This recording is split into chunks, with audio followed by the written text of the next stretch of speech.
contact already, and the number 3 goes sideways fire into the wall. And he's already bounced off the side of the car next to him. I'm not sure if they just wobbled. Well, before there was Le Mans, before there was even Indianapolis, there was the Targa Florio. And we're here today for the HRSC Genisus Extreme Targa Sicilia Rinascita, which will pay homage to that. I'm Joe Peak here with Joey Atterbury once again. Joey, this is, the only way I can think to describe it is the Nürburgring on steroids. It is much longer, it is much more punishing, and it's 6 hours in length. This is a real test. It's going to be a very long day of racing, and yeah, it is one of these endurance events that maybe in the sim world, if you're familiar with some of the other sims, you might not be too familiar with this racetrack and these race cars, but I'm pumped to be here. It's going to be a little bit of a different format from what we are used to, but can't wait to see the action, see these racers get up and around this very, very long racetrack. Look at that, 72 kilometers, almost 45 miles for a single lap, and they're going to be doing that 10 times around here. I've easily memorized the Nürburgring. I can't fathom memorizing this thing. I've heard drivers talk about it in the past that you kind of just memorize chunks in sections and have an idea of what's coming. So this is probably going to be a lot more, I imagine, of just thinking on your feet. I think if you're more familiar with stage racing or rally racing, you know, more of a time trials event, this is kind of up your alley because, yeah, it's going to have to be approaching certain sections, knowing what those sections are, if they're high speed, medium speed, or low speed, and then kind of driving them as needed. But remember, these are not new machines either. They are very, very old vintage machines. So you got to approach each one of these areas with a little bit of caution. Exactly. I love all the classic machinery that they have brought. This is definitely an era that is well loved by a lot of race fans, especially vintage nerds like us. 1967 is what they're trying to emulate for this one, for the HRC, as they've got air temp of about 26, just about 27 Celsius, and in track temp actually cooler, interestingly. That's a bit unusual on this one. So I'm sure that'll start to warm up as it goes on. And there you can see that track map once again. Now, you might be looking at that long straight section and trying to figure out in your head, how long is that if this track is 45 miles in length? To answer your question, 4 miles long. It is way longer than anything else than you've seen in not only modern racing, but most vintage racing as well. The Mulsanne, Joey, before they put the chicanes in, is still shorter than this straightaway. What's the joke about the Mulsanne is that you could probably make a coffee while going down it if you took the chicanes out. Well, I think you got enough time to maybe build some furniture, get your bedroom assembled, make sure you got everything right in your life down that long, long straightaway. But get these awesome shots of what these drivers and cars are really going to be approaching here throughout the countryside. It's a very, very interesting track, and I know I'd love to pull up a lawn chair on the side of this thing and maybe have a drink by next to me here with an umbrella, watch some race cars go around all day. And that's exactly what people did. We'll talk about that in a second, because it definitely was an event, as we've got the starting order. Now, as you heard Joey mention, this is more of a time trial. So Proton going to be next to William there on the front. They're going to be released sort of at one after another. Then you head down to fifth, where Bourgeois and Herman's going to be starting fifth and sixth. Johnson going to be starting in seventh, and Brush in the eighth position.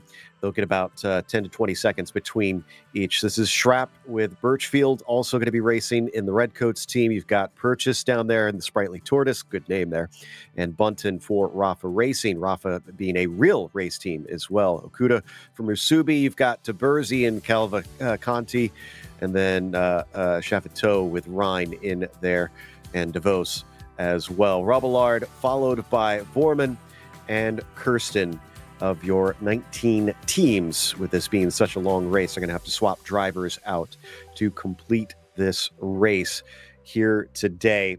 And I mean, everything from old Ford GT40s, Chaparrals are in here, Lolas, you've got Ferraris, and of course, the winningest mark here in this race, the Porsche. They've got a 910 and a 907 racing, although it looks like in some of the lower classes, they've also got a 906 out there as well. And we're actually starting to see some of them. I believe this is line up because I think they need to, excuse me, I'm being told this is the warm-up right now. So this is the last of the practice that they've got to try and get ready for this thing. Real quick, Joey, you mentioned pulling up a lawn chair. I mean, the course is so long. Yes, tons and tons of people did so. From what I understand, by the end of the race, which was in the 60s and 70s when it wrapped up, they had about 750,000 people show up to watch this thing. Imagine that. It would be just a really cool event to go and witness. Oh, as we get David Purchase. Good thing it's warm up there, taking that one corner a little bit too fast. But I think that was a great example to show you that this is not your typical road race circuit. And if you misjudge a corner, you can be going for a ride. Thankfully, that was into the grass. And you see other areas of the racetrack have a lot of guardrails. And then he comes up into pit lane, which is actually pretty cool in this little raised section. But Joe, I was going to say that when I was younger, I got to go over to Austria to a Volkswagen Audi show called Wörthersee, right? And it really reminds me kind of what I'm seeing on the screen here, just with all the fans alongside the racetrack or the country road, if you will, and just waiting for the cars to go by. And that's what you did all day. Just everybody is there to watch the cars. Yeah, Sicilia is often considered, or Sicily, I guess I should say, is considered at this time kind of one of the poorer regions of Italy. So when these incredible cars, these drivers, and some big names raced in this thing showed up, you can imagine this is probably the biggest thing to happen to them all year long. So it was an event. They would bring out barbecues and things like that, have cookouts. Everybody would hang out watching the whole thing go down. And as we watch Bunton bring the very unique and easily identifiable Chaparral around some of these corners, yeah, it certainly brought the crowds out. The interesting thing about that pit lane, Joey, is that actually still exists. You can go visit that today. It's pretty cool. Maybe walk around with a cup of coffee and relive some of this history out here, and watching some more onboards as these cars get warmed up. You see in the upper left part of the screen here, got about 2 minutes left here in the warm-up before we start sending the cars out and officially get that green flag underway. But I think one of the big talking points today, Joe, is how aggressive are these drivers going to be in all areas of the racetrack? I think when I go out there and I learn a larger racetrack, let's say the Nürburgring, I know certain sectors a lot better than others. I wonder who's going to be able to put the whole thing together today. Yeah, that's kind of what I wonder is who has that memory to be able to push it that hard, the willingness as well, because this isn't something where, yes, it's virtual and you damage the car, that, well, you're at least physically okay, but your race is compromised now. You have to either drive it back to pit lane damaged, which is a long ways away often, or you have to sit and wait for the sim to tow you back to pit lane, which Lord knows how long that's going to take. And again, your race is just basically severely compromised at that stage as Vorman coming around some of the various corners flanked by either Armco or even stone walls in some cases. And we have to remember, this goes through the hills and mountains of Sicily as well. You can see in the background some of the gorgeous views. Those really were like that around this track. And there were definitely spots where you go off the edge and, well, you're just falling off a cliff. I think you can catch me down by the coast down there, Joe, and I'll find a nice restaurant, listen to the cars, and then maybe once my belly's full from a good brunch or something, then I'll wander on up, get a nice meal up here at the top of the hill and watch some more race cars. And then by the time, if you like nap time, maybe go find a tree with some shade and then just kind of continue to listen to the cars, wake up, and then I'm sure they're still going to be going around at that point. I would love to go and be at the beach, but I'd probably be finding myself one of the Italian restaurants, honestly, and be watching from one of those, getting some of the great food in this area, maybe have a little bit of wine, although then I definitely would need a nap under some of the trees with you. So, so we will finish up the warm-up and get ready for the race itself. 10 laps, around 6 hours in length. We're expecting it to take, with drivers having to swap in and out to complete this race with their teammate here today. So let's get ready for Joe, some classic action. You see the cars pulling out of the dirt, the grass on their garages there. I thought that was so neat. That was a neat little kind of got to pull it out of the garage, the tent that's over there in the grass. Exactly. It's so cool. And that looks like some of the Austin Healey's, I think, that are just going by across us here. And look at the stands, again, that they had built on some of the portions of this track so that viewers can get a good perspective lined up all along the roads here. I'm sure some of them just have to step out their front door as well, just kind of walk down the driveway and head towards the public road to watch this one. I mentioned that this is older than the Indy 500, older than Le Mans. This was one of the earliest races to have been established. In fact, from what I understand, the very first one was actually between a motorcycle, a three-wheeled motorcycle, a trike, and a horse. And sad to say for motorsports fans, Joey, the horse won. Oh, man. Well, I think it could get after a couple different formats there, as it looks like we've got our first car lined up to get going out there, Joe. Indeed. Now, remember, this is a staggered start. This is not competing up against one another, as there comes the horn. I believe that's about 10 seconds. So that's the marker to get ready to go. It sounds like, instead of the actual sound to get going. And he's already lurching forward. Steph Herman's in what is, I believe, an Alpine here, as he gets on his way in that number one and starts accelerating past the pits to take off on 10 laps here around the Sicilian countryside. Finding out that this is one of our solo drivers. That is going to be interesting as well. We've got a number of them. David Purchase also racing on his own here. Going to be pretty interesting to see. It's about 10 to 20 seconds per car is what these gaps are going to kind of come out to be. So if one of these drivers maybe has a little bit of trouble early on, there's not too much of a gap between each of them. So they're definitely going to have to be on it, as we've now got our third car rolling out and about to have Robin DeVos roll out in this number 4. He's going to share with Thomas Crabb as he brings out that number 4 machine. This is going to take him along, just double checking to see which car this actually is that he's got out there. So we switch over to Okuda, also taking off.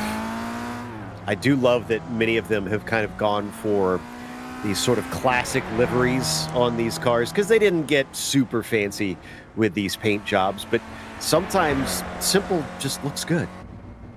And Chris, I believe, is another one of our solo drivers, as this is Erwin getting going here. He's going to be sharing the car with Tom D in this blue number 6. Really just getting everybody rolling out here, as I think our next car up is going to be that number 7, Mark Johnson. Indeed, Fleur is going to be started off, though. Mark will take it over a little bit later.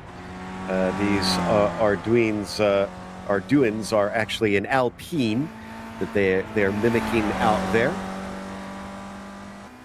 You can see also a lot of elevation change at this track. Matt Wright, who we got to watch over in the Trans Am series some weeks ago, is heading out and on his way in the number 9. Gonna be sharing it with Reese Gardner. Also got to watch them in that Trans Am series as it brings up Declan Brush up here in the number 12 Marlboro themed car. He's going to be sharing the car with Celadon.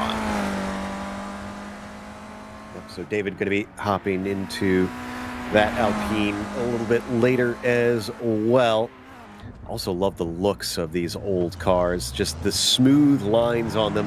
The interesting thing about this track too is, again, a lot like the Nürburgring, it's so long you could maybe take some different approaches to it. We saw that in real life where oftentimes Ferrari, in their Ferrari way, would try and get a car that was just massively powerful and quick, but it's such a twisty circuit that a lot of times it's the more lightweight and nimble cars, Joey, that had better lap times.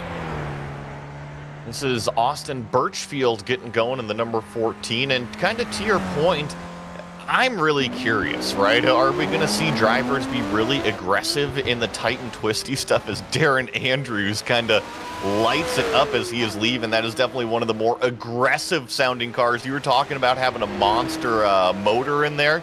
This is the first one that sounds like it. Yeah, that's a Matra that he's in. And getting ready to take off is Schrapp, also on his way in the number 16. He's another lone driver out there in his, also looks like a Matra that he is racing here today. And then we get into one of the cars that, as I said, had won many times over the history. In fact, the most of any mark, the Porsche, which is marked as the Proch or Proc, as they've called it for the sort of mock name on this one. It's Danny Vorman leading that one off, and then this is Stefano Taberzi here in another Porsche. Yeah, like you said, 906, 907s, you know, basically what really started Porsche's racing career, and then they've built so many successful prototypes, and this is basically just an iteration.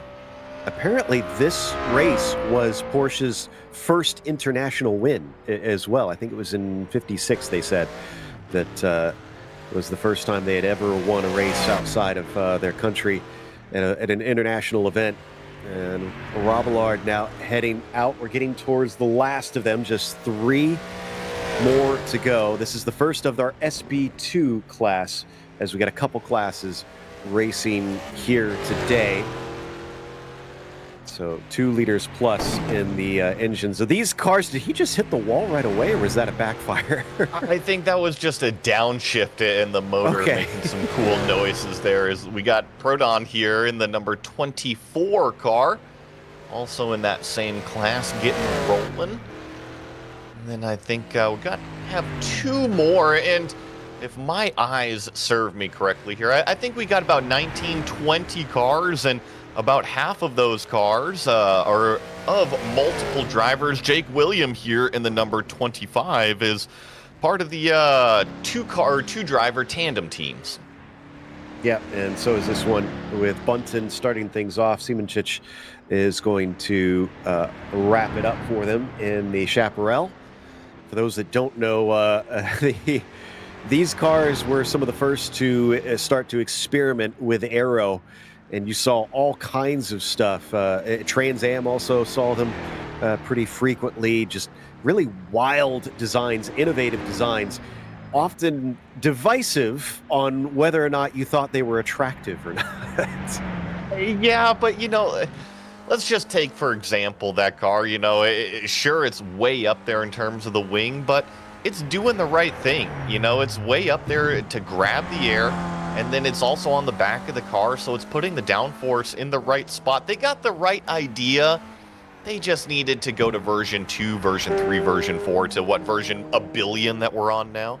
Yeah, exactly. Well, and I'm sure, you know, they didn't have computers to try and test all this stuff out. So I imagine a lot of it was, well, what basic knowledge of aerodynamics did they have? Or did they have access to someone that maybe understood airplane design and things like that could help them out?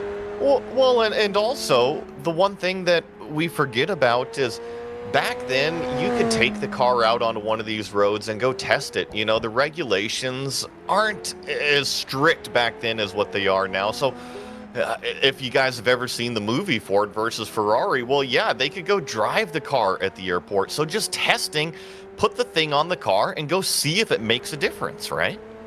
Yeah, it's all, the proof is in the pudding. So whatever happens out on the roads and the kind of speeds and times that it can do, that's what you get. Let's ride on board and get some of our first sense of what the drivers are doing out here. How hard are they attacking the corners?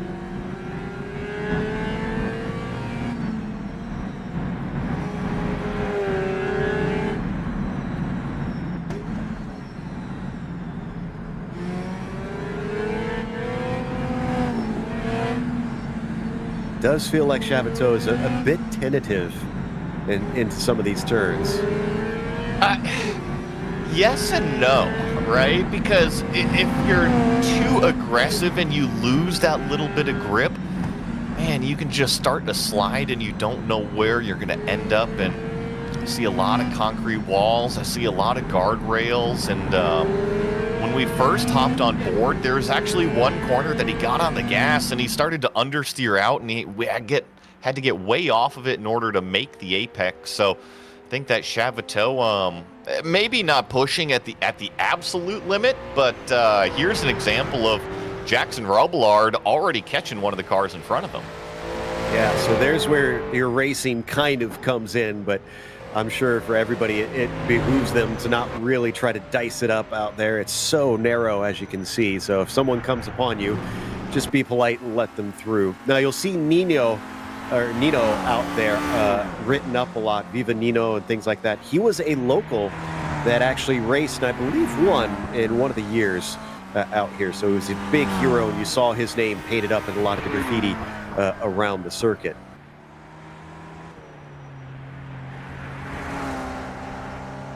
So Bergère also out here. And while I am definitely very good at telling you where things are in the Nürburgring, don't ask me where in the world they are on the lap for this one. That I do not know, unfortunately. I'm just soaking in the countryside, much like them, as Kirsten would unfortunately be a little bit held up here. I think it's just going to be a little bit of cooperation all day long, all race long, and especially in the first 10 minutes in the first lap. The drivers, they're still learning everybody's tendencies. Now, they've had practice, right? But when you get into the race format, you just kind of trip over everybody in different spots, and this racetrack is huge. You just got to remember, you got to live all the way to the end in order to see a checkered flag. Oh, and there's actually a little bit of a spin from that car right behind Nicholas Kirsten. I'm trying to remember who it was that he was passing there. Unfortunately, that's going to compromise them very early. Hopefully they didn't damage the car. They're able to get it going. Look at it bounce and almost get wheels in the air there. So back to Jackson Robillard now, also overtaking another bit of machinery here very early on. And Joe, if memory serves correct, Jackson was one of the first cars in one of the faster classes here, and they were all lined up at the end. So I think that he is going to be running into quite a few more as he just kind of continues to work his way up through that entire starting grid. Exactly. So the number 21 is another of our solo drivers out there currently running around. I believe that's in what is a Ferrari, that number 21 that he's racing. So definitely going to have some oomph underneath it, and he'll be able to pass a lot of them, no doubt, on that long straightaway at the end of the lap. Matt Wright also finding himself a bit of company as he flashes past some of the cacti along the roadside. And actually, the car right in front of Matt Wright, I believe that's Fleur. A little bit of a wiggle, and there's the red number 7, letting the green and yellow number 9 right on through. So Matt Wright is able to pass Fleur and continue his charge, kind of like what we were seeing out of Robillard. I think that this number 9 is going to be one of the fast ones to watch today for sure. Certainly looking like it. looking like he's willing to be aggressive. And as you see on the team, Matt and Reese, both Australian drivers, trying to take part in this one. And if we go by the stereotype, Australians aren't afraid of anything, so I'm sure they'll be willing to take some risks out there. Through definitely one of the tighter sections. I would call what we've seen so far a little bit more of a medium speed, but now it definitely, at least through those couple turns right there, it feels like it's much more of a mountain road where things started to tighten up. But you know what, it's a little bit reminiscent of what we have here in North America, Joe, is some Pikes Peak sections. Absolutely. Yeah, I was thinking either that or, you know, if you've ever driven through the Appalachians, definitely some of the roads that you can wind up in through there. Maybe dare I say a little bit prettier though out here as we see Herman's our first one to take off. Doesn't look like anybody's managed to go by him quite yet, so let's watch from on board with him, see what the drivers see. And yeah, you talk about those mountain roads, it's just looking at the corner and there's nothing but sky.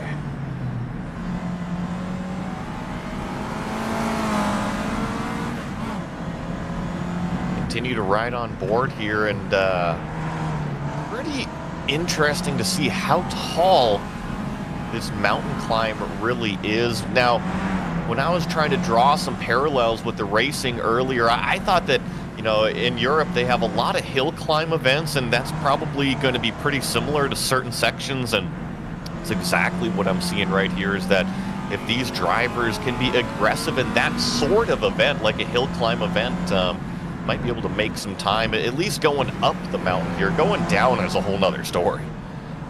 Looks like Herman's having a little bit of problem with the handling here. There are some corrections, maybe as he's a little bit too hot into some of the corners, not sure, but just seeing him have to make a few saves here and there.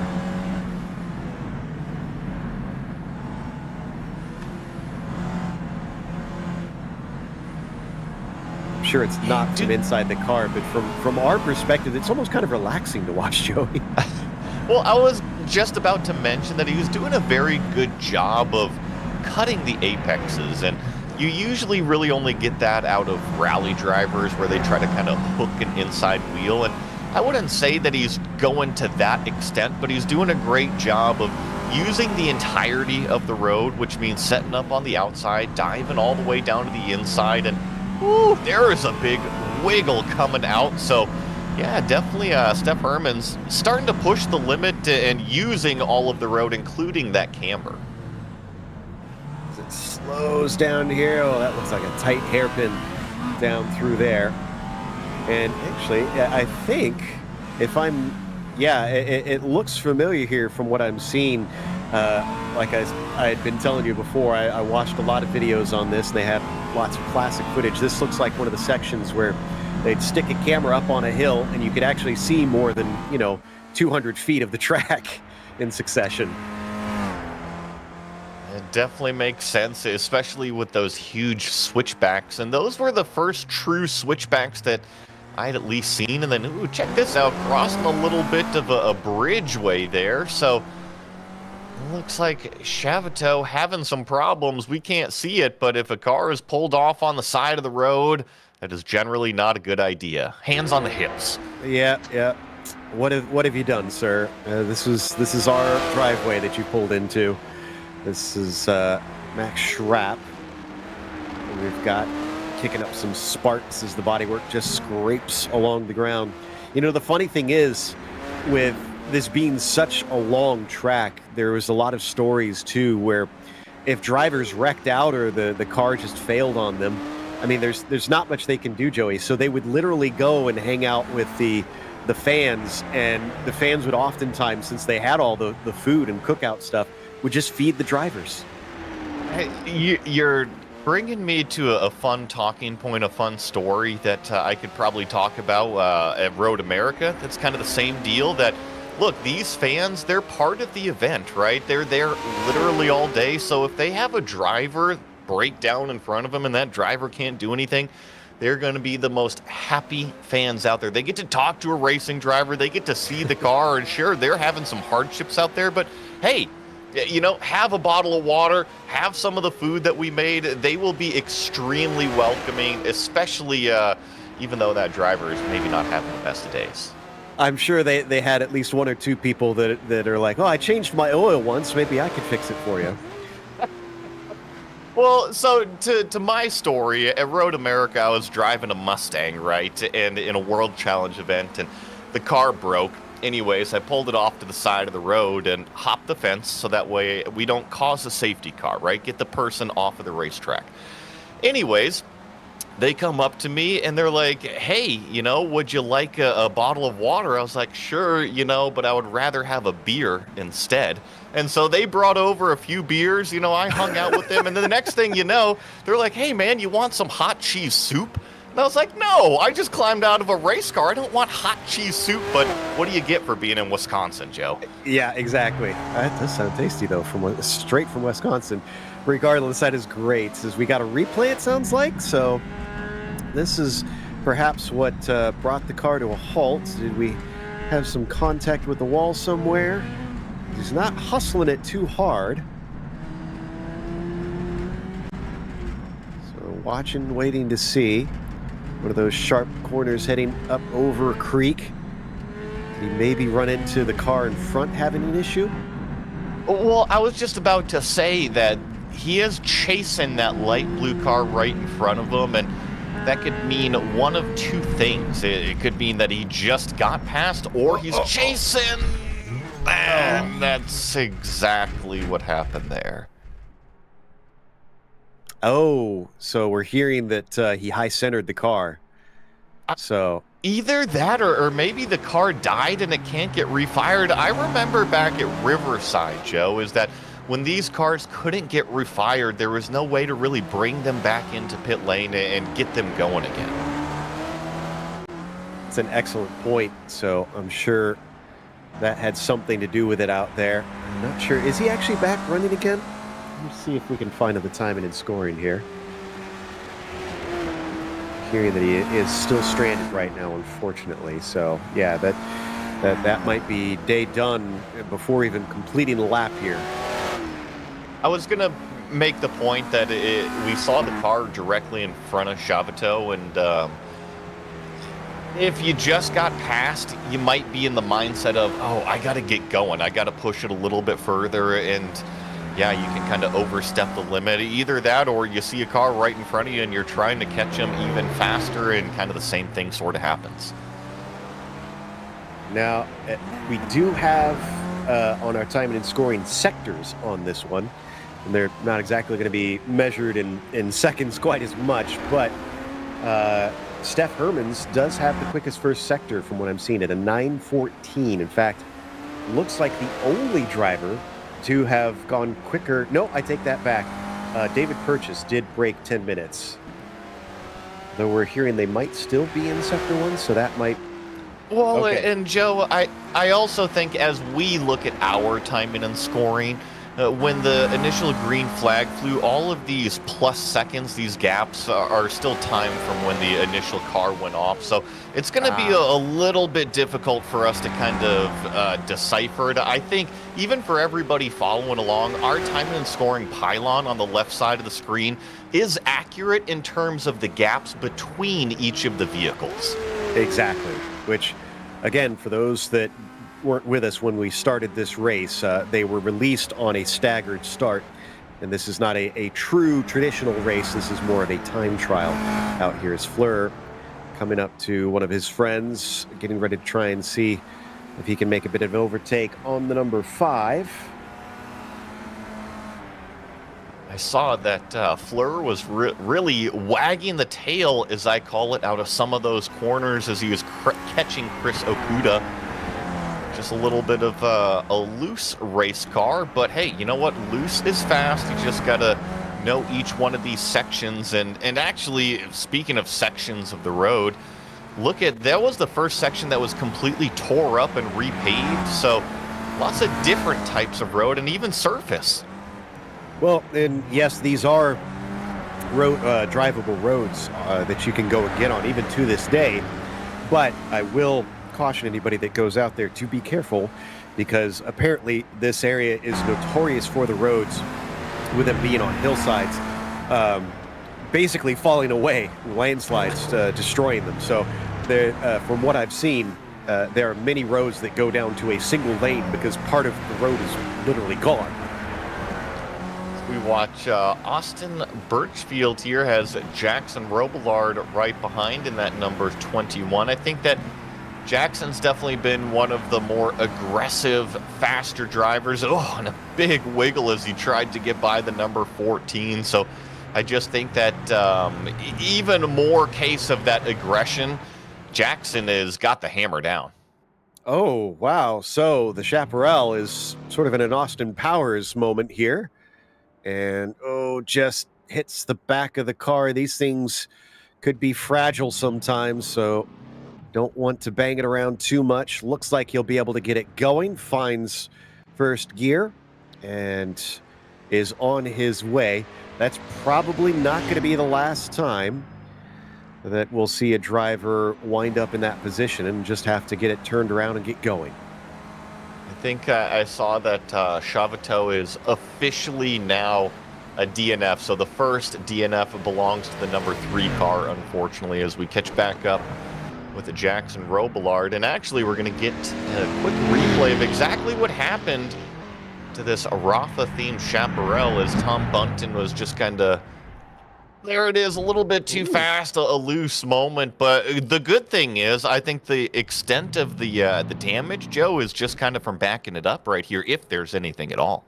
Yeah, exactly. I was going to say, the only contact they made was just trying to get it going once again. So beautiful job in that situation, locking the tires down and keeping it from hitting anything as Robillard. Now, 10th we're seeing out of all the drivers on track right now, at least in terms of positioning. But they are one of the faster cars out in that Ferrari. Just kind of picking them off one by one. In fact, it looks like he's got one more just in front of him. That must be Fleur that he's catching. And just to put this into reference, Jackson here started, I'm checking, 16th. The 16th car to officially get going, and he's made his way all the way up to 10th. About to pass Fleur here, so there he goes. Oh, and there's actually a little bit of a problem. I don't know if there is any contact between the two cars, but Jackson's going to have to get that thing turned around, and pretty quickly, because here comes another car. Thankfully, he was hiding in the bushes like a state trooper, and never mind, there was more. In fact, there was 2 of them. I think only Okuda hit him, but Brush coming along. And yeah, that's something I hadn't even considered until now. That, yeah, you might be hustling the car, but so many blind corners here, it's got to be very easy to be caught out by somebody else's problem. And I'm not going to blame Jackson Robillard, because everybody is racing drivers out here, but Jackson is truly a very real racing car driver, and sometimes it's tough that you want to make these passes and you want to be as aggressive as possible. And here's a great example.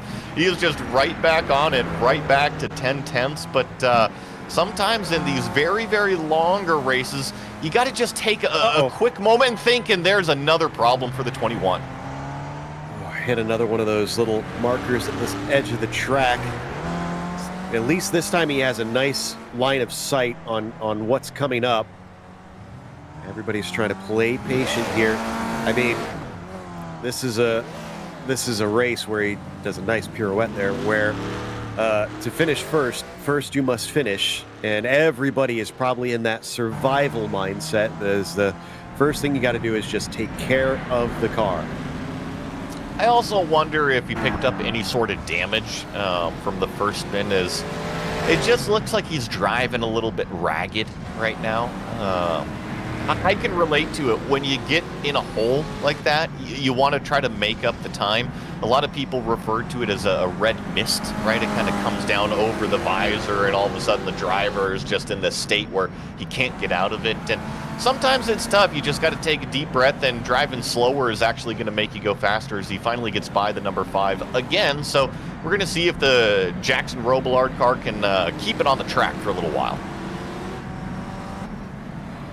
see even the avatar inside of the car does not look pleased with what's happened so far to him lately. So he'll get back on his way past some of the livestock that dots the hills here of Sicily as the Ferrari carries on through some of the climbing S's, and doesn't look like he's slowed it down all that much. Meanwhile, Steph Herman's still the very front of the field.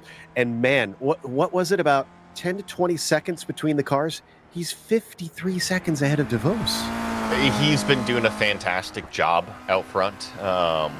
Yeah, just really running away from Robin DeVos there, who launched the car second. And no shame to Robin either. I think that he's actually gained a little bit of time on Bergerie there. So I think really the first couple cars, even though that they might not be as fast as that number 21 that we were watching a little bit earlier, or maybe some of those other cars, but Steph Hermans evidently knows the roads, knows the racetrack, and is at least taking full advantage of the first, what is this, Joe, about half a lap? Something like that. Yeah, the laps are going to last, I believe, a little over a half an hour or thereabouts. So they're still in the thick of this one. So we've got maybe about 10 to 15 minutes left here before they complete this first lap. Watch Darren Andrews now definitely coming upon a few cars in front of him. Definitely, yeah. He's got Schrapp right in front of him, as well as Bergerie. So I think we saw Schrapp go around that blue number 6, and here goes Darren Andrews also sneaking by. Actually got the inside there, but just as is typical with a lot of these country roads, left-handers, there's not going to be another left-hander right after it. It's left, right. So if you find yourself on the inside on one section of the racetrack, you're going to be on the outside of the next. That's a good point. Whoa! He definitely was willing to cut that part. Maybe he knew exactly what he was doing, because it worked out quite well, getting right up to that cactus. He is working hard. That Matra is trying to go as quick as possible through this section. He knows exactly how to place it. And I was wondering, I wonder if we're about halfway through, but Steph Hermans has just completed Sector 2 of 3 here on the racetrack, and now it leads into much more of a small town there before escaping back out onto the country roads. Yeah, you go through a number of towns in this race. I'll probably be butchering these Italian names, but Cerda, Scalato, Colasano, this looks like Campo Felice de Rocella, also one of them that they'll go through. So yeah, it is much, again, compared to the Nürburgring, you go through a number of tiny little towns throughout the lap. Going to draw another parallel here. Now, when I was a teenager, I got the opportunity to bicycle across Europe and got to bike up and down through Italy. And, you know, if I was racing cars and I came up, you know, I've been racing, let's say, for 15, 20 minutes at that point, and we went through a nice little Italian town, man, I would have a tough time staying on the racetrack versus pulling off into maybe one of these cafes or bakery and getting a quick snack and a cappuccino and then getting back to it. Right? I mean, that's what I was saying earlier, is get me some of that local cuisine. That'd be just wonderful. And they would be all over here as we watch Burfield and Fleur coming through. You talked about drivers finishing the second sector. It was Hermans that had the quickest first sector, but like you said, I think that was sort of messed up by the staggered start. Second sector right now, it is Prodan who is the fastest in the number. Oh, and I lost his number here, but Donat Prodan in the 24. Excuse me. I see that too, and just for everybody watching, as the cars are able to click through Sector 2, Prodan holds that purple sector at an 18-minute and 2-second. Compare that to our overall leader, right, the Steph Hermans on top of the board, 20 minutes and 10 seconds, so a full 2 minutes faster in that entire second sector. So yeah, they may be bejumbled up on the timing and scoring pylon, but we'll try to report to you as fast as we can when we see cars really on the move. Indeed. And Herman's still in his Alpine, carrying on his lonesome. Looks like he's lost a little bit of time. What did we say? It was about 50-some seconds. It's now down to 47 to DeVos. We might get a bit of an ebb and flow on that. But when we start to see 10, 20 seconds difference, then we know that he is definitely being caught up. Steph Herman's still wheeling this thing, as you can see it slide through some of these swifter corners, now heading downhill. We've watched a lot of different cars, and I think that this blue number 1 is the most consistent that I've seen, at least through the corners. Oh! The commentator curse. I am so sorry, Steph Hermans. That is 100% my fault. My bad. Thankfully, you're back on the racetrack. The good news is it looks like they have not modeled a contact patch with the trees, so he just slid right through them, and he was able to drive it back on, just maybe losing a little bit of ego in the process. I cannot believe that literally happened just as it was leaving your that. mouth. Oh, goodness. Well, here's Robin DeVos being chased by Bergerie right here, coming up kind of the same section of racetrack, and these are cars number 2 and 3. Yep. So and I'm sorry, that was Schrappa. That was Max Schrappa going by Robin DeVos there. Yep, so that moves him to second overall. Seems to be on the move and trying to catch up to Hermans now. And they are different classes, we should report. I always say that even if it is different classes racing, if you can win overall, drivers absolutely want to try and do that. I think that on paper, right, you always try to make your car as best on paper, but when you put all of the racing drivers in one room or on the same track, yeah, everybody just wants to be the fastest no matter what car you're in. So, DeVos is in the Fantini, and that is an Abarth. Okay, so that's an interesting one that it is trying to imitate there. And one of the interesting things too, and from what I understood, Fiat never fared very well at this track, all the Italian makes, but they kind of got the last laugh because all the brands that did tend to win, such as Ferrari and whatnot, are now all owned by Fiat. Riding on board this car of Max Schrapp here, and we kept talking about how, you know, Jackson Robillard was definitely one of the fastest back there, and there was a couple others. I want to... So who's driving with Reese back here? Matt Wright was really putting the hammer down as well, but this car, this number 16, started all the way back 13th of the 19 cars, and he is all the way up into, call it, second place of the running order. So Max has been making huge amounts of time, and in Sector 2, he wasn't the outright fastest car, but I'm looking through, yeah, he was the second fastest car in Sector 2, so let's keep an eye on this one. Absolutely, and Prodan's passed a lot of cars since I last looked. So yeah, his quick time is being backed up here. Another one of those little towns. And again, imagine back in the 60s being in the crowd and no guardrails. It's just everybody lined up at the side of the road in the middle of these tiny little streets as these cars whip by, sometimes as quick as 100 miles an hour.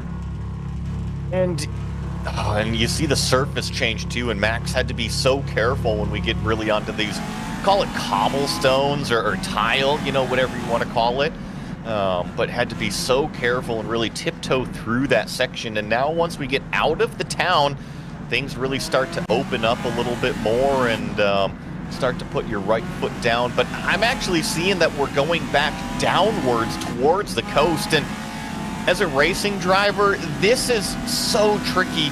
You've got gravity helping push you down the hill. You just got to be careful of what's coming up next. Wow, he's cooking right now. He is definitely unleashing the power of this car. As Schrapp just swings it through the corner. Gets a nice long straight here. I don't think, is this the 4 mile? This might be the 4 mile. Yeah, I think this is the area where you really get to just put the foot to the floor and probably finally just let your mind at ease for just a brief moment. I think when we're on this straightaway, it'll be a little bit amusing to watch that timing and scoring pylon on the left side, because the horsepower differences between the two classes, I think, are going to show themselves. Absolutely will. As we hop on board once again, you can only His imagine. head needs some stronger neck muscles. they didn't have the the sort of side headrests and stuff that they do these days on most race cars. So yeah, it is experiencing maybe a bit of those bumpy Italian roads. Maybe it's just some wind buffeting out of the window, Joe.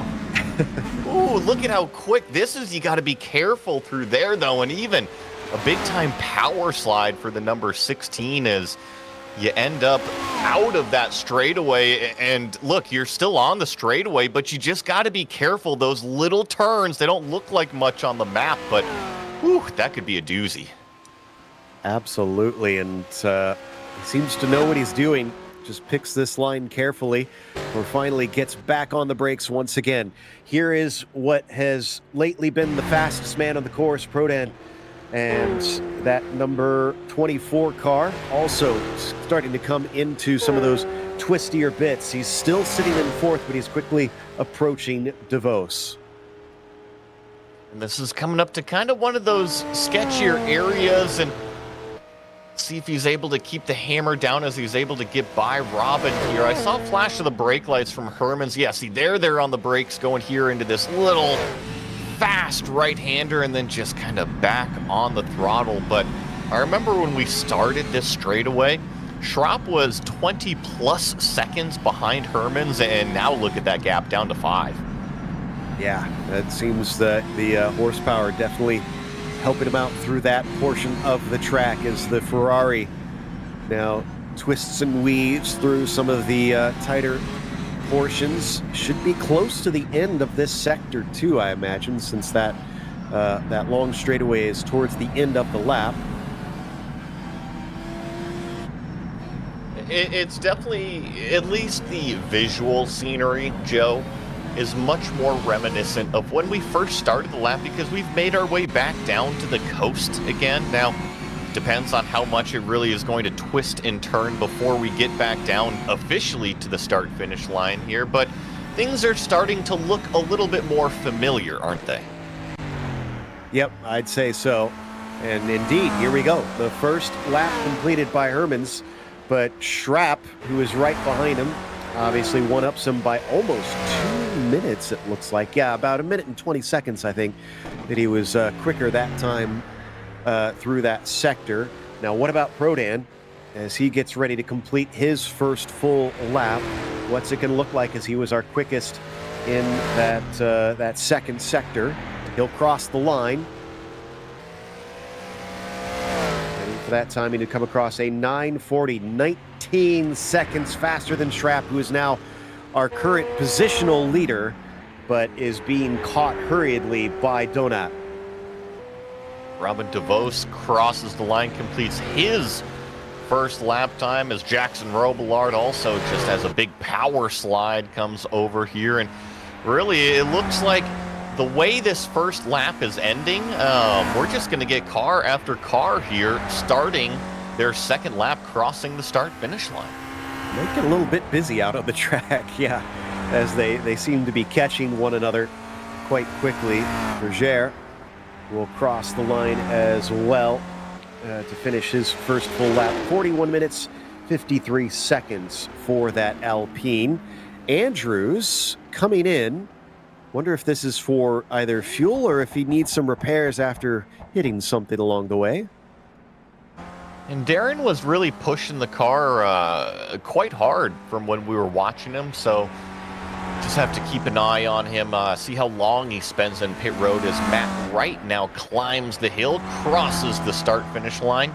That number 9 car will begin lap number 2. Robillard. We mentioned that Robillard set our quickest final sector on that one? No, we did not. 9:37.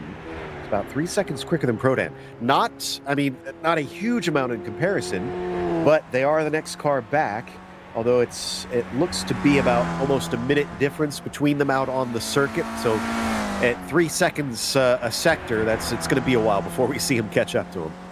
I think that speaking from personal experience now, I don't know Jackson, but being inside of a real race car and then hopping in the sim, I think the biggest problem that Robillard might have today is just kind of dialing it back that 5%, that 10%.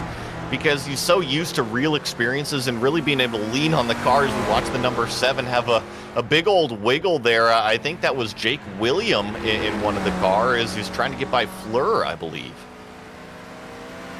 Yep, and that's going to put him up into 12th overall as the Porsche of Vermin now comes down through the hills here in his bright orange and white machine. Currently sitting in 15th position. Actually, he hasn't completed his first lap, so this is him getting ready to wrap this one up. We're seeing most lap times be just over 40 minutes. Quickest is Herman's right now with a 40:35. Here goes Vorman. Begin lap number 2, and I believe that leaves us 2 or 3 more cars, including this one right here, the number 19 of Stefano Tabersi. He is going to now start his second lap, and then we still have Andrews in pit lane. Chris Okuda here in the number 5 is going to come across, and then I really believe that is going to do it, at least of the cars that are still running right now. Is Bunton still going? Yes. He's multiple minutes off the pace here. Interesting. Is we know he had that one spin, but I wonder if there were other problems that we had missed along the way.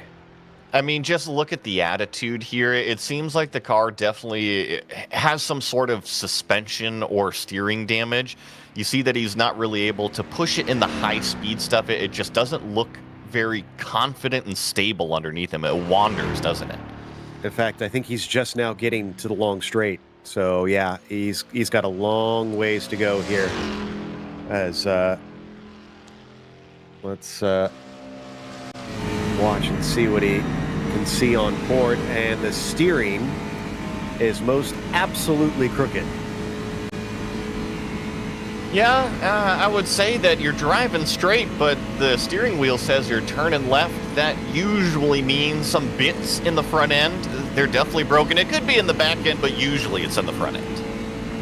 Something about it is not pointing forward the way it should be, so I imagine we'll see him visit pit lane and have that car worked on a bit before he carries on with the second lap, further hampering his time. He's the last of the drivers still running at the moment. Only one DNF, the Quentin Chaviteau, out of this race. Andrews has been sitting in pit lane for quite some time himself, trying to take some repairs. So looks like he might get caught up by Bunton at some point in the near future. Kirsten, though, Nicholas currently sitting in 6th place, catching up to DeVos, who's been steadily passed by car after car as they've got the slow but steady method going out there.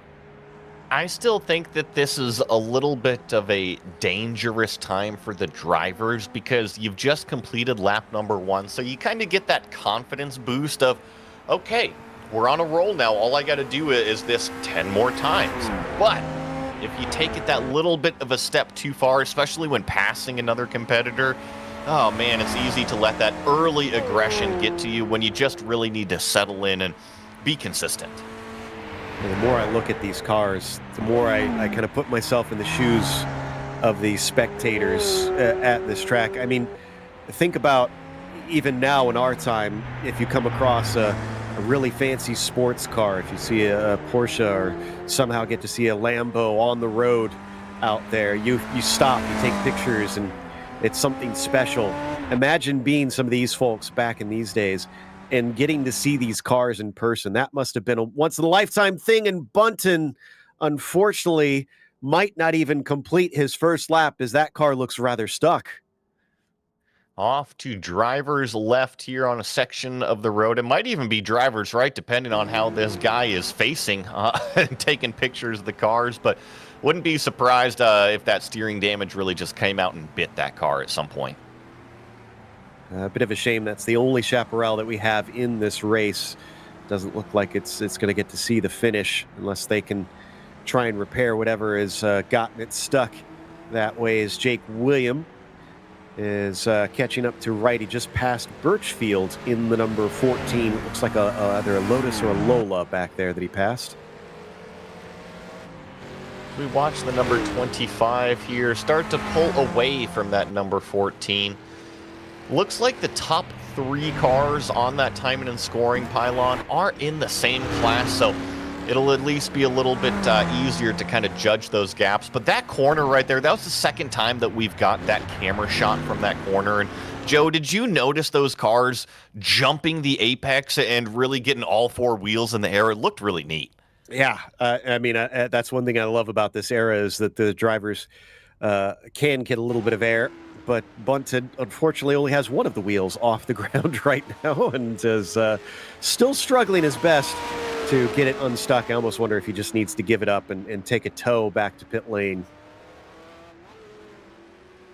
This is the number 16 car, Max Schrapp. He is currently leading the cars, leading the charge out there on the racetrack of who is who in terms of the running order. He's currently got about 18 seconds, and they just completed sector number 1 on their second lap, doing a little bit of a wheelie there up and over the crest. And I can report, Joe, Prodon there in that second place, 10 seconds faster than this car right here, Max Schrapp in sector 1. And he's only 18 seconds behind, so I'm guessing by next lap, if that's consistent, he's going to catch up to him. Now, we should remind our audience that they are in different classes, though. There's the SP2 for Schrapp, and then Prodan is in SP 2.0 Plus. So Prodan does have a more powerful car. Got some more ponies under the bonnet there. I guess in the case of these cars, it's kind of right in the middle of it as we watch Prodan using all of the horsepower there inside the number 24, and he was the fastest in sector 1. Robillard right behind, about 6 seconds slower than Prodon, but faster than Schrapp. So just kind of a little bit of the ebb and flow between the top 3 here. And I'm seeing, oh, well, that was, yeah, because that's Steph Herman's got released the quickest. I was going to say last lap still quickest went to Steph Herman's, but this lap really is going to tell the tale more accurately. Is we got a problem for the Porsche of Foreman. He's going to get it turned around carefully. There we go. And I think just as I can hear a car coming from up the road, so good timing. Now, we're talking about all of the different classes, as I believe we're going to get a quick replay of what happened here to Foreman. See if it was just maybe a little bit too much speed going into one of these corners, or if maybe looking into the mirror. Oh goodness, and heavy impact there to the brick wall, and was able to get it spun around. I wonder the extent of the damage, though. Yeah. Well, let's watch and see how it handles from here. And it looked like he just got it wrong going into the brake zone. It could have been even from a downshift, Joe, because it seems like it snapped on the brakes there on entry. It definitely did. It was unexpected by the driver for sure. So on board, steering looks pretty straight, so that's the good news. I think he might have got away with one. I think you're right. And I wouldn't say he's at 100% on this, but he definitely is not taking it easy out there. He's still going at a decent clip. So maybe just what you're saying it out. Is he's going to stop at one of these towns and get a new race suit? Yeah, most likely. Need to ask one of the kind old ladies probably if he could use their clothes washing machine. But he's got his his car back on the road, and he is on his way. Nice that they have some of these road signs to tell you which type of corner is coming up, though. You know, I was wondering how accurate some of those were, because they are posted every so often as the drivers jump up and over through some of these sections, as Foreman really jumping over some of these crests.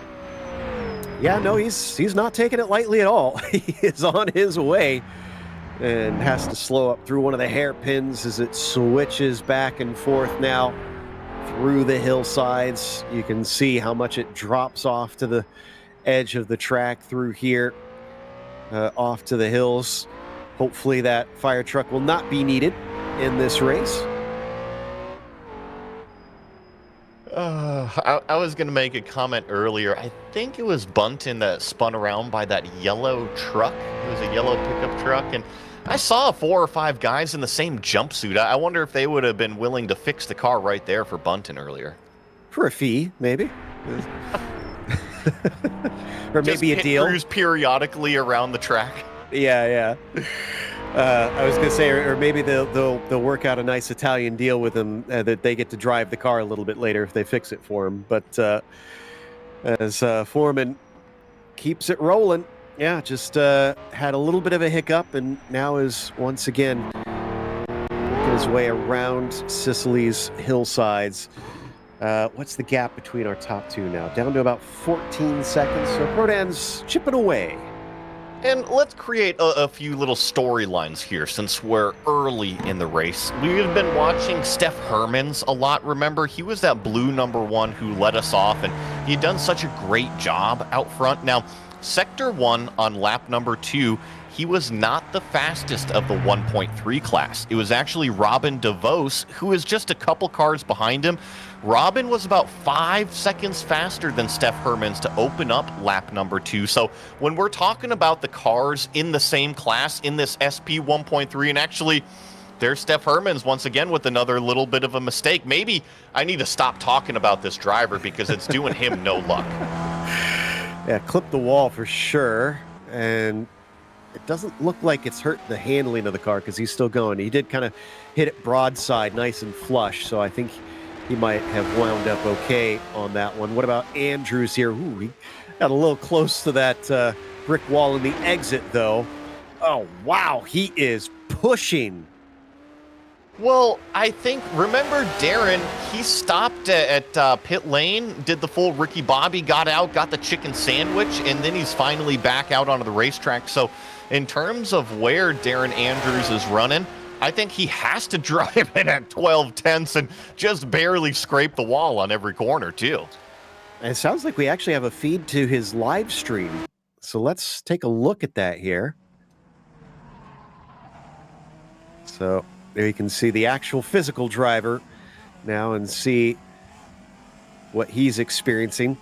Definitely looks like he's got a smile on his face. So I think he's still enjoying himself out here, even if he's in last place. By the way, did we mention that Bunton looks to have DNF'd? We have not. You know, we saw him stranded on the side of the road, but we weren't sure if he was actually going to tow. And watching this car of Andrews, we've seen a lot of aggressive drivers so far, Joe, but, I mean, Darren is really pushing it, isn't he? And there was a message there on his sim that says Bunton has rejoined the race. So I wonder if he will actually be able to get out. Our timing and scoring is showing him as a DNF still, so I don't know what exactly is going to happen.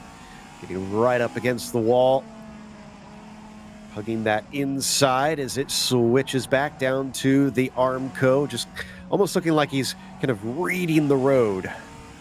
Yeah, and the car looks very pleasant to drive, honestly. I think it's got a pretty big understeer from what I see, but that's what I would want in a race like this, because you want something that if you have to think about what the car is going to do, it's going to go straight, right? It's not going to snap out from under you. However, if you overstep it going into some of these corners with a little bit too much speed, you got to be careful of those front wheels not being able to grip up on the front of the car and turn. So it looks like Darren has got a very good grip of what the car is being able to provide, and he's got the hammer down.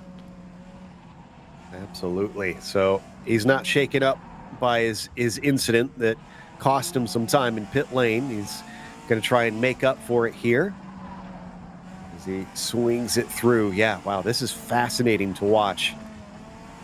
Oh, right up to the edge of it. Once again, leaving nothing on the table. Seeing if he can catch up to Okuda, who's the next one up the road.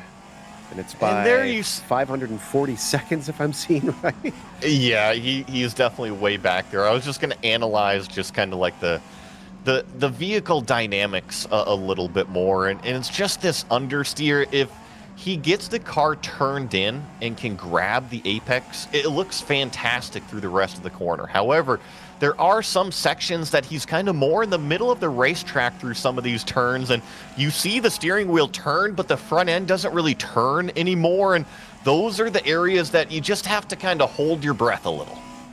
Well, the other thing we got to remember, too, these are public roads. I'm sure there's a bit of a crown on the road, too, so totally. Some of that racing line probably not quite the traditional line, more of a street circuit approach to it, since it is one, and Andrew's just doing his best here as he tries to make up for a poor first lap of the race. His first lap, for comparison, well, no, actually it doesn't give us a good comparison because it was that staggered start, so disregard that. We'll try and see what the second lap looks like. Well, actually, no, Darren's out here making us do math, come on. And as soon as I say that, I remember if he had the pit stop, if that counts as part of this lap, that also is going to mess that one up. Correct. Yep. The first two will kind of be negated for us. Yeah, so here's Purchase now, who sits in 11th, I believe. No, excuse me, 12th place out on the track. And the sprightly tortoise team, I do like that. And the car kind of fits the look of that, I must say. It totally does. And, what is the logo with the turtle? It's even the green. It looks very similar to what this car is painted. But David Purchase doing a pretty gosh dang good job out there. I'm going to go down and check timing and scoring here. Sector 1 was a 9-minute 12, and he is in that SP 1.3 class.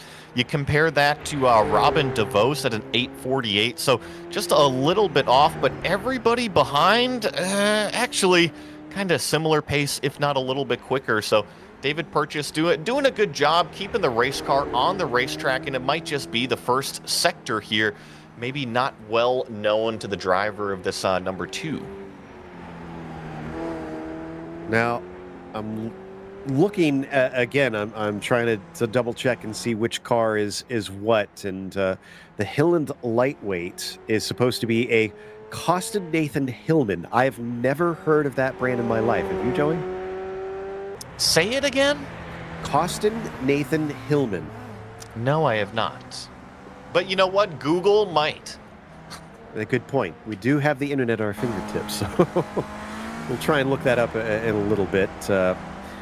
But Nicholas Kirsten here, sitting in the 5th spot right now, number 13, been steadily working his way forward throughout this race into one of the more tighter portions of the lap. Let's see what he sees from on board. The immediate thing that I notice is look at how much faster the steering wheel, the hands are, the movement on the steering wheel. So I wonder if maybe it's just the case of this car a little bit more on edge than others we've seen as he sneaks to the inside. Steph Hermans is going to let him go right on by.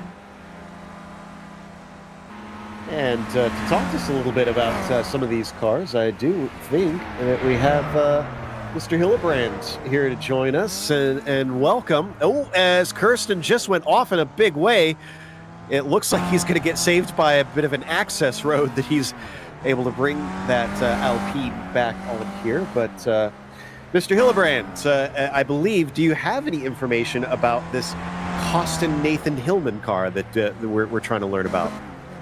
Hello there, and yes, I actually do. It was actually one of the picks that I would have liked to have run in this event as well. So basically, this is one of these cars that only the 60s could spawn, you know? It had a plywood chassis and a fiberglass body, and basically the Hillman engine, it basically like the Hillman Imp is like sort of almost a similar car to one of the NSU TTSs or like Trabants, so like the really small like boxy cars, you know? You said a plywood chassis. Yes. It's completely fine. Don't worry, guys. As long as you don't crash, it's all fine. I am absolutely gobsmacked. I didn't know that you could build a car out of plywood and have it stay together. Haven't you heard of Flex Seal? Apparently, yeah. Wow. To show the power of flex tape, I sawed this car in half. But yeah, this is honestly, it's one of these like sleeper cars, I'd say, because a lot of people don't know about it, even though it's honestly a pretty fantastic story. So they have a 1-liter engine, 97 horsepower, but since it's plywood and fiberglass, just weight saving to the max, this thing just weighs like 440 kilos empty weight. Unbelievable. That's yeah. I can see where they're coming from. What happens though in the sim? Is that simulated, the sort of fragility of the car though? Yes. Also the chassis stiffness and all that stuff, which in this case, wasn't too great because wood is more likely to flex a bit and all that stuff than steel, depending on like the forces and stuff that apply to it and how thick it is. But yeah, overall it's a very, very fun little car.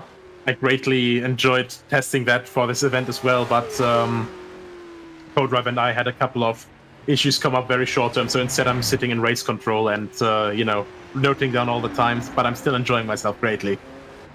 This this might be a bit dark, but this sounds like the Ocean Gate of the 60s, honestly.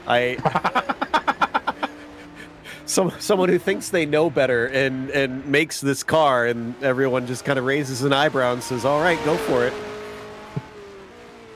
I mean, to be fair, at the same time, people were making cars out of electron and all that stuff. Like Mercedes was building their chassis out of magnesium alloy and all that stuff. This is, you say that does sound a lot safer now that you mention that. Joe, I was going to jump in and look, the plywood that they used was resold from Mercedes. They swear it was totally good.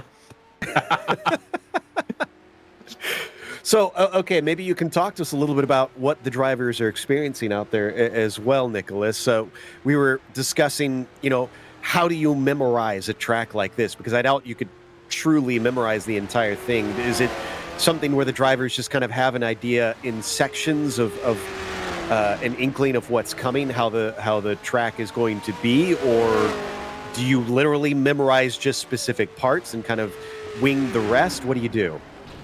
Oh! Sorry, Schrapp just had a massive wreck here. That is our overall leader, and he's going to lose it to Prodan, who's up into the lead for the first time.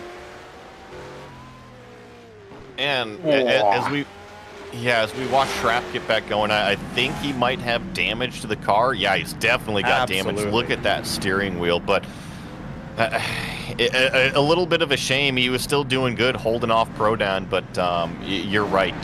Big time wreck here for Max. Yeah, that was front suspension damage. Very, very big. So he's going to have to be careful, especially like in these fast sections here now. Gets very, very narrow coming into this town. And last year, actually, unfortunately, we lost this car just now at the end of lap 1 due to a wheel disconnect with Tom Bonton at the wheel. Rafa Racing Club, last year they took part, Yanni Simoncic took part with David Mrocek, of course, as Team Burst. And they unfortunately they were very hot on the heels of Oskari Kantonen, teammate of Mr. GP Labs, Mr. Jake. Damn, I forgot his last name now. Jake William, there we are. He's got so many last names for racing, But yeah, they were very hot on the heels of Oskari Kantonen, and then unfortunately the Chaparral Auto XF decapitated a road sign and they flew to the side of one of the walls here. Well, rip to the road sign, and sad that we've now lost 2 cars officially. About the Rafa Racing Team, is that involved with the actual Rafa Racing Team? Because I get to call them quite frequently on the Porsche Sprint Challenge. Rafa Racing Club, I do think they are connected to them indeed, but I think Rafa Mr. Racing Simoncic Club- would be better. Yeah. Rafa Racing Club is all part under the Rafa banner, which is expanding a ton. In fact, they just announced this week that they have a new partnership with IMSA as well in the real world. So Rafa Racing Club is not only in World Challenge, IMSA, I get to commentate them on Global Time Attack, but also heavily in the sim world too. I know that they've got 4 or 5 even simulators down there at I want to say a 25,000 square foot facility in Texas. Oh, yeah. I didn't know that much. I just knew, Yane, because we raced together for a while already in the Virtual Endurance Championship years ago. Then when Mr. GP Lab started this entire fantastic new craze at the end of, that was 2022 now, with his historic road racing championship with the 1950s cars. Vianney Simoncic also took part in that, and then Mr. GP Labs posted another video about, this very circuit actually, about all the work that went in here, because this is, if you don't know, sorry if I'm rambling a bit, but a bit of interesting facts about the circuit. So unlike most tracks, this doesn't have LiDAR scanning or anything, because this is from a project that goes from 2005 to 2008, if I recall correctly. These guys basically took maps from, just these travel guides that you used to buy for your car trips. They took the maps from that. They took photos from trackside from back in the day and nowadays. And one of the guys in the forum that was working with the team that made this Targa Florio circuit actually drove around the entire modern track and basically put the video camera on a tripod on his co-driver seat. And they basically built it all from there over a span of 3 years, and now brought it into R-Factor 2 recently as well. Wow.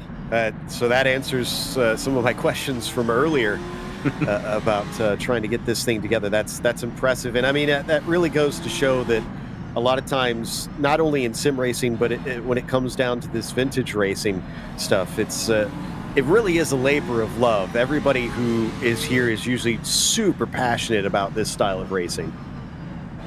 Oh, absolutely. I mean, I'm also, because of all of this, I actually started getting into R-Factor 2 modding as well, which has been a painful journey, quite honestly, but it's absolutely worth it when you see, more and more projects like this come together. Basically, I've had a couple of all-nighters in the last couple of months, which I didn't plan on, but you just start reading more and more into these articles and, finding more data for engines for different cars and all that stuff. And, we could add this car to the mix as well, so we have more different cars to choose from and all that. And all of a sudden it's 3 a.m. and you're wondering, where did the sun go? But we still got a lot in the works. We're looking to add a couple more 2-liter prototypes hopefully soon as well, and some GT cars as well with a completely new body shape. So, hooray!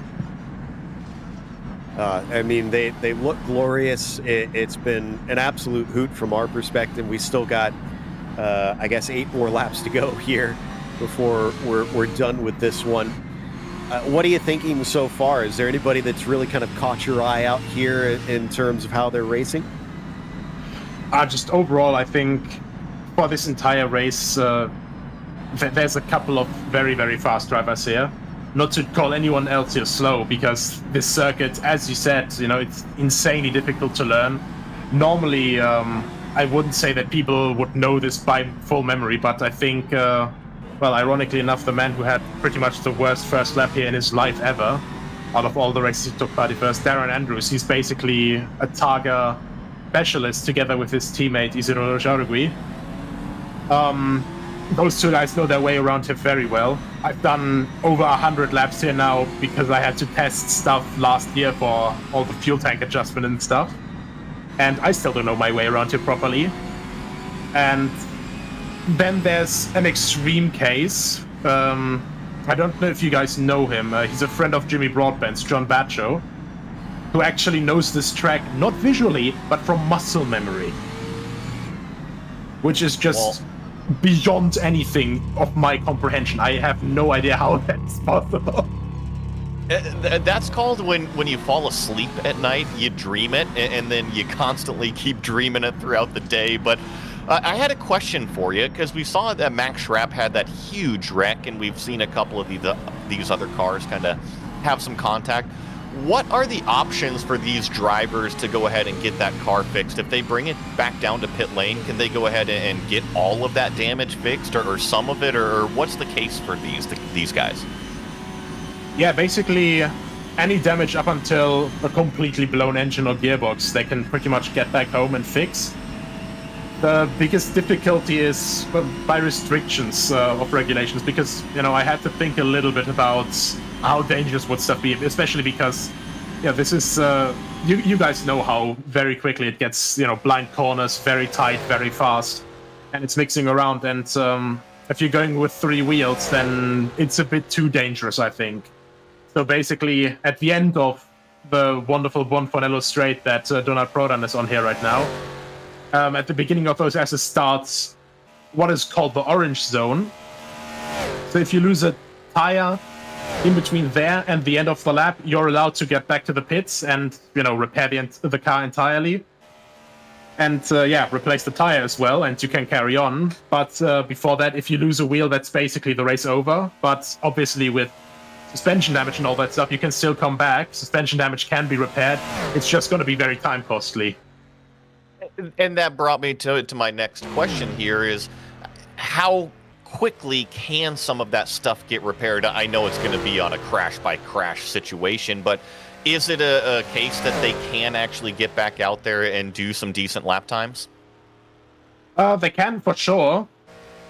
I mean, Darren basically got a bit unlucky, I think, with the accumulated damage overall. So he had, I think, 460 seconds repair.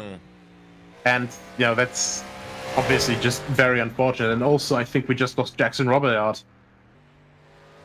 Oh, yes, you're right. I see him. That's got a DNF on that P3 on the timing and scoring pylon. So we'll have to check that one out. And my last technical question here for you, Nico, is how long can these cars generally make it on fuel? It depends on the car basis as well, because it's, you know, one thing with fuel tank size and also fuel consumption. So yeah, that's actually one of the things that it's a bit of a strategy in the car pick as well, because, for example, with one of the cars that's unfortunately not in the race anymore now, the Chappelle Auto XF, which of course is an homage to the fantastic Chaparral 2F.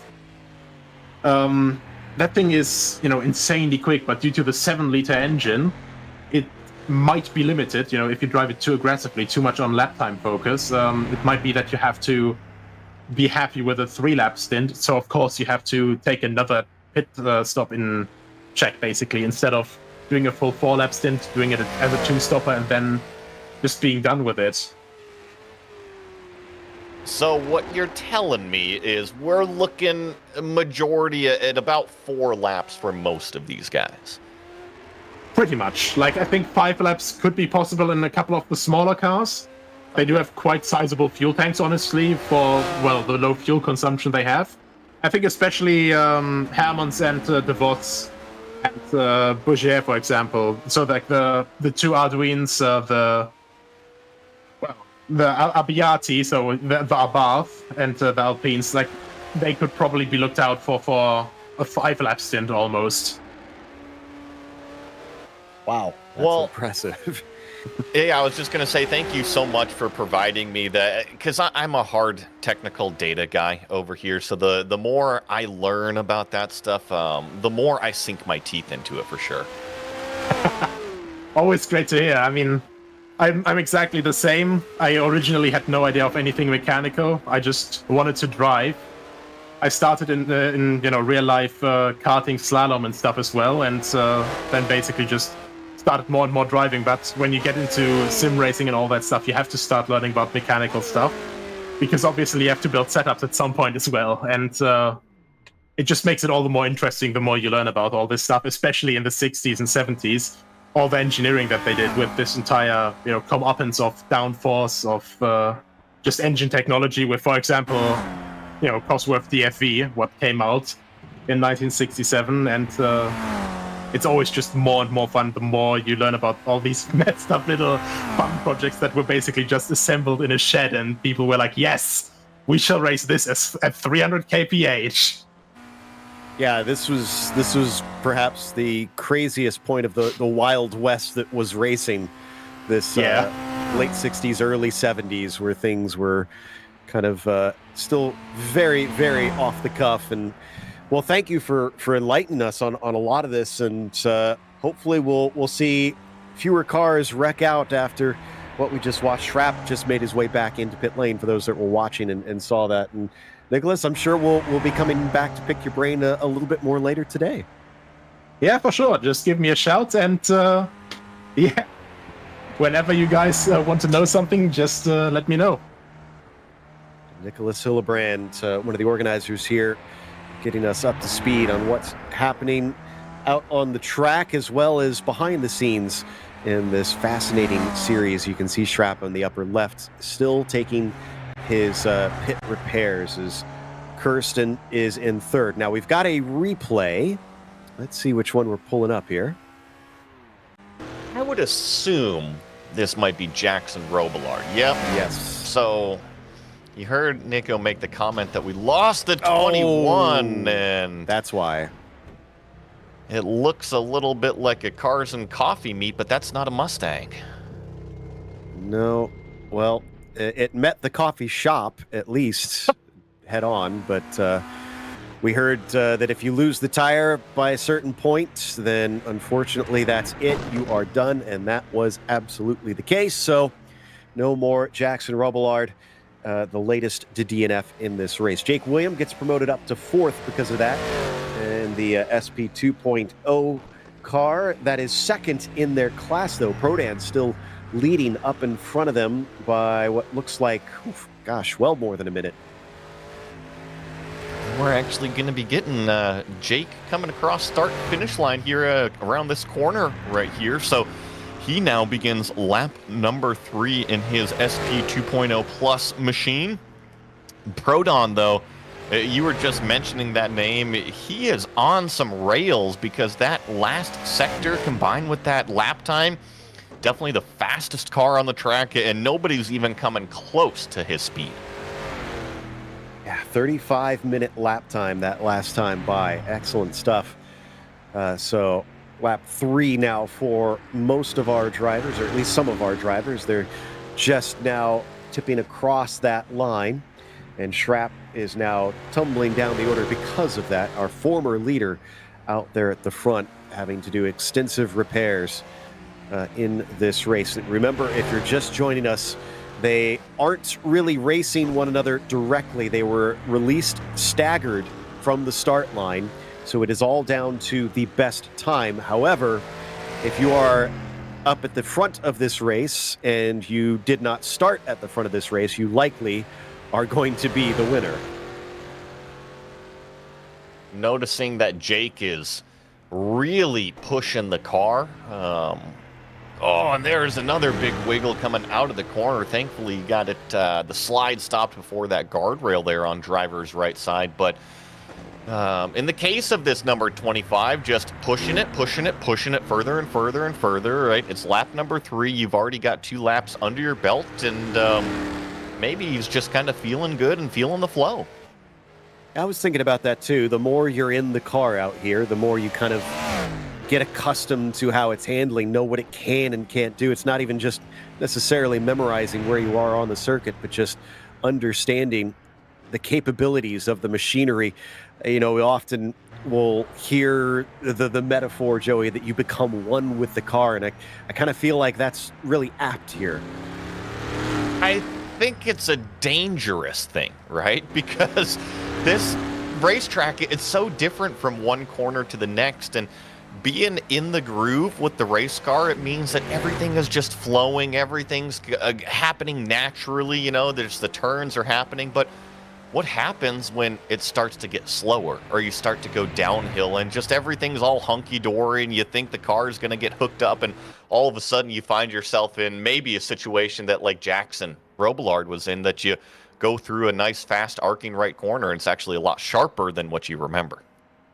Wonder if Steph Herman's had another run-in with a wall somewhere. I remember we've seen a couple issues for him, so he's in pit lane getting it worked on currently, and we heard that that car should be able to go quite far on fuel, so I don't think that is a scheduled stop for him, as Berger is unfortunately stuck up behind the number 4 of DeVos and having to wait quite patiently.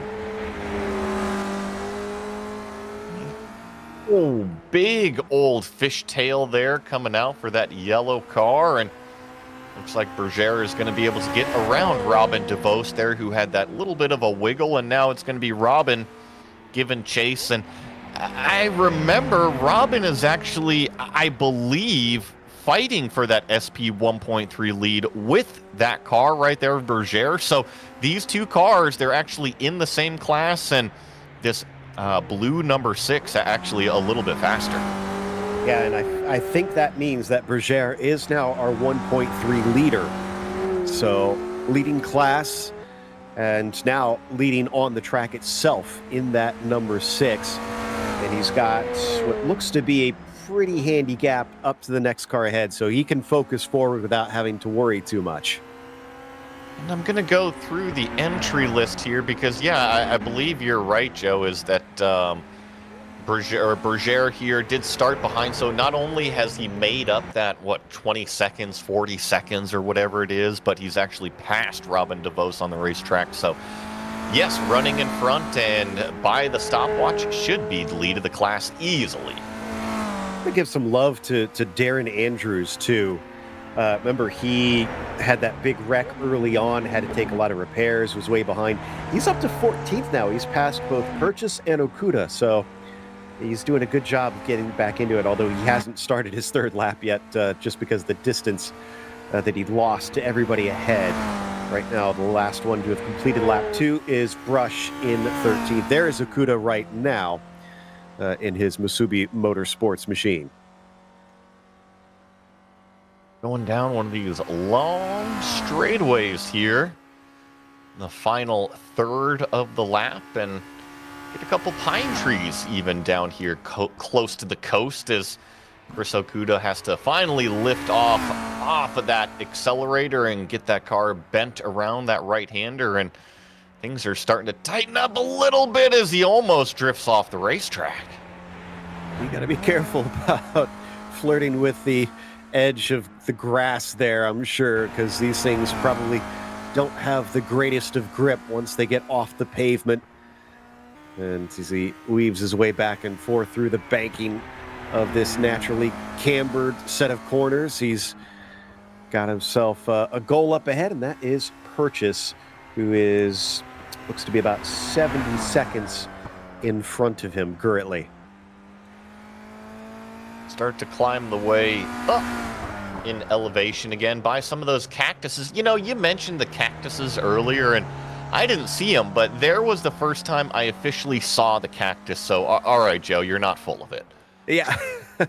Well, I saw them in the real footage too. We have to remember that Sicily is way far south. It's close to the and now my geography is escaping me, but the line in the middle of the Earth. Is it the meridian? It's not the meridian. That's the equator. The equator. Thank you. There we go. I paid attention in science class, I promise. Close to the equator.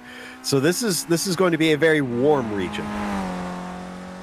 Yes, right on the Mediterranean, if you will, there, Joe. So it's a beautiful area, and I've never actually been to Sicily. I've been to Corsica, one of the islands down there in the Mediterranean, but a fantastic region. And yeah, it's definitely got a lot of these cool country roads as Chris Okuda finally completes that lap number 2. All right, so lap 2 for Okuda was a 42.25, it looks like. Not horribly off the pace, but also not considered quick either. Schrapp back out there. after the car is repaired. Where did he return? Is that saying 16th position?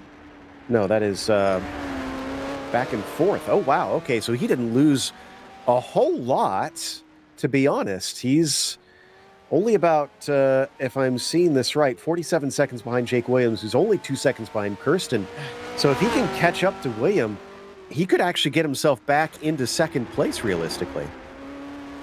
And, I mean, second place overall, and I think that's really what matters to these drivers. And if we pull up classes, he's actually in second place still in that SP 2.0 class. Remember, he is not in the 2.0 plus class. This is just the one of the regular 2.0 cars. So Max Schrapp back out on the racetrack, still in a podium position for the class. And we'll just see if he can continue to hunt down all of those cars right in front of him, too. Yeah, so that Matra is still chasing Kirsten up there in the number 13. That's really his focus. They're trying to win within class. Wow. And leaving really nothing in it here through this section. We've seen this with a couple cars, that portion of the lap where they literally get four wheels off the ground. Watching that section, do you think Max is trying to make up some time, you think? Maybe just a little bit. Just a bit. Careful, though. You might scare all those cows and goats on the hillside. Yeah, I was going to say, the sheep are probably amazed at what they're seeing, too, as the cardboard car, I guess we could call it here, for the Sprightly Tortoise team out there refueling. And, I was thinking about that moments ago, too, as the wooden car came back to mind. That is not a vehicle you want to mess up with the fuel. Yes. Yeah, not only can it light on fire, but you can also soak the chassis, I guess, in it. Yeah. Which will definitely not help the strength either.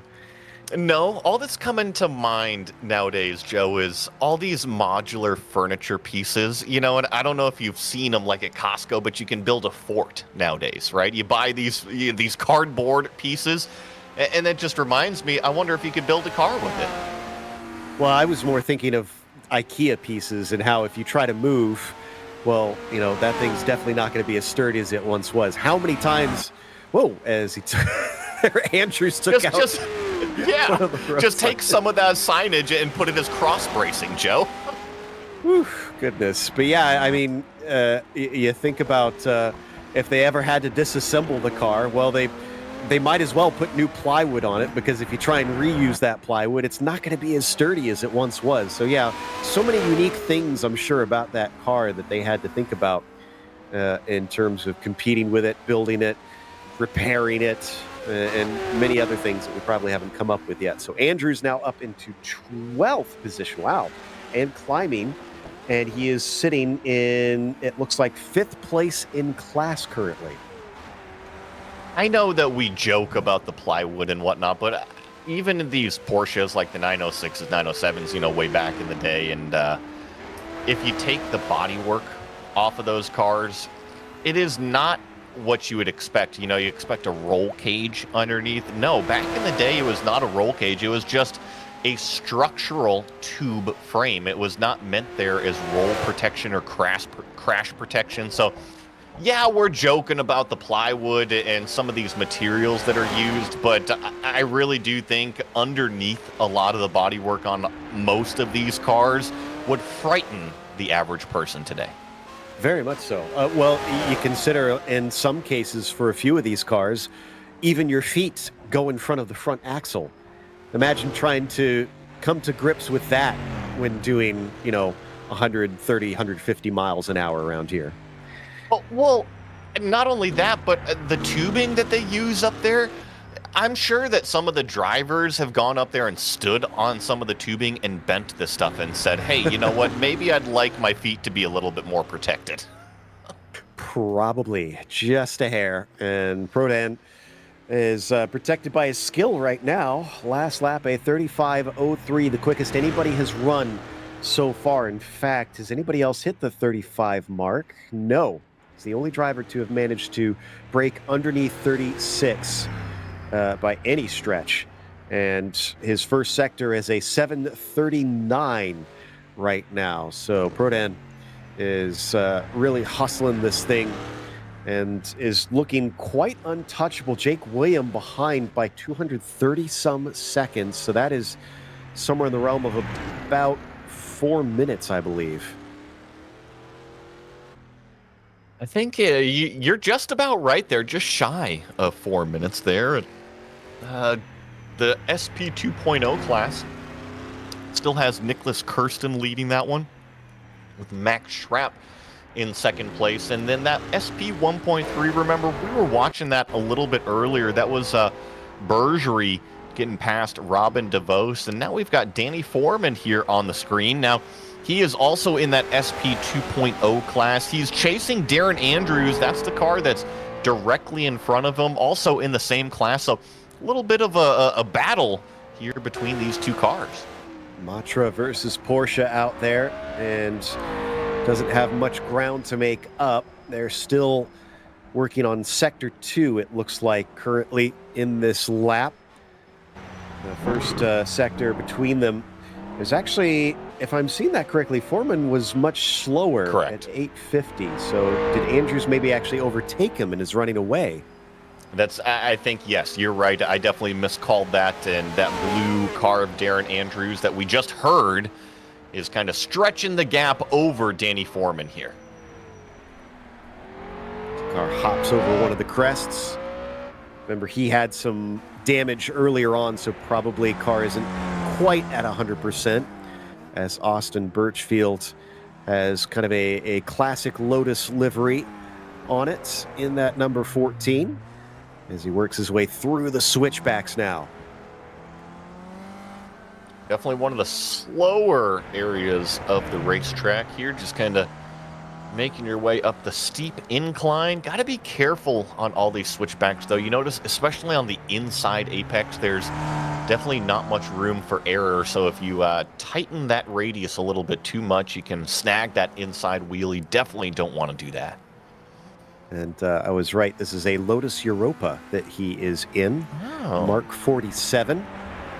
So hence why he's got that that classic 70s Lotus scheme on it. In fact, that was one of the things that Lotus pioneered. Wasn't technology. They were the first in Formula One to have a sponsor livery. You know, I did not know that. That is an interesting little tidbit. Where did you come up with that one, Joe? That was from watching, I think it was 71. It was either 70 or 71. I'm trying to remember which it was. But it was a cigarette livery, of course, appropriately. Of course. that sponsored the car. So it was Gold Leaf, I think, was the brand. Oh! Moment there as Andrews overtakes Hermans, who might not be working at 100%. That car getting very sideways. I think they were both probably waving their hands out the window saying, hey, thankfully that's done. We didn't crash. Thank you very much. And you're right, Darren Andrews was able to sneak by and just kind of leave Steph Hermans there in that number 1 car. And Darren Andrews definitely keeping the hammer down. Got a little bit of a gap now. We had just made the comment that he had passed Foreman and then by Steph there, and now he's got almost a minute up to the next car, so he can just purely focus out the windshield on the road. Oh, so it was. I double-checked myself here. It was Gold Leaf. It looks like 1969, actually, so even earlier, the first one. So it was in the Lotus 49, of all things. And, you know, that would definitely make sense, that era, right, where it's, oh, look at Steph just really still wagging the tail. But it was still in that era where motorsports was really gaining a ton of traction with Formula One and becoming one of the world's most popular sports. Exactly, yeah. Well, and I'm sure at that stage, too, all these teams realizing the cost of doing these experiments in their garage started going up and up. So having that sponsorship probably was becoming a bit of a bigger deal, as Steph Hermans slipping backwards since being our first starter and our first leader in this race. But he's racing in the trying to find him here. This is in the SP 1.3 category, so he's currently 4th in class right now. One of the neat things about these longer races is that we made the comment that Steph really jumped out to a great early start, and Joe, I just you gotta need to stop saying good things about him. I really do. I don't know what is going on here, but I was going to make the point that this is a long race, that it's not over. The first 3 laps do not dictate your finishing position. Steph just needs to gather it up, and I'm going to stop saying his name. I can't tell you how hard I was laughing over here at that moment. So Herman's with his Alpine. That's what, the 3rd time? Something like that, and still the tail back and forth constantly. I don't think that is a happy car right now, and unfortunately, he's still in Sector 2, so he's got a long ways to go as more of the signage being taken out alongside the road here. I don't blame him one bit after having a couple corners that maybe don't go to your favor. Just get the elbows out occasionally. Yeah, I think bring it home needs to be the ethos on this one, for sure. Was that Clarkson on the side of the racetrack there? It looked certainly like looked with some plaid pants.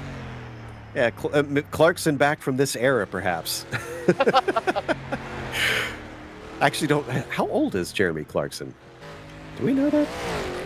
You know, I don't know, but I was scrolling social media recently, Joe, and I saw that he was just voted sexiest man in Britain. Do they have an eye problem in Britain, or is what's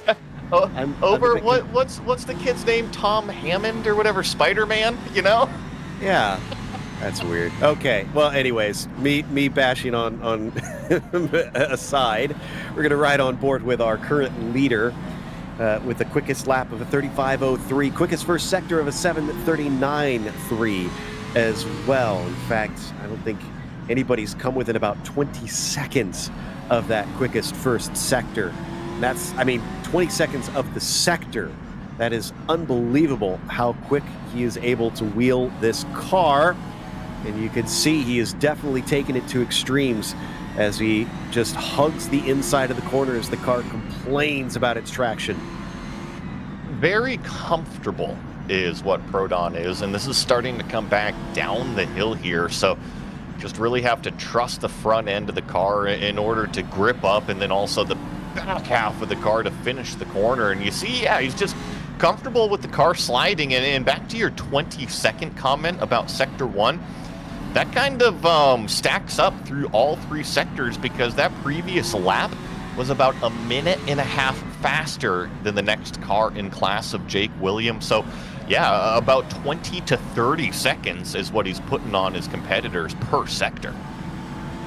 And he does look pretty smooth. There's a few corrections here and there, but this is definitely controlled as we watch it. Yeah, he knows exactly where he needs to place the car. Takes quite a bit of the rally apex there, coming through one portion of it. So no wonder he's got so much time each and every run across their markers as he whips past a few more of the farmhouses out here. And that's the other thing that we have to remember about all this. These are roads that are kind of out in the middle of nowhere. Yes, you go by a few small towns, but for the most part, you are way out in the countryside. What's most impressive to me is just the level of aggression coupled with no mistakes, right? And maybe not no mistakes, but the margin for error is definitely kept in check, right? He's not smacking the walls. He's not approaching the guardrails. Yes, he's sliding the car, but it's all within his comfort level, all within the margin of error that he is plenty comfortable with, and just has to keep it there. And as long as he's in that groove that we talked about earlier, just kind of one with the car, just keep on trucking.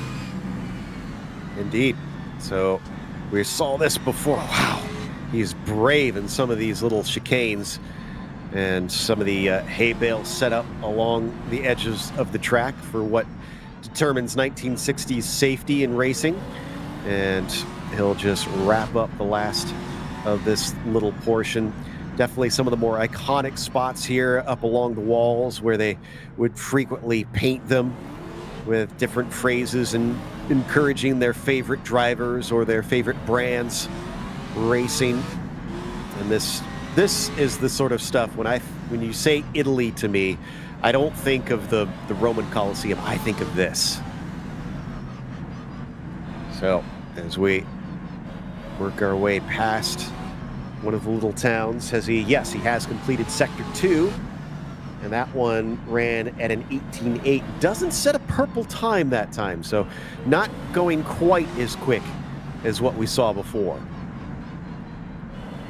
Maybe just managing himself from here, knowing that he's got such a large gap. Doesn't want to throw this all away. I mean, look at that. He even knows where to get a double apex on some of these corners. Donat looks like he really has a handle on this thing. Wow. I'm just in awe watching on board here and seeing how well he knows this circuit.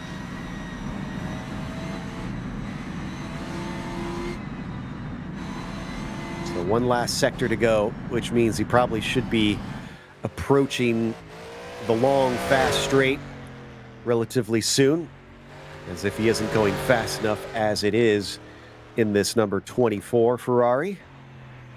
His gap now up to 277 seconds over Nicholas Kirsten. That said, Kirsten is in the 2.0 class, whereas Prodan is in the 2.0 plus. His next rival is Jake William, who is what looks to be about 288, 289 seconds actually behind him.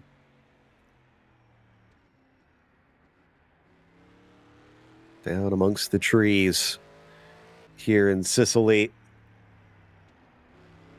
Williams' last sector was a 7:59, so yeah, that was about 20 seconds slower than Prodan. We're still waiting for him to get to Sector 2's timing line for Jake William. Checking to see as we look in on the number 25. He's also in a Ferrari. Seems to be the favored car, which is appropriate for an Italian race. I'm sure these machines get plenty of cheers from the virtual fans out there. A bit of a back and forth chicane, as the sign implied.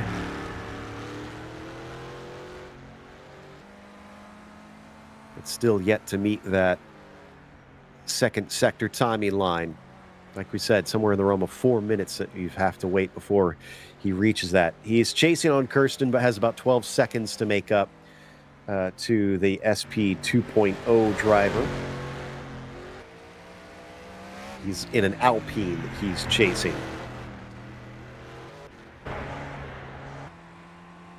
There's Kirsten now in the Lambda Lupi Limited car.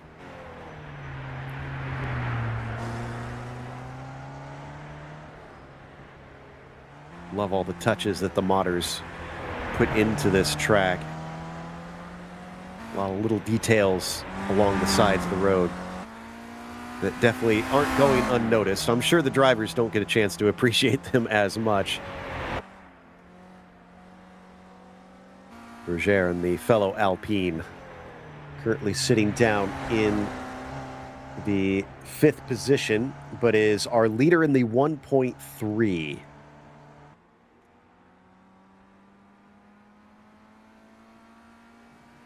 His next rival is DeVos, but DeVos actually just got overtaken by Birchfield, interestingly. So that Gold Leaf Lotus is going to separate them. Looks like it's about 40 seconds difference between Berger and DeVos.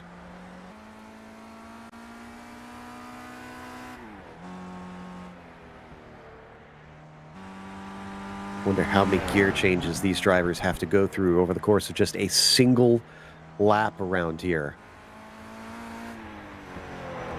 Well, this is before the days of 8-gear gearboxes This is definitely going to take you up and down through it plenty, I imagine.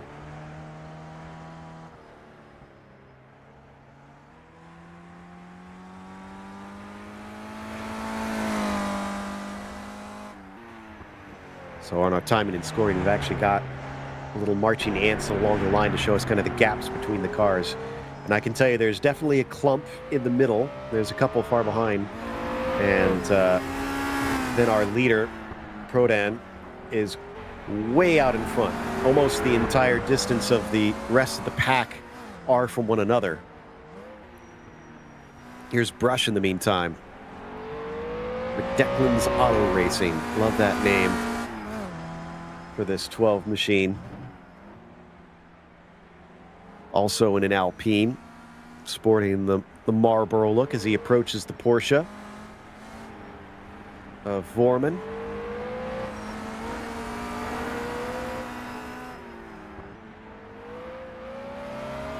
Should be two different classes. No, this is for class position, actually. This is for 6th place that Brush is chasing him in the 1.3s. No, excuse me, the 2.0s, rather. Spent some time trying to chase him down.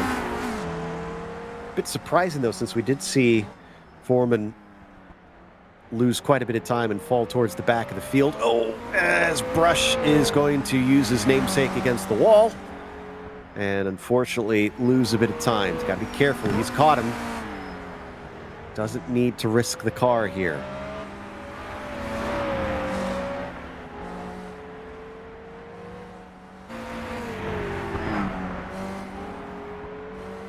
Definitely one of these faster parts of the track, getting up some speed.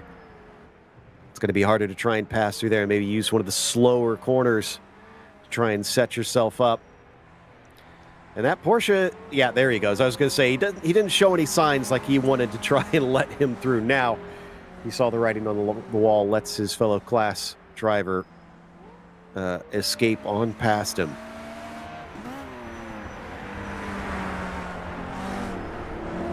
It's either Jeremy Clarkson or Doctor Who at the side of the track.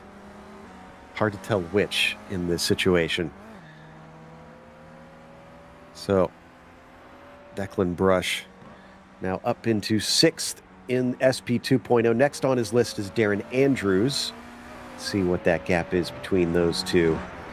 That's actually more than a minute that he's got to try and gain up to him. Well then, we are starting to get drivers get that second sector in, and Jake William not faster than Prodan, unfortunately, so continuing to lose time to him in that 2.0 class. Joey? Yeah, just jumping back in here as we're watching Declan scoot around in that SP 2.0 class, number 12 car, conveniently running in that 12th position there, at least on the timing and scoring board. And then I think we see Foreman. Yeah, he's just kind of creeping into the screen there. Was not too far behind Declan back here. So I think Danny is actually starting to close the gap just on that number 12 car. So you kind of have to see how Declan approaches all of this and see if that's going to affect his driving. Like Joe was saying, these cars are still on Sector 2 right now here on this lap, so just kind of have to watch it all as it develops through these section of corners here. You see on the timing and scoring pylon there on the left side that Foreman is only about 5.5 seconds or so behind this red and white number 12 car here. As jump back over to one of the more aggressive sounding cars. This is Darren Andrews here, running the number 15 in the 10th place position. I believe he's actually closing down on Stefano DeBerzi. He's right in front of him in one of the old Porsche cars, and taking a look at the Sector 2 times, actually Darren really just kind of lighting it on fire. In terms of the SP 2.0 class, it was an 18-minute 34.9 in terms of that sector. Go all the way up to Nicholas Kirsten, who's currently leading that class, put in an 18-minute 35.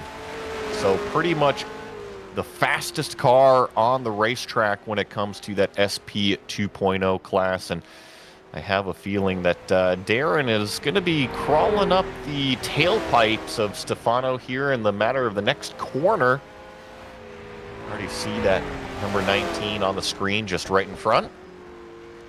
See how aggressive Darren decides to be here. Because remember, Darren had that long pit stop at the end of lap number 1. So he's really been on a comeback charge. And there he goes to the outside, is able to thankfully keep the car off of that brick wall there on the driver's left-hand side and then navigate that tricky little S section there as it rapidly approached there. So move Darren Andrews up 1 position in that SP 2.0 class.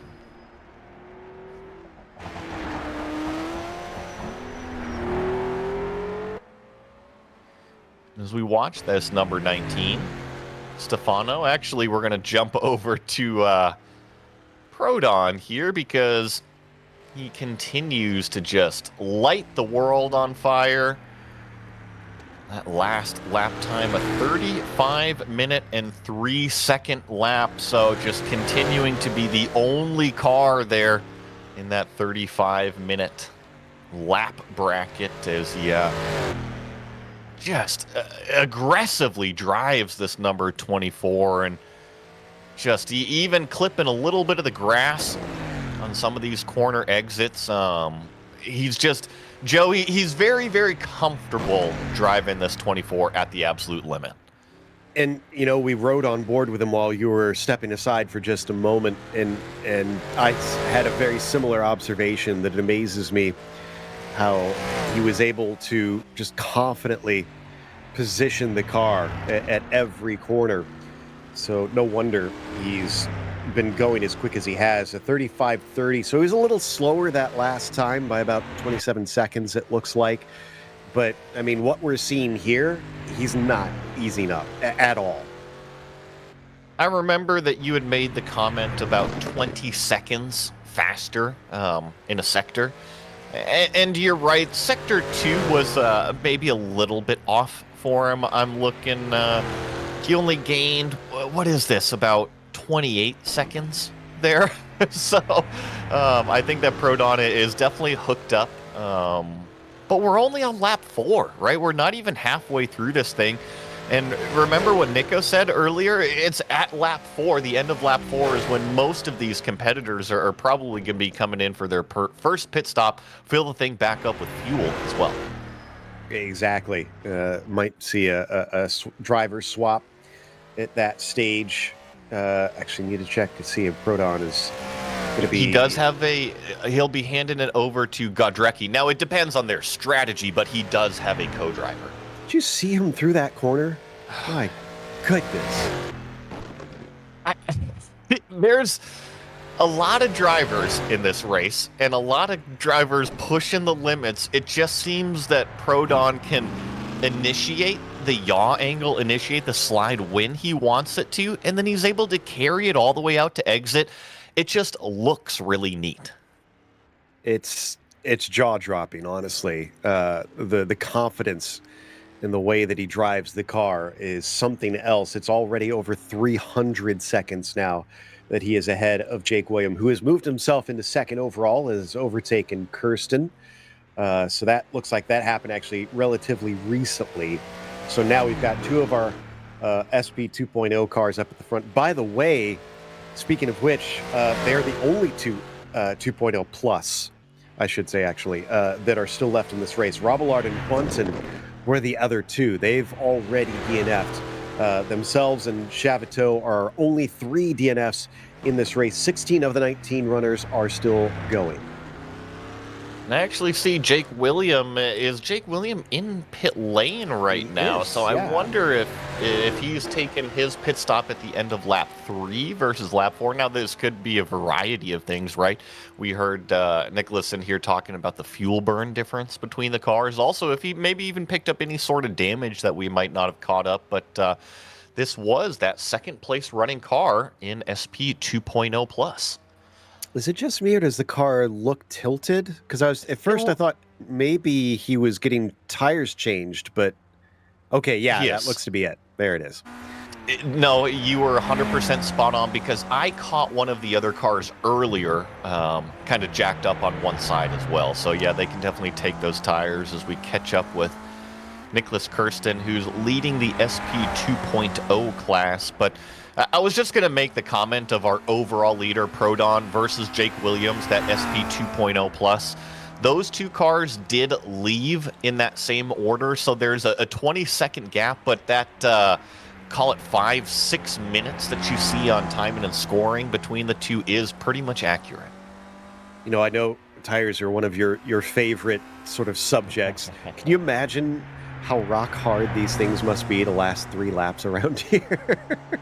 Yeah, it's just, that's what they had, though. So everybody is kind of in the same boat. And you're right, the tire construction is just so different from what we have now. It would be frightening. That's how I would put it. Yeah, the technology wasn't there. And unfortunately for Steph Hermans, the technology wasn't enough to keep him on the track. He is our latest DNF in this race. We'll see if we can pull up what happened to him, because he is in pit lane right now. So I don't know if he actually drove it there or if he had to tow the car back in. But whatever the case, just after I reported that we had only 3 retirements, we have reached 4 now. Did I see that Jake William did do a driver change? So as we're watching here, this is the number 13 of Nicholas Kirsten in the SP 2.0 class leading that, but Jake William in that number 25 handed it over to his co-driver, that's Askari Kantanen. So first driver swap that we have seen. Oh, so here's what happens to Hermans. This looks like he's going to have an accident that ends his day, which isn't too shocking. The car did not look like it was handling well. Maybe finally one of the corners just bit him at some stage. Certainly hussing it right here in this fast portion of the lap. He's got a wall off to the side. And, yep, that'll do it. End of the day, wheel comes off. He's not close enough to the end of the lap, and he has to park it. That downhill, Joe, it's so tricky. As a racing driver, you love uphill, you love banking, right? The camber in the road, those are all things that give you extra grip. Going downhill, the only thing you get is extra speed from gravity, so you just really have to watch out for everything as it approaches much quicker through the windshield than usual. Yeah, that's for sure. And Declan Brush, now he was ahead of Foreman not long ago, and it looks like Danny's gotten right back past him. And as they come on to the long straight and start to pick up speed, he should be able to pull a little bit of that slipstream from the car in front and maybe gain that time back.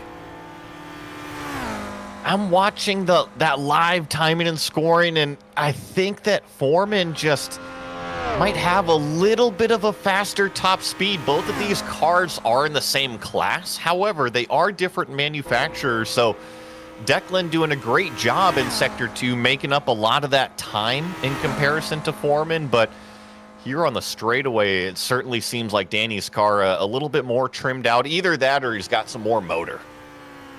Yeah, the Porsche seems to certainly have a bit more grunt here over the Alpine.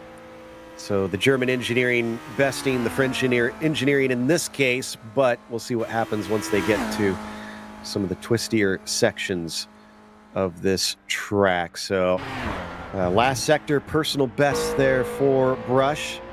Definitely feeling comfortable at this stage. And looking to see let's see, last lap. No, we haven't set a new lap for Prodan up at the front. He's still working on Sector 2.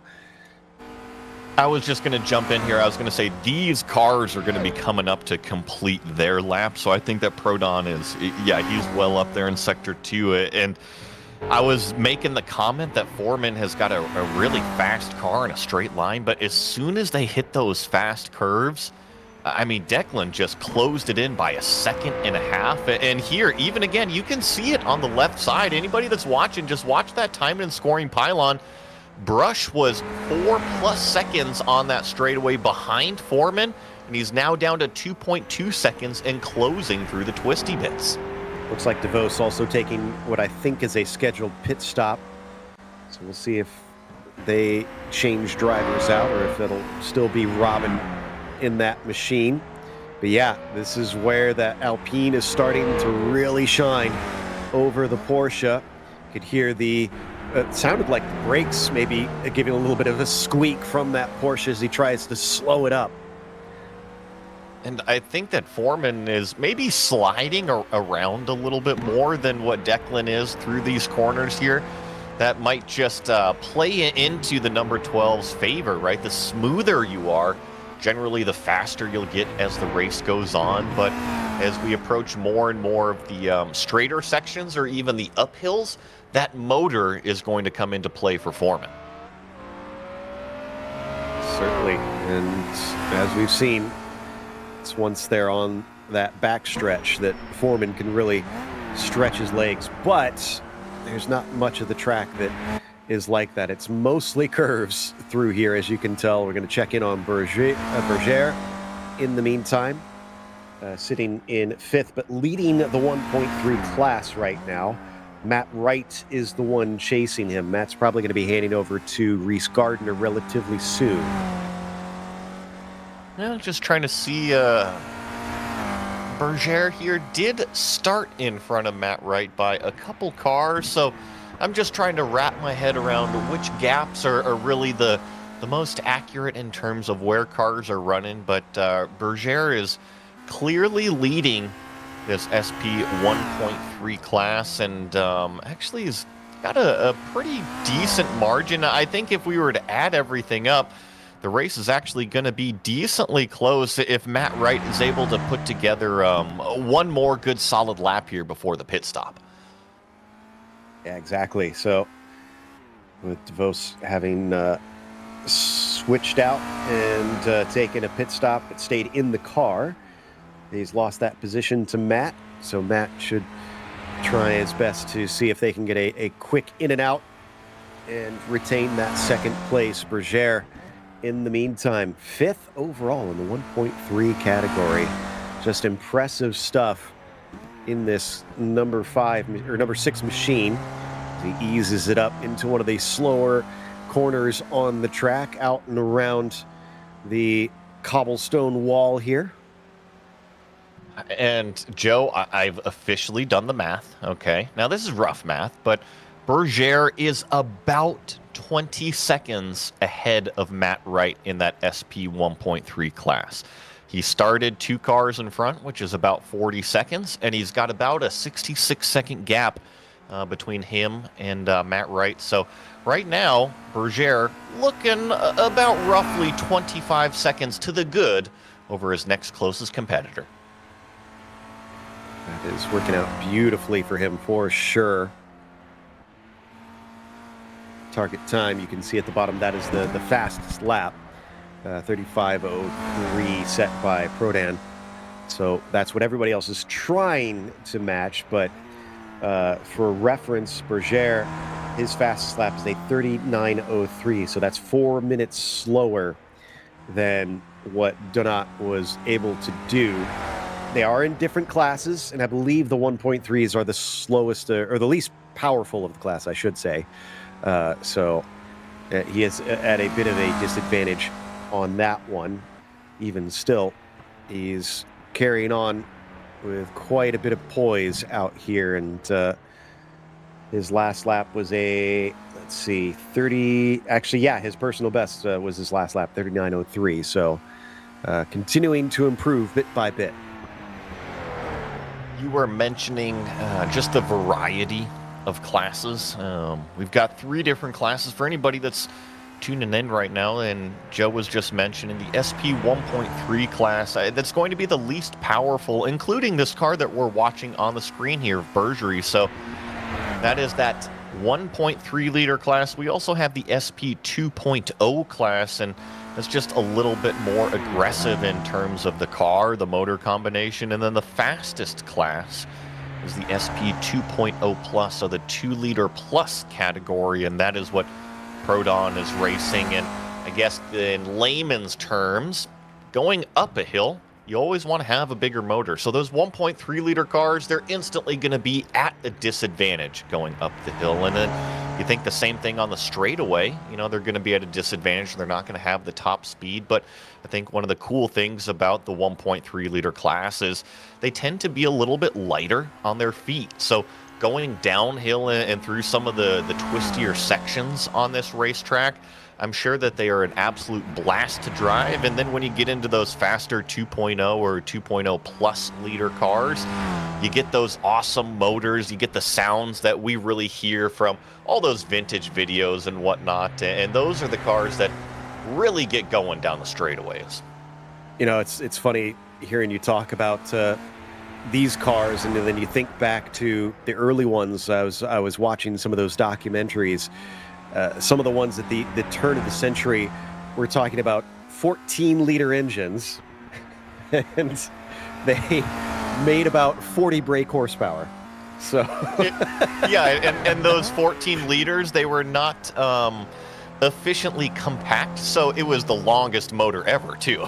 Yeah. Oh, they were huge. Absolutely monstrous. I'm sure you could hear them from the complete other side of the course on top of things. So these cars have advanced so much since this first started at the turn of the century. First race, I believe, was in 1906 for this track. As we come back to the cardboard car, the number 2, just chugging along. Purchase currently in 15th position.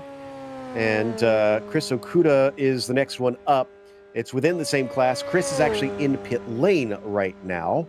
I'm not sure if he's taking a scheduled stop or if he's in for repairs, but he's trying to play catch-up here as David in the sprightly tortoise machine. You keep mentioning the cardboard, and I keep going to the plywood comment and everything, and I'm trying to envision what it would be like driving this thing, because you get the oil smells, you get brake pads, you know, you get these different materials that you smell inside the car as they get used, but I can't imagine what it would be like having sawdust all of a sudden like come up onto the windscreen. That would be an interesting one. That's a new one. Yeah, I was gonna say it's a nice pine smell, I'm sure, inside. only problem is you got to watch out for termites. So, but I'm sure we'll have plenty more jokes for this broadcast about this car. And amazing that David still has this thing right. I think, honestly, if he finishes this race, that alone is going to be an accomplishment for this machine. And we'll watch and Cardboard fans everywhere will be celebrating. You say that? There is actually a cardboard boat race in my town that is like a big deal.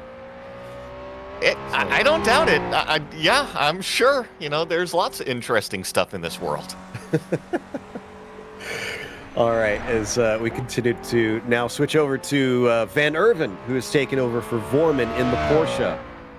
And let's see, where did they return? They returned in 13th position, last of the 2.0 class, unfortunately. Declan Brush still up ahead. I don't know if Declan has been in pit lane, though.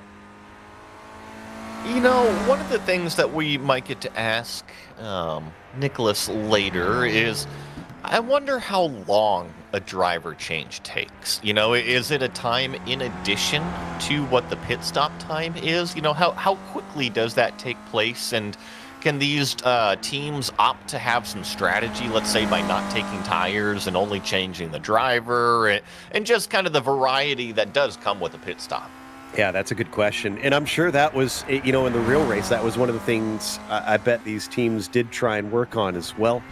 how can we either be fuel efficient or how can we fit more fuel onto the car itself so that we don't have to stop for those pit stops, because this is definitely an endurance race, and that technology would have been pushed as pushing the limits once again, Prodan, right up to the edge, not just of the grass, but what looked like another cliffside. Yeah, well, and you saw where the dust came off of. That was the apex, right? So if he clipped that apex, I would imagine this Ferrari going flying off of the other side, off of that hillside there. But it just goes to show you the level of confidence Prodan has with this machine, and he's been driving it like this the whole dang time.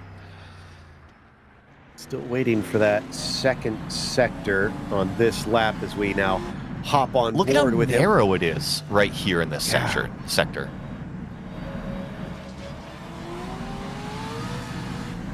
Off into the sky, not seeing where you're going, and then just gets it right down to the grass.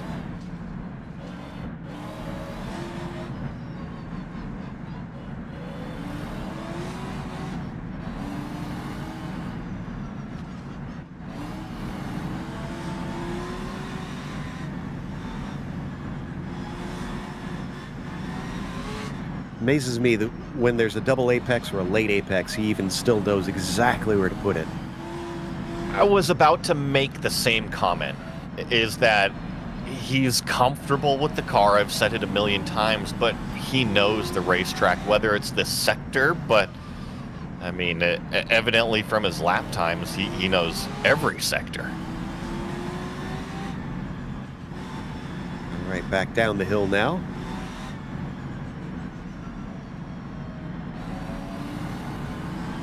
Also, his throttle inputs, like while we're watching him here, how you really tell who's a smooth driver as he jumps his way through this section is they're not stabbing the gas, right? And you listen to him, he really lets the car roll and then gets on the throttle. Definitely carrying that speed extremely well through here. It's going to climb uphill once again. But this is one of those portions in modern time that the track is breaking up as he goes off course. Luckily for him, he is able to cut the Armco and get back onto the circuit without any damage. That one wasn't my fault. You were talking. Yes, this is true. But I have to say, I'm pretty sure that's the first real mistake that we've seen out of this 24 car all race long. That we've seen.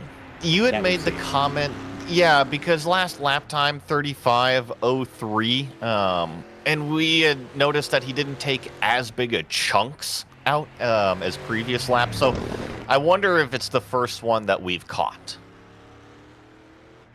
That might either be. way though, but I mean, total luck, because I mean, how many corners have that opportunity to the outside to run off the track? Well, and that's what I was thinking, is how much of that is a calculated risk, that he knew he could push that corner because he's got that safety net, and how much of it was sheer luck. So he's I based on the way he's driving, I'm pretty sure that was knowledge. I don't think that was luck. I hear you, but I think in general terms, we'd prefer not to have the race car fly off the track. Yes, definitely. And as we come back to Schrapp, who has found his way back into second place, a driver who had a massive wreck earlier on and has somehow been able to bring himself into a potential podium here for today's event. We're not even halfway through. And now it says 11. It is 10 laps. Oh, I thought for a second he was losing control of the car, but just continues on around the corner there. It is not 11 laps. It is only 10 that they will be running. That is just a quirk of the sim, that they put those 11 laps in so that those who are still running at the end of the race can finish the complete race once they hit the end of those 10 laps. I think when we're talking about stories of the first half here, because I mean, we are approaching halfway. We're not even halfway yet. It should be this car right? We watched him live throw this thing off the racetrack, and it was not a small accident. I mean, that was a big-time wreck that Max Schrapp was in, and was able to get it around the racetrack, get it back into pit lane. Fortunately, it was closer, at least on the back half of the racetrack, that he was able to at least maintain some sort of pace and then get it fixed up, and currently leading his class in SP 2.0. I would love to see this race done with modern 2010s Audi technology. Just take half the car off and put another half the car back on and carry on through this race as we come over to Berger here, still in 6th, still leading the 1.3 class over Matt right behind him. Not sure if he's gained or lost time on that one. They do have Birchfield, who is in the 2.0 class, sandwiched between them right now, and actually Birchfield's 4th in that 2.0 class right now. I know that you joke about, being able to swap whole components over, right, with these cars. But I think back in the day, really, there was a lot of these cars that wasn't necessarily, call it, needed. And so if you did run into an issue, it wouldn't necessarily be replacing the entire thing versus just taking it off, right? Cut that entire section off. We don't need it anymore. Yep, exactly. Not modular, but definitely able to be fixed in its entirety in a way that maybe we couldn't see as easily today with as complex as cars have gotten. But this Alpine has been looking pretty handy around this track. I say that as he has a little bit of a correction there through one of the left-handers. Still at 15 cars running in this race. Your overall leader is Donat Prodan, and Mark Johnson is sitting in 13th for the Fish Motorsports number 7. I love seeing the little styling cues. And you really look at it, I'm sure that they had aerodynamics in mind with the back half of this car. And I'm specifically talking about the shark fins, right? We typically see them on Formula cars going right down the spine, right? But look at them on the fender flares here. They're not as big, but they probably were designed as a very beautiful aesthetic and then got molded into something that could potentially help out the car. And these cars with these tires may not be able to take full advantage of what that could do aerodynamically, but hey, the idea is there, and it's also done in a very eye-pleasing way, isn't it? Well, there was one in the videos that I was able to pull up. I think it was one of the Porsches. I swore it felt more like the Batmobile with the size of the shark fins on either side. And that was a little bit beyond this era into the 70s, where some of the aerodynamics almost got cartoonish with the way that they were trying to implement them. And yeah, just like you said, it's always fascinating to see the different eras and the sort of pathways that they would take in development. I love what you described there, the cartoonish aero era. I think that is perfect for like the 70s and the 80s, when it was really just kind of based off of, hey, go out there and we're going to design it, and you go out there and try it and see if it works before all the computers came around. But I think what I like about this era that we're watching on the screen, things were still designed to be pleasant to the eye, right? They were meant to be sexy to look at, and then they became race cars. Versus today's world, it is all engineering. It is purely numbers, what is going to give us the best result for the car. Absolutely. So as he works his way, here does Van Erven and his Porsche through the hill. Let's see, where is he right now? 12th overall, it looks like, for the number 17. He's had a bit of an up and down day, it seems like, in this orange and white machine.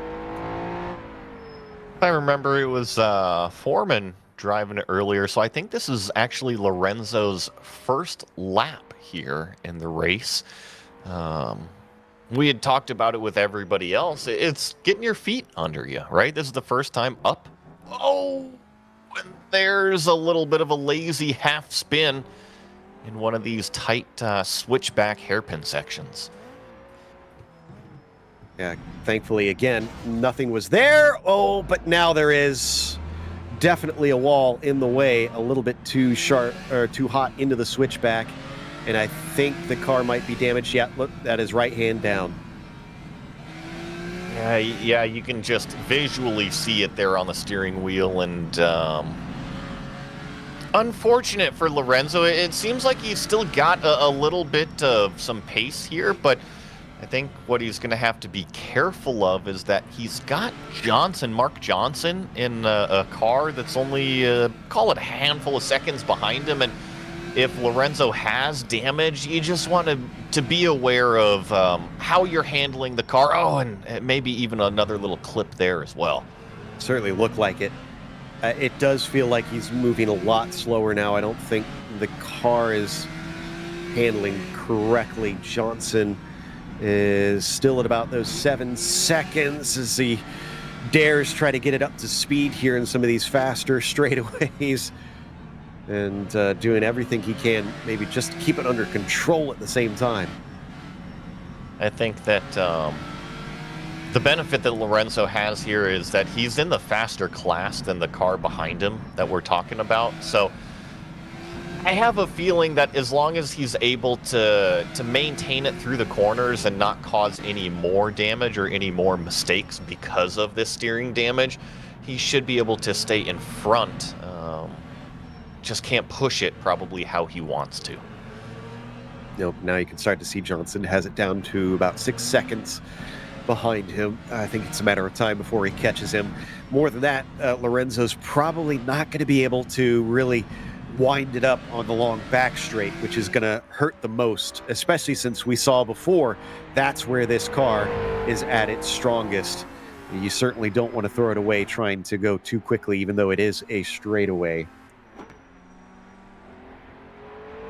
See, but he's got that decent little gap there, so, you know, it's the first lap. It is so easy to do, especially when the co-driver hands you the car and says, you know, just go out there and turn some laps and keep in the race. And just a simple little mistake on one of the slower sections, those switchbacks definitely cost Lorenzo. But as we've seen from even Max Schrapp, who's leading the 2.0 class, you can come down and get that thing fixed up. You just got to make it to pit lane. Which is exactly what Van Erven is attempting to do here. So as sketchy as it might be, this is definitely the better option than trying to tow the car, in which you have to sit and wait patiently for a timer to tick down. At least you're in control of your own fate in this one. And yes, if you're looking at that tower and seeing where Prodan is in comparison to everybody else, that lead is indeed almost 400 seconds. Kantonen, who has picked up this car and taken over for his teammate, is trying to catch up to Prodan because he is in second in the 2.0 plus category right now. But this is where we watched Prodan some laps ago, and I can even just tell visually he was a lot quicker through here than what we see for Oskari. Totally. You know, Kantonen is one of the fastest drivers we've got, and you're right. You can just visually see that when we have it on Prodan, he attacks the racetrack. Not to say that Kantonen is driving slow, it's just the yaw angle isn't there. You know, he's not diving it into some of these corners. It's much more of a car that's driving at 9/10, and the driver is well within his limits versus Prodan, who's carried it almost to a 7-minute lead now, just ripping that thing. I talked a little bit earlier about there were big names that raced at this event, and just to list a few of them off, you've got Moss, was one of the legendary drivers that raced here. Fangio raced on this track. Graham Hill attempted to try and race here. So yeah, some names that anybody who is a fan of European racing, definitely their ears will perk up. This car that we've got on screen right here is running second in that SP 2.0 Plus class. Now, the 2.0 Plus is the biggest motors, those 2-liter plus motors. So when we talk about the uphills and those long, long straightaways, these cars, as long as there's no damage on them, right, they should be the fastest of the bunch. Easily. This is where, as the driver, you're definitely smiling as you let it unwind and let it get on its way. So the 25. Oh, go ahead. I know I'm constantly interrupting you over here, Joe, but while we've got this car on the screen, this was actually one of my first models ever as a kid. I had an old Ferrari 330 P4, and I still got it upstairs. So watching these old Ferrari race cars, it's pretty fun. And honestly, it makes me so happy that modern prototype racing has brought Ferrari back into the fray, because I believe it ended sometime in the 90s that they ran prototypes, but this used to be a huge thing for them. It wasn't just Formula One they ran in the regular GT car racing. These things were really special looking, and I can only imagine what it must have been like in these cockpits, because I don't think they model it here, but that curved glass, that must have been so disorienting inside the car. I know what you're talking about. So my father had a 1957 Ford Thunderbird, so a classic Ford car. It's a convertible, but it has the curved glass around the side. So yeah, it's a little bit of an oddity. And then if you put that in front of a race car and you're trying to look at apexes and everything, yeah, it would be a little bit interesting for sure. But you were just making the comparison to modern prototypes. Look at this onboard. I mean, are we not sitting in a prototype right here with the two front wheels that are just protruded out above the car, just like how we see in a prototype? I would say that the only difference really is that modern cars have the suspension kind of in the center, so you also have a protrusion in the center in comparison to what we have here, but you can clearly see where this car is going. The DNA is there. Just maybe a few less buttons than the modern ones. Yeah, more rivets. Absolutely. And that's the other thing I do love about these things, is how raw they are inside. We often comment about how race cars, even in modern times, are trimmed down. They're meant to be. They're not supposed to be comfortable and beautiful looking inside. But this takes it to an extra extreme, where it's bare metal right in front of you. As we're riding on board, something that I was just noticing is that our overall leader, remember that was Prodon, has completed lap number 4, and that's when most of these cars we hear are going to be hitting pit lane to fill up the tank, and he is in fact on pit lane, getting a driver change as well over to Godrecki. All right, so he's going to hand over to his teammate and probably get back on the road here shortly, but he has such a massive lead. They haven't lost the lead yet, despite a driver change pit stop. Is Schrapp still catching up by roughly 3 minutes behind? There we go. Trying to get a shot here of our leader taking their change. Godrecki behind what looked to be a very confused looking team member there. Well, and every computer and every sim is a little bit different. What I think worries me is that we're on, 4 minutes on that pit stop there, and I just wonder how long it actually takes, or if we're dealing with maybe a little bit of damage repair from something that we might have saw earlier. Well, Schrapp has managed to reach the backstretch and is just past it looks like, as he's now swinging through the S's. Almost reminds me of the Master Kink at the old Spa, the way you have to weave through those buildings there at a long, fast straight. So Schrapp is coming down to about 100 seconds behind now, getting close to a minute and a half behind the leader. But remember, he probably still owes us a pit stop as well.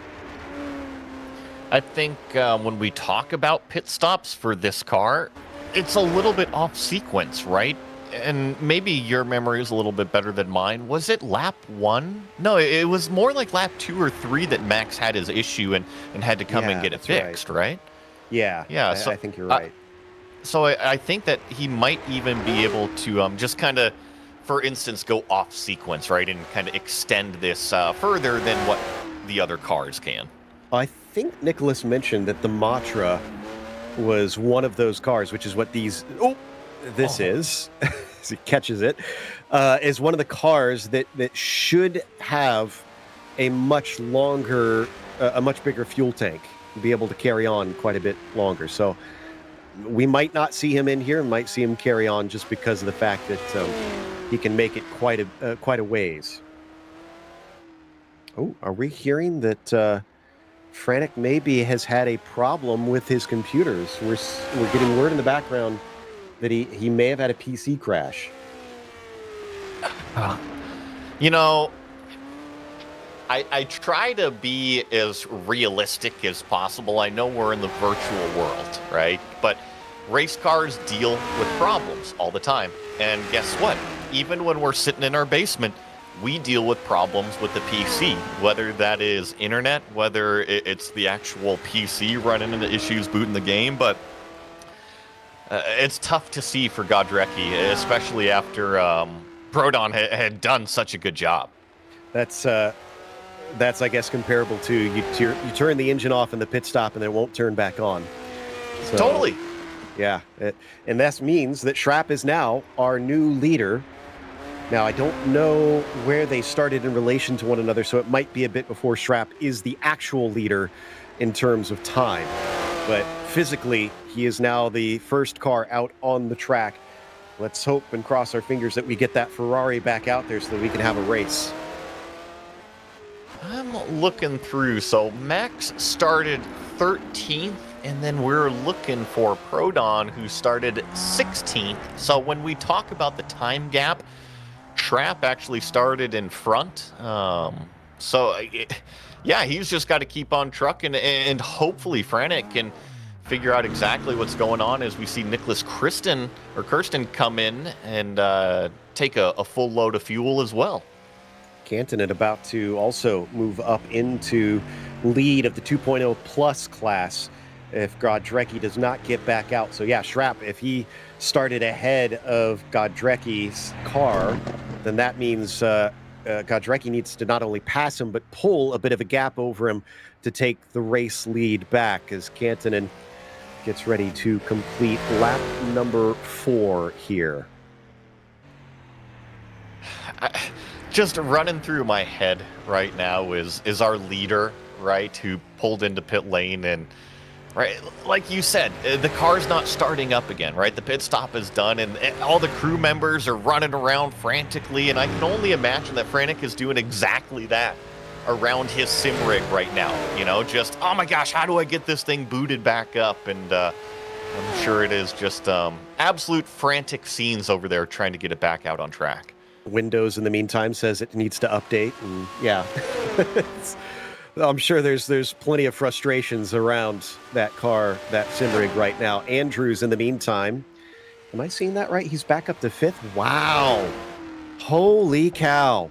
This was a car that was not only last on track, but multiple minutes behind. Darren Andrews has turned this race around.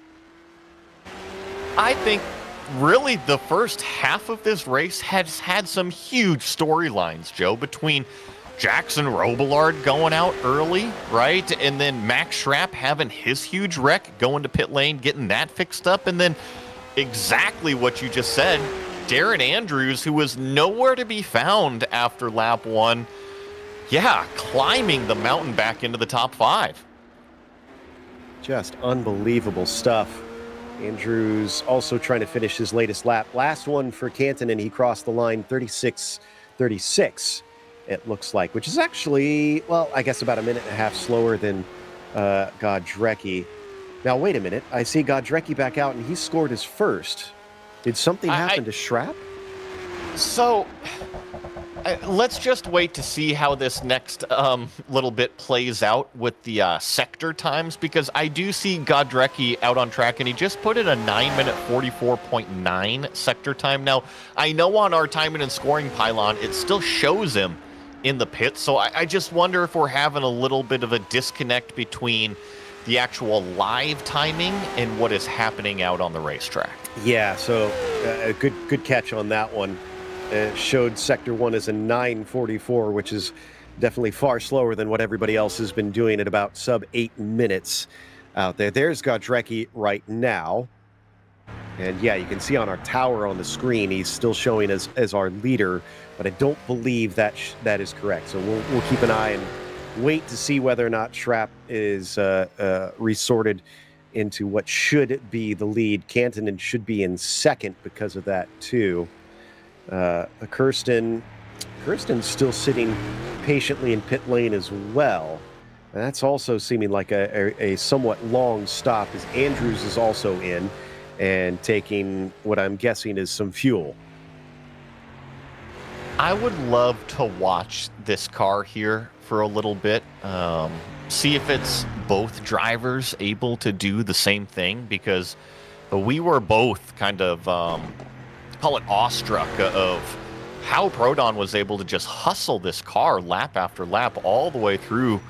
And I'm curious to see if Godrecki is able to do the same thing. Now, I'm sure some of it comes down to the setup, right? Like, how does the car actually drive on the road? And certainly seems like Godrecki is pushing it as well.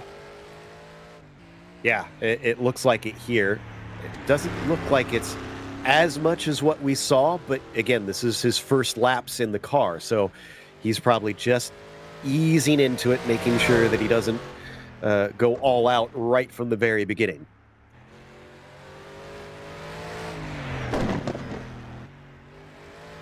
Love the sound that these bigger motors really are producing. Oh, uh-oh. Did he stall it? I think he was just in the wrong gear going through that and had to get it down a gear. Yeah, it seems to be.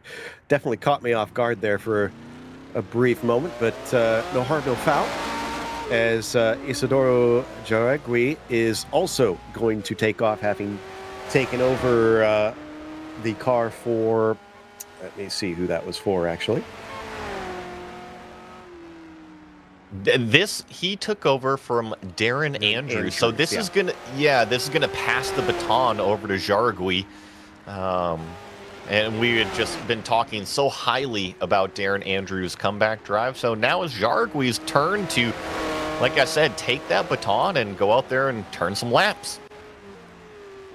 That is, if I'm seeing correctly, an Argentine driver that has joined Andrews, who is from Australia. Quite the mix that they've got in a French car. So the Matra back out on track and is running in fourth place for what we're seeing right now. That might actually be as high as third if he's ahead of Godrecki or not, but we still don't know exactly what's going on in terms of the timing of that one, since we're waiting to see if a timing glitch will correct itself on this car. But yeah, it doesn't look like he is taking it all that slow himself. Isidoro is out and running, and Argentina, like I said, does have history here, as Fangio was one of the famous names that raced here.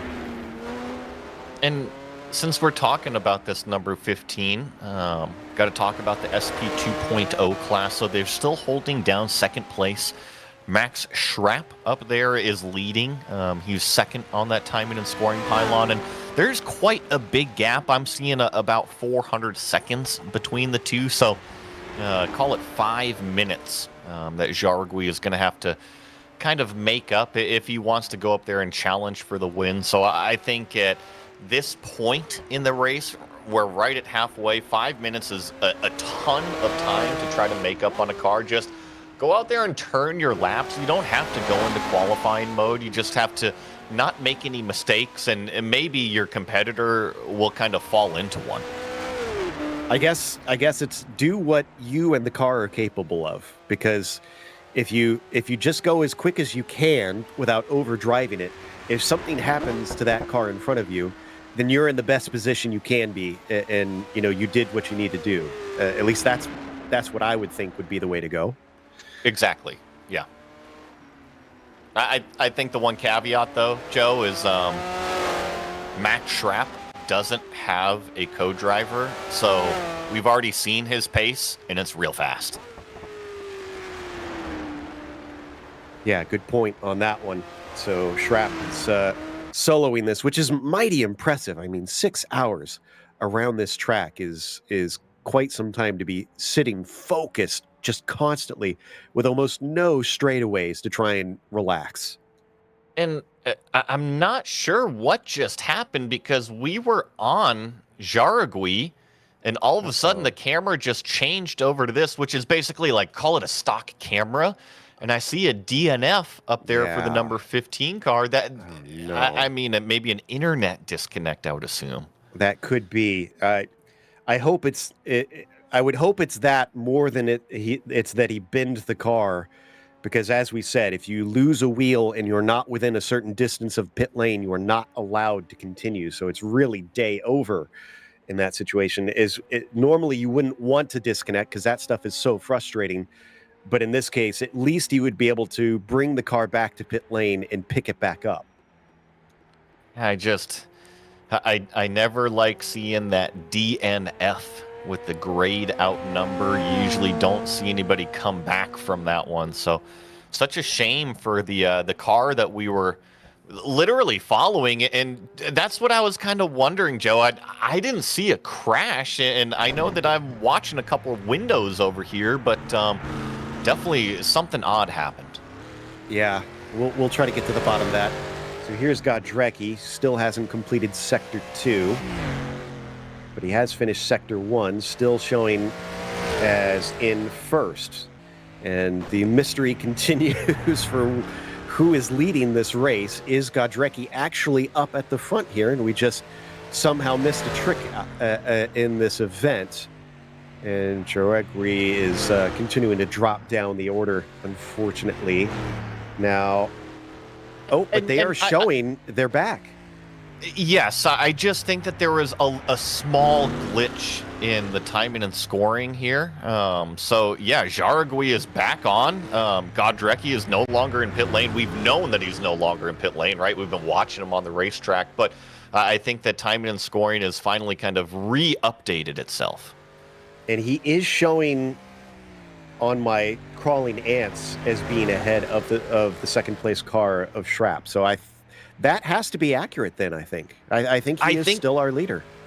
Correct. I think that there was a long pit stop, and then it just took a while for timing and scoring to re-update after that long pit stop. Exactly. So, okay. Looks like we've got that sorted out. We might actually get to talk to one of our Porsche drivers here. And actually, it looks like he's just joined us. And this is Danny Foreman, who is hopping into the booth with us after he's gotten out of his bright orange and white machine. Danny, congratulations on an excellent stint. You guys still out there running with Lorenzo in the car. How does it feel? Well, thank you. Can you guys hear me correctly and stuff? Yep, we've got you. How does it feel now that you've jumped out of the car? I'm gonna say the stress is not gone. I do have to keep an eye out because we are gonna do a little switch again due to some damage. So I will leave this interview not too late, but I'll just keep an eye on that. All right. Well, we'll try and not hold you up too much then. In that case, we noticed that it seemed like you were able to run away from some of the other makes of cars on that long 4-mile straightaways. Would you say that this is the Porsche has a good bit of grunt underneath it? Yes, definitely. I picked this car originally. We picked this car because it had relatively low power, but also very low weight. That's why we chose this. However, it has turned out that it's actually awesome on the straights. It certainly seemed like it because you were able to pull a handy little gap. So what does that mean, though, in the twistier corners? How is it in the low speed stuff? Is it a bit of a handful? No, that's what surprised me because I chose it especially for those low speed parts, which the Targa is filled with. So it turned out to be a very positive surprise. And it certainly gave us quite the storyline out there as we're actually watching Schrapp and his Matra right now trying to play catch up. What's you guys' ultimate goal? Because you're 13th overall and sadly last in the 2.0 class right now, but you're still running, which is the important thing. Well, our goals are first of all to, of course, finish the race for both of us. This is the biggest event we've ever competed in. Also the first time we've driven together in an event. And also the first time we do an endurance event. So finishing is our first goal. I'd say our next goal was finishing like halfway up the 2-liter class, but I don't think that's gonna happen anymore. So not finishing last and finishing it all are our two main goals, I think. I think that sounds fair. So, well, you've still got about half the race left to go. Best of luck, and thanks for coming and chatting with us. Yeah, it was loads of fun, and your commentary is very awesome. Oh, thank you. As Danny Foreman in the number 17 Amici Auto Sport car with his teammate Lorenzo Van Erven, who is out driving right now. So Danny's going to head back to probably be with his teammate and make sure that he's communicating with him, seeing what the car is doing out there as we watch Schrapp carrying on. And still sitting in second overall, but leading the 2.0 class right now. It's Nicholas Kirsten chasing him, currently in the number 13 machine. And that is one of our Alpines that Kirsten is running solo, actually, in that car. So is Schrapp, of course. So as we watch him, Joey, looks like he's also got a pretty handy gap over Kantonen right now, who is the next one chasing the 2.0 plus category. Yeah, it looks like, call it about 100 seconds between the two, about a minute and a half between Schrapp and Kantonen. But I think the biggest thing there is definitely the difference between the two classes, between the SP 2.0 and the SP 2.0 plus. So when we really look at Max Schrapp's closest competitor, it is Nicholas Kirsten down there that is a good 5 minutes or so behind. So Max just has to keep on doing his thing, keep it clean on the racetrack, unlike the one little incident that we've seen earlier. And Nicholas, happy to have you back in here with us. And we have hit the halfway point, right? Some of the cars are past the halfway point. Some of them are just crossing over to lap 5 or so. What have you thought so far? Yeah, it's been a roller coaster of emotions, I'd say, you know, with Darren Andrews obviously coming in with a very, very fast lap, 35.46, pretty much at the end there, and Isidoro Jardupi coming in.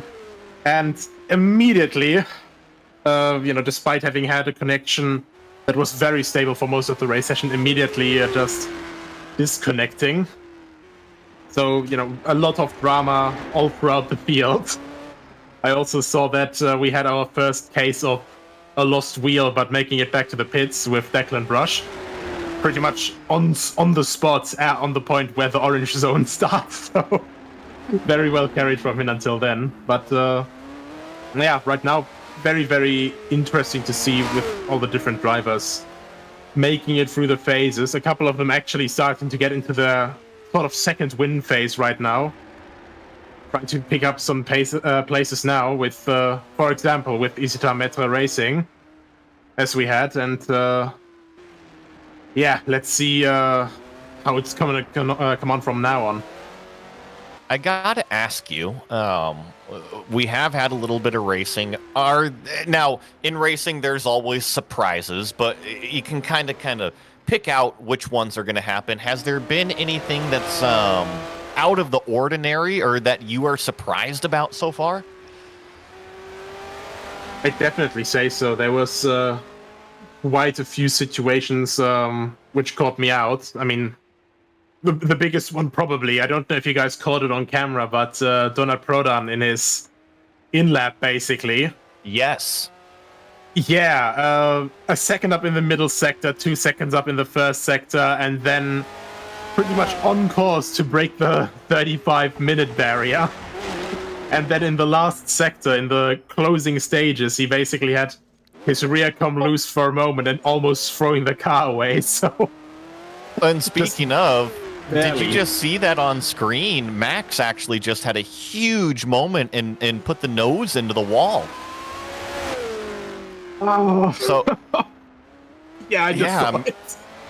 yeah, and that was just all down to braking, and it looked... Now, do you know how many turns? Do you have an actual count of how many turn numbers there are per lap? Oh, hold on, I'm prepared for this. Hold on. 567. I love it. 567? It's a perfect number for a perfect track, isn't it? Oh my goodness. Okay, so my odds just went down because I was going to say it looked eerily similar to the same corner that Max lost it in earlier. But hopefully there's no damage on the car, and even if there is, we've seen that they can get this thing fixed up and still be fast. Yeah, I think it's also just a light bit of aero damage. Maybe a little bit more drag there, because obviously the nose is a little bit pressed in now. But overall, like, pace-wise, it shouldn't make too much difference. But yeah, it's really, really tricky, that braking zone there, because you're coming through that sort of faster right-hander still. Obviously, after a really fast section where you're going through these right and left-hand kinks after crossing that bridge.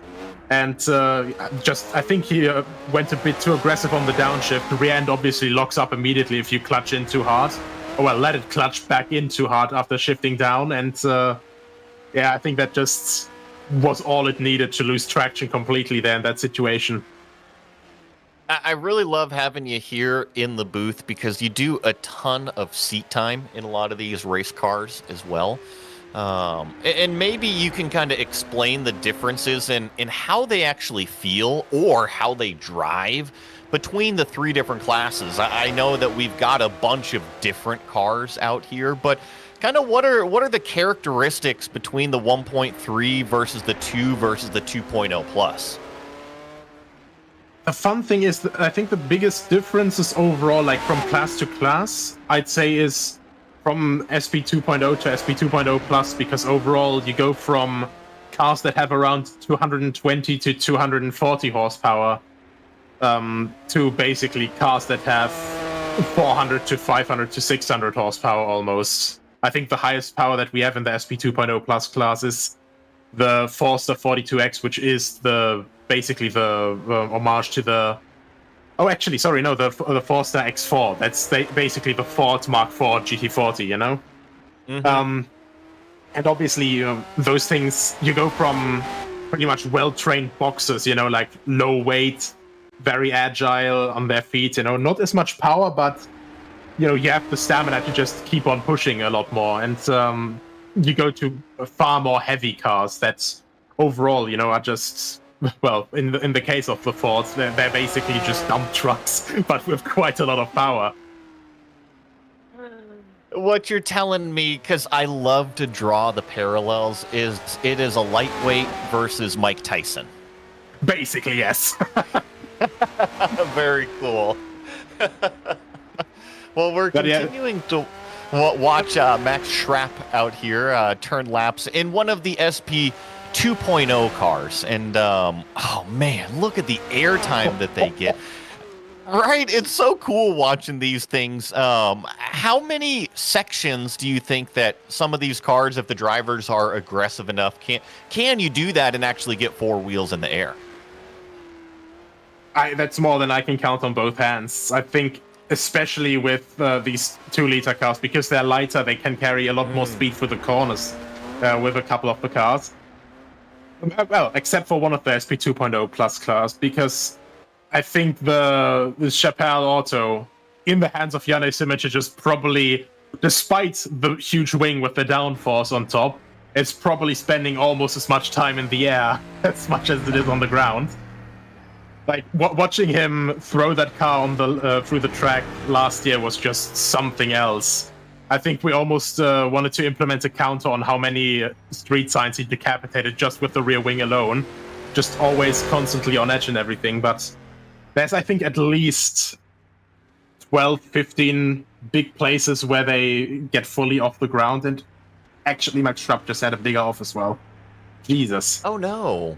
Oh, so unfortunate for that number 16 of Max Schrapp out there. And if you see on the timing pylon, you just see the time just added up, 275, 276, 270.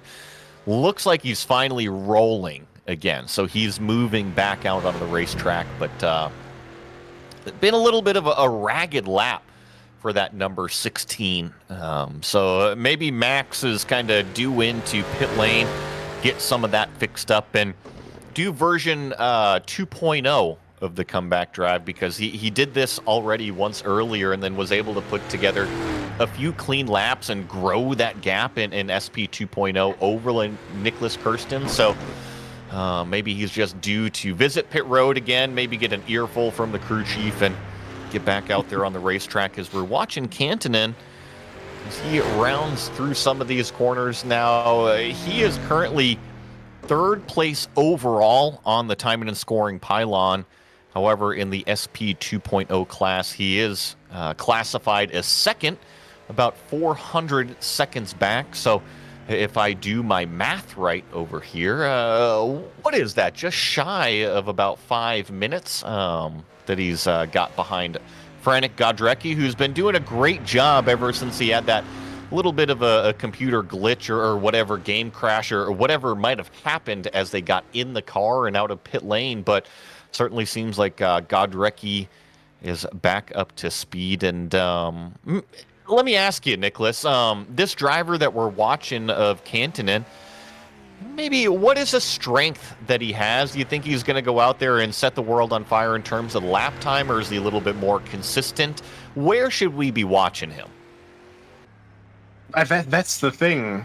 I think Oscari is one of those guys that you really have to watch out for everywhere, because he's got the speed, the consistency, the patience, the traffic management. I mean, there's a reason why last year he rolled up as a solo driver here and just won the thing by himself, all 10 laps. And I was blown away back then. I'm still blown away now. So, you know, I think as soon as he gets properly into the rhythm, I think the first proper flying lap that we'll see here will be, well, I was going to say an analogy that's, you know, we are not allowed to say on the official broadcast, but we're going to be very, very surprised, I think. Well, you've kind of piqued my interest now. I'm very curious to what the number 25 is going to be able to do. Made the comment that he's about 400 seconds back out of our overall lead, but he is in that same SP 2.0 plus category, and Godrecki is out there on the racetrack, and he is hauling the mail right now. But if Kantonen is that confident, especially coming off of last year, we'll definitely have to keep an eye on the last half of this race. And looks like Joe Peak, you are back with us here, and haven't seen a whole bunch of drama on the racetrack. We did hear that Max Schrapp had a little bit of an incident, another little wall incident. We didn't see it on camera, but he has lost a little bit of time. But other than that, things are kind of as they have been with Reese Gardner now behind the wheel of number 9. And so our Australians will swap out, and Matt Wright going to hand over to his teammate, currently sitting 6th in overall right now, but leading the category for SP 1.3. So they're doing quite well. And yeah, it's, you know, it figures that nothing would happen while I'm away, that I'm the bad luck charm for all these drivers. I'm going to say no, because it's usually when I'm talking that everybody's been going off the track. So I would say that, if anything, you left everybody in a very dangerous situation. That's true. This is very true. But I don't know. From what I know of Gardner, he laughs in the face of danger. So we'll see if he can catch up to Burzy. Stefano, having hopped into that number 19 as well, and that is actually, well, no, have we just not talked about Taberzi? I just realized that Taberzi's running solo, but I don't remember us ever actually really mentioning that number 19.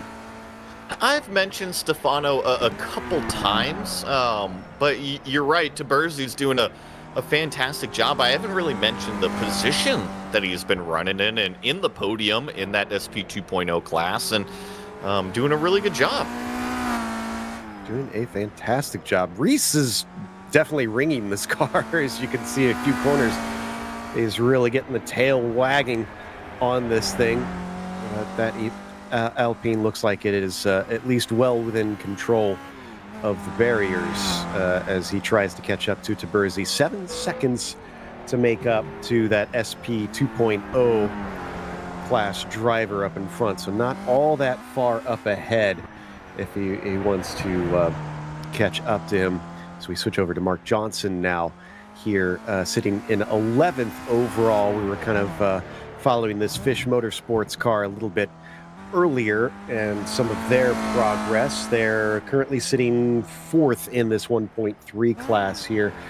Nicholas, I don't know what you guys had managed to talk about a whole lot. How much do the drivers in these slower classes really try and aim for getting an overall position, or do you think they're not as concerned about that? I think they're not too concerned about overall, though a couple of the guys, through consistent running and through just overall keeping everything under control, keeping it calmer, and having less of a handful overall with the car, I think they can still aim for top 10s over here. And as I'm saying, not as much of a handful. Last year we had Mark Johnson and Mefenri Fleur running with Fish Motorsport in, let me look up the name of it in the mod, the Martin Franklin CBM 3 shot, which is the Marcos Mini GTC2. And that thing is a front-wheel drive car with basically a square wheel box, so a Mini Cooper, but with, well, on drugs, basically.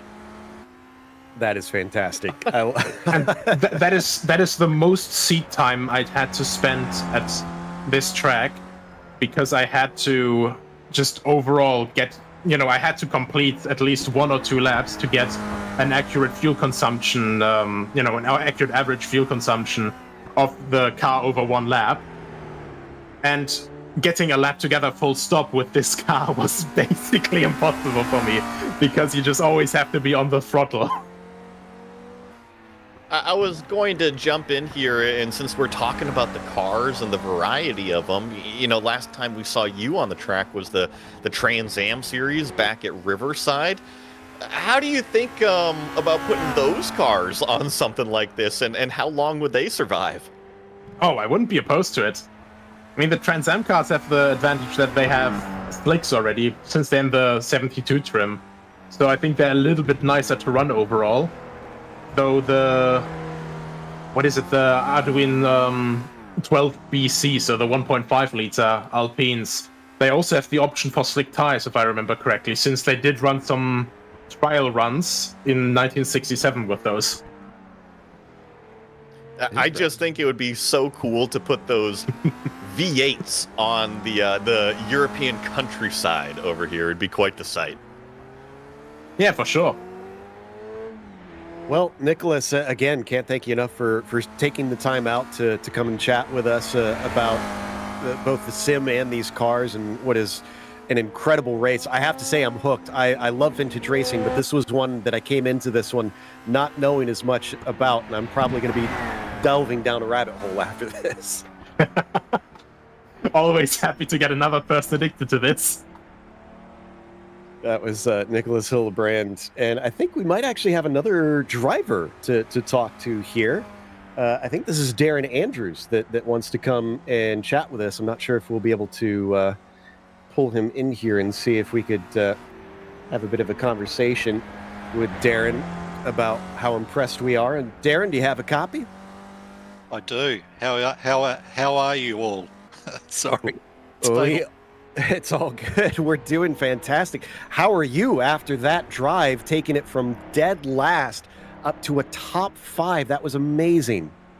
Oh, well, to be honest, I was the reason why we were back in last in the first place due to my stupidity. So, and I appreciate the kindness, but I think a lot of that progress was pretty natural, to be honest, passing cars in the smaller class and so on. Yeah, been a pretty rough day for me, unfortunately. I'm looking for a baseball bat to beat myself up with right now, to be honest, because, yeah, that wasn't a great stint at all. So, anyway. Well, I don't think you should be too harsh because, I mean, a race car driver can never say die, and that's exactly what you did, climbing it back up the order. Now, you're obviously hailing from Australia. We noticed your teammate is from Argentina. Are you trying to like pull a bit of that Fangio blood to see if that gives you an advantage? Yeah, we're both dual citizens, actually. So Izzy is recently got his citizenship for Spain, and he's lives in Barcelona, and I actually live in Toronto in Canada, and I got my Canadian citizenship a few months back. So we're trying to draw inspiration from whatever country will give it to us, basically, right now. Well, I'm sure the Sicilian countryside giving a little bit of inspiration. What's the ultimate goal then, especially with the hardships, as you mentioned, that you guys have had it early on? I mean, it does seem like a good finish is realistic based on how you've been recovering. Yep.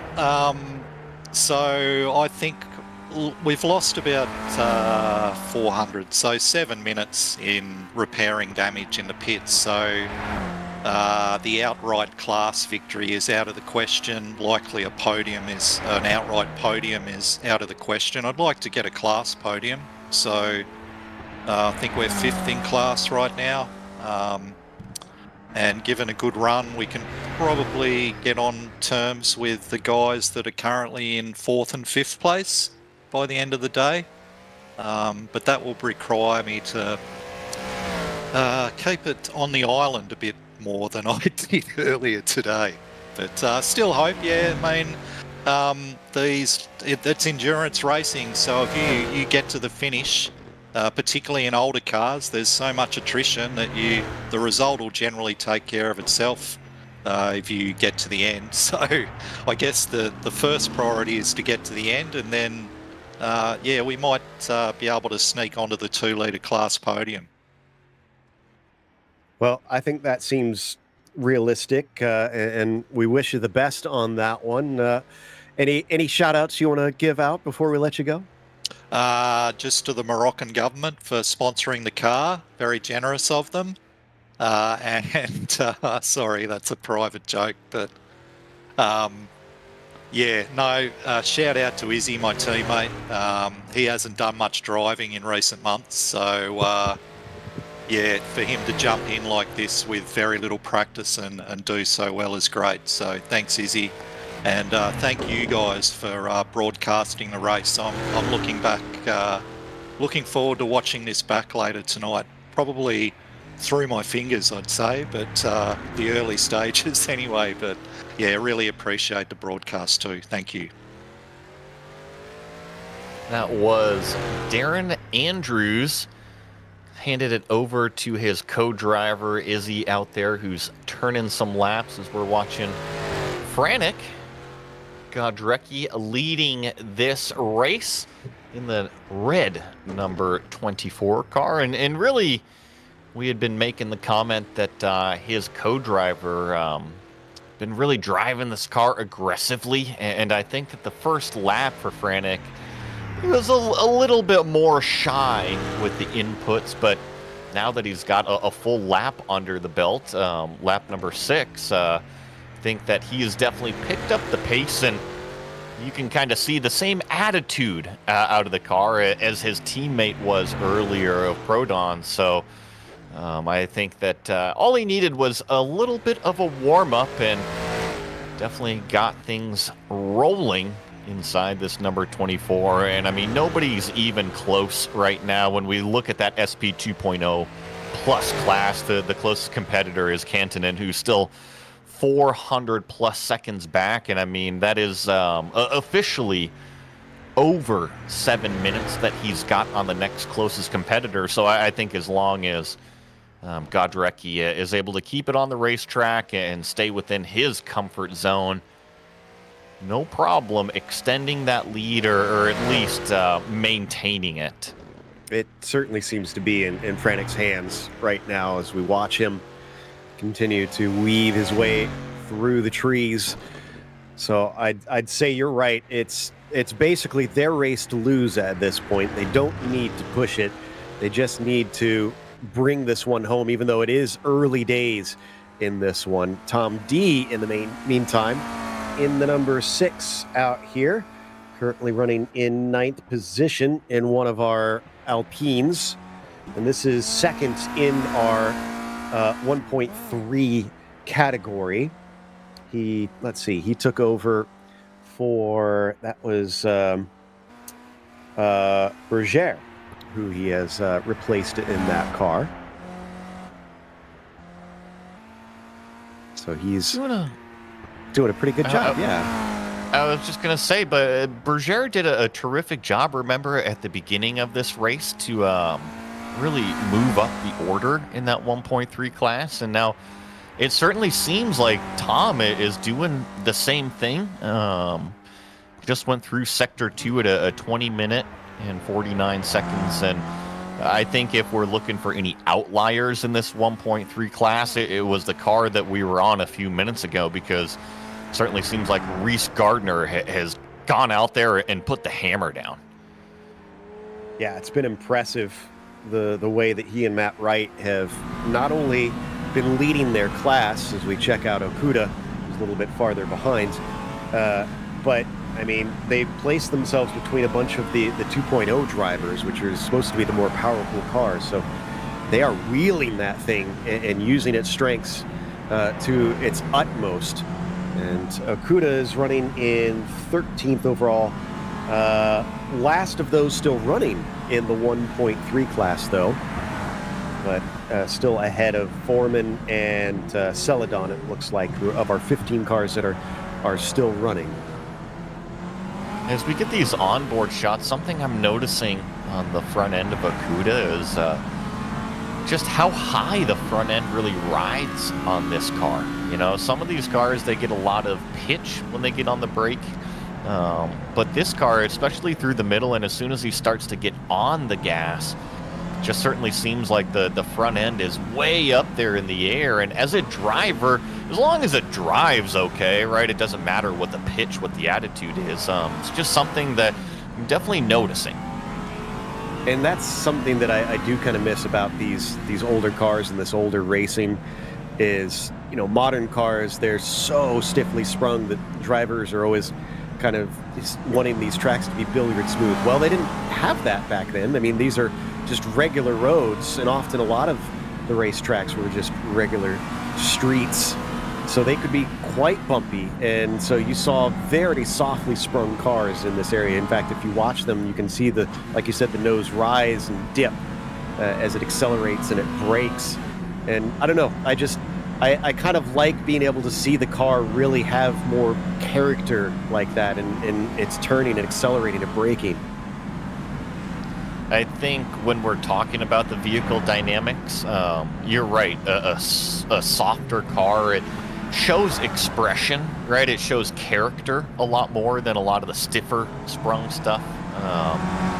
And yeah, the vintage things, there's just a lot more flexibility between my hot button word, the tires, chassis, everything about it, the suspension, just everything is softer.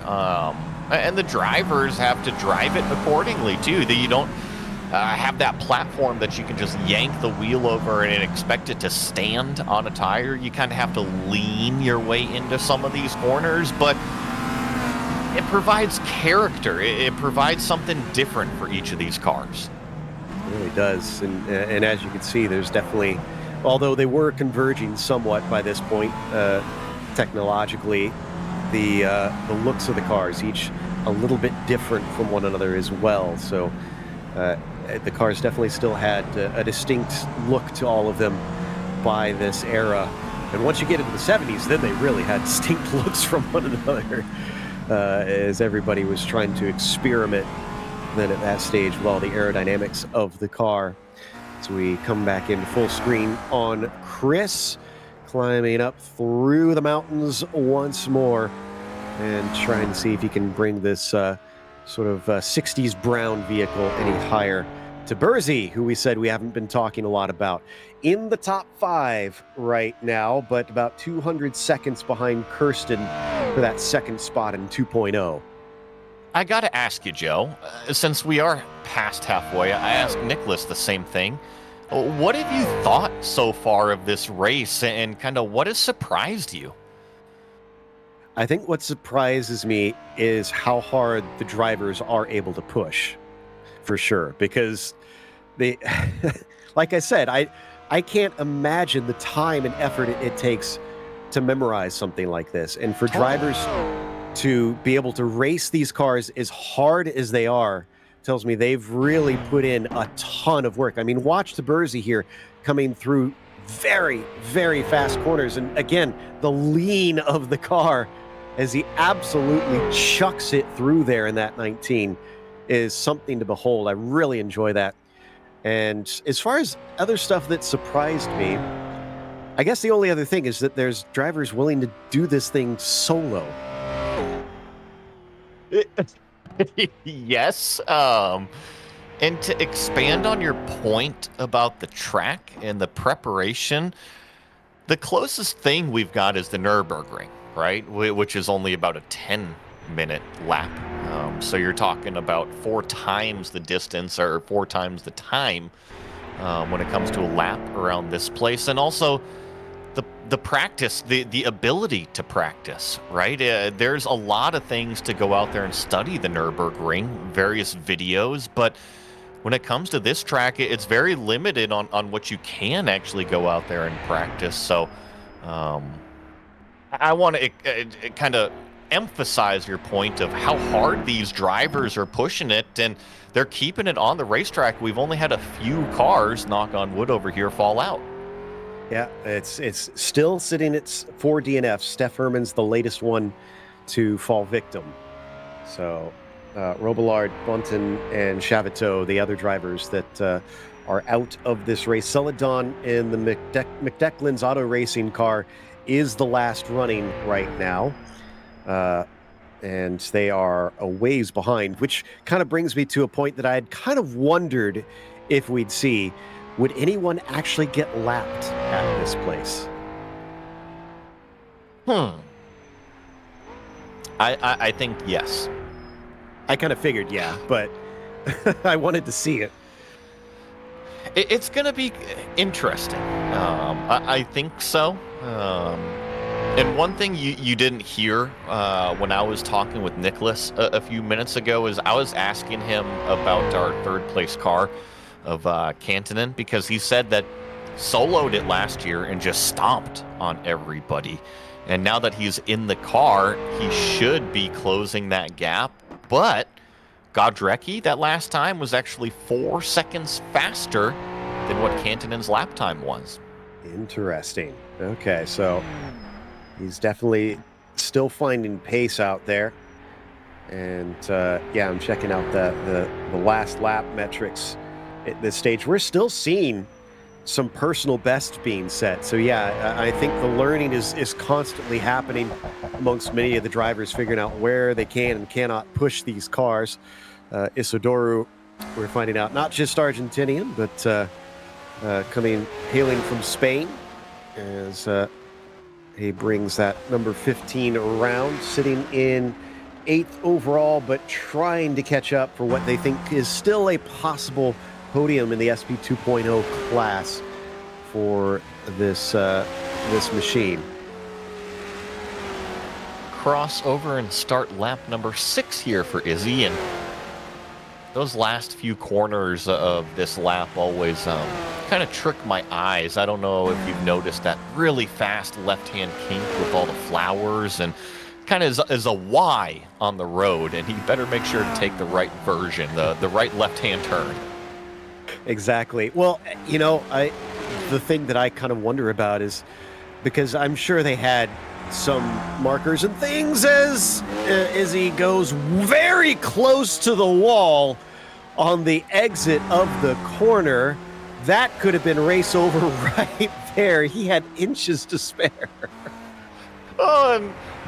Another big wiggle, because he's catching Birchfield right in front. That's Austin in that red and white car. So I wonder if Izzy is maybe getting a little antsy in the pantsy trying to get around the car. But we didn't see that guardrail. He had a plain view of it outside of his windshield, but that brick wall came up kind of fast, didn't it? Yeah, we couldn't see it, but he could for sure, and was desperately hoping to avoid that one. What I was going to say is, I mean, the real drivers, I wonder how often some of them took a wrong turn, because it just seems like, how in the world would you know which way to go on this place? This is just, it's so mammothly huge. To your point, I think that here what we are seeing is a version that is clearly identified on where to go. Back 40, 50 years ago, not every single corner was well identified. I'm sure there were some that were greatly identified, but not every single one. Yeah, and you will see some of the little offshoots here as we're going to check on Reese's stream here. Maybe we'll get some Reese's Pieces in the process. So there he is coming up through the hills once again, and how very bogan of him. Look at, he's got the sleeveless shirt on. He's got the guns out. He is relaxing, although he doesn't need the fan on. Although I guess it is getting into winter down in Australia right now. I think it's just workout time for Reese, you know, like how drivers do their heat training. He's got the fan turned off. He's got the PC, no fans on. He's got the guns out. He's ready. I love it. It does look very calm. So Southpaw Racer, just kind of, interesting. It says low fuel, so he must be due for a pit stop pretty soon. And let's see, where is he on the lap? Yeah, okay, so he's at the end of the lap, so I'm guessing we're expecting him in this time by. I would assume so as well. Go through this city-town-like section Steph, here. He accelerates up, and got to remember, Reese is in that 1.3 liter class, and just kind of keeping the right foot down, but it can only go so fast on a straight line, can't it? Yeah. And doing a pretty good job with it, though. This does feel so much more pedestrian than what we were watching a little bit earlier. And I love that he's even got the marching ants in the lower left to kind of help him figure out where exactly he is in all of this. But, and we're hearing that the low fuel might be a bug, so that might not be accurate, that we'll see him pitting in this time. We'll watch and see. Like we said, he's towards the end of the lap. He's in the third sector right now, getting ready to wrap it up. And as we come back to our broadcast footage, as you can see, sitting 6th overall, but leads the 1.3s. Come up and over some of these rising turns here. Like you were saying, he does lead that 1.3 liter class, so it's all about hustling these little itty-bitty lightweight cars up and down the countryside, which you see Reese is doing exactly that. I had made the comment that his sector times in comparison to the other 1.3 liter cars, including Robin DeVos, who is in pit lane, that number 9 is definitely flying. No, to add to the madness that is the Targa Florio, we were talking about knowing which way to go. The other thing to remember is they did not shut down these public roads for practice. So there were regular cars. This is kind of a backwoods area, so I'm sure there were tractors, cattle, people walking, etc. Can you fathom trying to practice and not knowing when you're going to come up upon something wild? It looks like Godrecki, for the second time, is going to get lucky with some runoff. Remember, it was his co-driver earlier. It was Proton That's that right. drove it off the racetrack. So now Godrecki has had his issue, but only on lap number 2. So maybe just dial it back a little bit. I know that Kantanen is in the car, but you're still 400 seconds ahead. You're still 6.5 minutes ahead of the next car in class. So he's got so much time. Like I said earlier, he doesn't need to push this one. He just needs to bring it home, but they're clearly not letting up and still taking this one at 10 tenths. And let's see what this lap winds up looking like for him, as he's still in the middle of Sector 2 currently. Last lap for him, a 38 flat, and that actually is a fair bit slower by about 3 minutes. Don't know if that's down to Godrecki being in the car now, or if he is easing back that much. So what? Oh, and there's another off there from the number 24 as he jumps his way downwards. What I noticed visually was that Franek was a little bit more tentative on his first lap. And then when he started lap number 6 here that we're on, it seemed like he finally shifted into that next gear. Like, okay, I got one under my belt. Now it's time to actually get going again. And since that, I've seen the same attitude out of the car as when we saw his co-driver when he was driving it, where it's just all sorts of yawed out, absolutely on the limit. So to your point, Joe, I think that first lap time of a 38-minute might just be him getting into the groove of things. Yeah, I think you're right on that one. And the 24. One thing that amuses me is the attention to detail, even on the liveries of these cars, and something that I'm guessing would have probably been likely to happen back at that time. It looks like it was the 224, and they just kind of painted over it or put tape over it on the left-hand side of the car to make it match the correct numbers for race control. I've noticed that too. A nice little touch there, whether that is a vintage throwback or just something for fun. Yeah, I'm not sure which. I don't know enough to know if that is actually referencing a real car, but it certainly is kind of amusing storytelling just through visuals. And Godrecki, he may have brushed that Armco there coming into that right-hander. It certainly looked like he got extremely close to the edge. Yeah, I saw that little bit of dust kind of kick up from the guardrail. I don't know if that was from impact on the guardrail or just the car driving off the racetrack a little bit. And since you engaged my ADD brain over here, Joe, with the numbers, right? One of the most fun things I've ever seen is people try to put numbers on their car. And of recent times that I can recall was at a track day, watching one of these new guys in his Lotus try to put magnetic numbers on his aluminum door. And you can imagine how much fun that was to watch. Well, I feel much better about my science class and not remembering what the equator was now. So that's, yeah. I hope someone had a conversation with him after he attempted that. They got the tape out eventually. That's a much better fail-safe, I think, for him. He'll find his Schrapp now still running in a handy second place overall, but lead of the 2.0s. It's Nicholas Kirsten down behind them. Am I seeing this correctly? That is by something like 480 seconds. So a huge gap to second in class for Schrapp. Another one that's in a very good position here, despite being on lap 6 out of 10.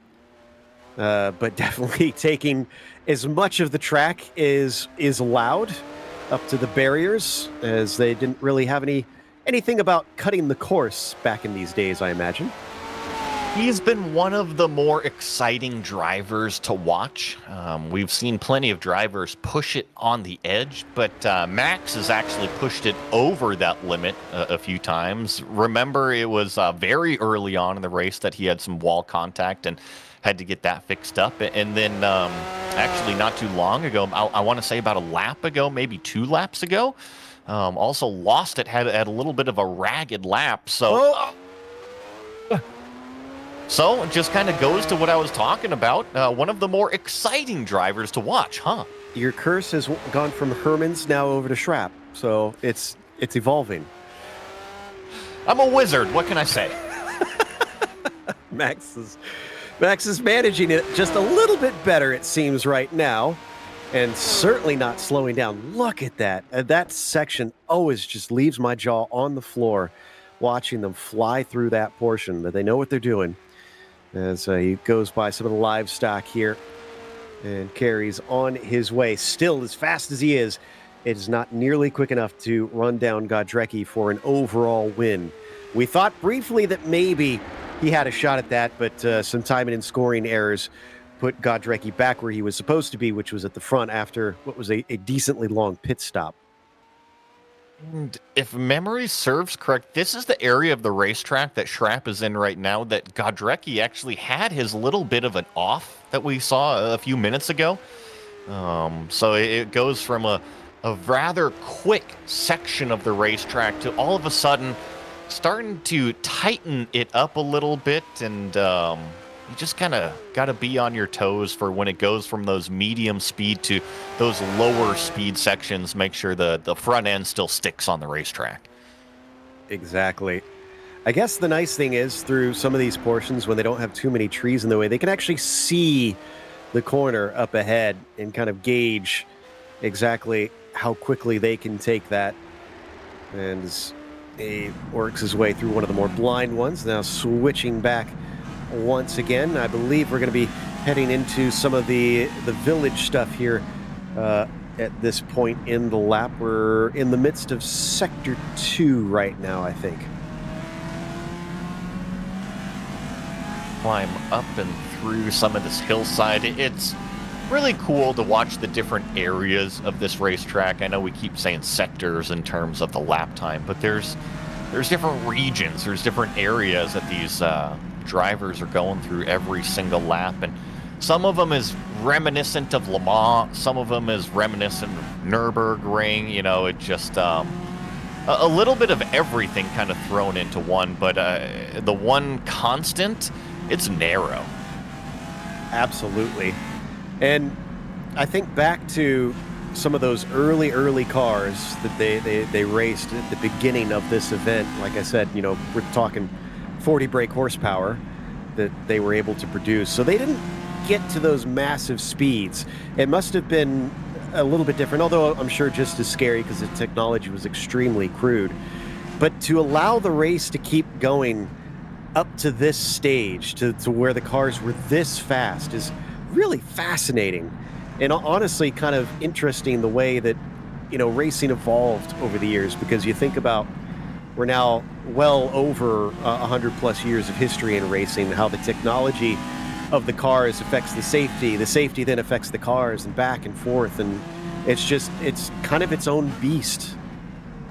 You talk about the safety, right? Can you imagine those cars that you're talking about, 100 years ago, going down the hill? Now, going up the hill is one thing, right? You know, with only 40 horsepower, it's pretty simple, but everybody's been on a go-kart that goes down a hill, or maybe ridden on the back of a shopping cart down the parking lot, right, and realize that the brakes aren't working.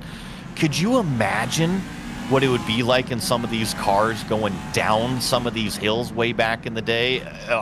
Terrifying comes to mind. Yeah, 100%. Well, and you and Michael Johnson have told me about, you know, how to kind of pump the brakes to make sure going into heavy corners that you don't have any brake knocking and things like that. And I mean, that sounds scary enough. That's in more modern cars that are more reliable. These things were definitely not more reliable, and you know, there wasn't the computer precision. So the concept of parts failing was ever present, of maybe using them too much, overheating those brakes, because these are not carbon disc brakes. These things are probably still iron, I imagine. In these cars, 100%. And then way back then, it wasn't just I just think of how capable the systems are, right? Because if you're going down a hill, and let's just say that the brakes are only capable of slowing down a car from, let's say, 50 or 60 miles an hour, and all of a sudden you're doing 80, 90 miles an hour down the hill, is the car capable of slowing down before you fly off the racetrack? So yeah, it is neat, the history of this race, and just kind of the variety of vehicles that it saw all the way up into what we see on the screen here. Indeed, and keep in mind to our audience that the race carried on after 67. In fact, the interesting thing is this was a part of the World Sports Car Championship. This was an official round, which makes it even crazier. Up until, I think it was 74 was the last year. And at that point, a combination of things shut it down, including, of course, unfortunately, a few deaths and some injuries. But it didn't shut it down completely. So they said, okay, it's no longer a part of the World Championship, but we're going to run it as a standalone event. And it went for 4 more years even after that, into, I think it was about 78. Just unbelievable, fathoming cars getting to that point and the speeds that those things achieved before they finally said enough is enough. We can't keep racing this track. And us being American over here, we don't really get a lot of this rally time trial stuff here in North America, but this sport is huge around the world, and it still takes place. I mean, look at some of the largest rallies around the globe. Dakar is run like this. We still have what is it, Targa, Newfoundland, which is probably one of the most popular Targa rallies that still exist today. And these competitors travel all over the globe to take part in these specific type of races. So I do feel like here as Americans, Joe, we kind of get left out of this motorsport. Yeah, for sure. It's one thing that I have loved as my horizons have opened up and learning about more different racing from around the world, just getting to find out what flavors it comes in and getting hooked on that stuff. And Reese Gardner, his flavor is about 6th place right now and still leading his class. Wow! As he Tokyo drifts his way around a long left-hander. Yeah, keeps that green and yellow, thankfully, on the pavement here. I was going to say it looks like a eucalyptus, but that's not eucalyptus, Australia, down there for the team. I was thinking maybe a little bit of koala bear was thrown into it. So the fun thing is they do have an Australian nod. So I think I've talked to you this a bit. Back during this era, they still had most of the paints were done according to nationality, either the driver or the team or things like that. And Australia's was this green and gold. So hence why or at least I'm assuming this is part of the reason they've painted this car this color. Well, and, you know, I'm going to show my very noobish world culture over here, but I believe that Australia still rocks that green and gold hardcore. Oh, yes. Those are the colors, and especially I'm familiar with that from Olympic swimming, that green and gold is often raised very highly on top of the podium there. Excellent swimmers. Yep, you're right. But yeah, for those who are curious, if you go on Wikipedia, I'm trying to think of what the article is called, but there is an article that will run down the colors that every country would run officially, and that went until, tying into a conversation from before, until sponsorship started to show up, and then they started to abandon that. But it made for some interesting things happening, because there have been cases such as, customer cars. So you've got Ferrari, traditionally bright red, which is, again, comes to the Italian colors that you would usually run under. Well, if you ran a customer car, there was an American one, and the American colors are blue and white. So picture a blue and white Ferrari competing in Formula One. I'm sure that the Italians at the time did not think as highly of that one as they did the red one. Absolutely. It wasn't often that you got those Ferrari customer cars, but it always amused me when that happened. My favorite, though, has to be the out of all the different colors that the various nations have, Egypt's was bright pink violet, and there was an Egyptian Formula One driver very briefly, and he did rock those colors. Now that I would not expect, but that's very cool to learn. And props to you, Joe, for figuring this stuff out, because that is a corner of Wikipedia I never thought to even open up. So I found it here. It's list of international auto racing colors. If you go to Wikipedia and you want to look it up, and it's not just that there's colors, but there's specific designs as well. So a certain striping of it and things like that. So yeah, a very, very cool rabbit hole to go down, and highly recommended.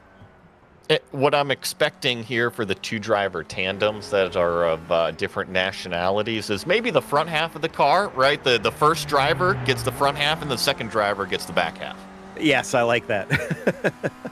I don't know if I've seen any of that, but I have seen a couple of them that have the two nationality flags listed on the side of the car. So we'll see if anybody maybe takes us up next time we get an endurance event here for HRSC. But been enjoying Gardner, still just kind of plugging along.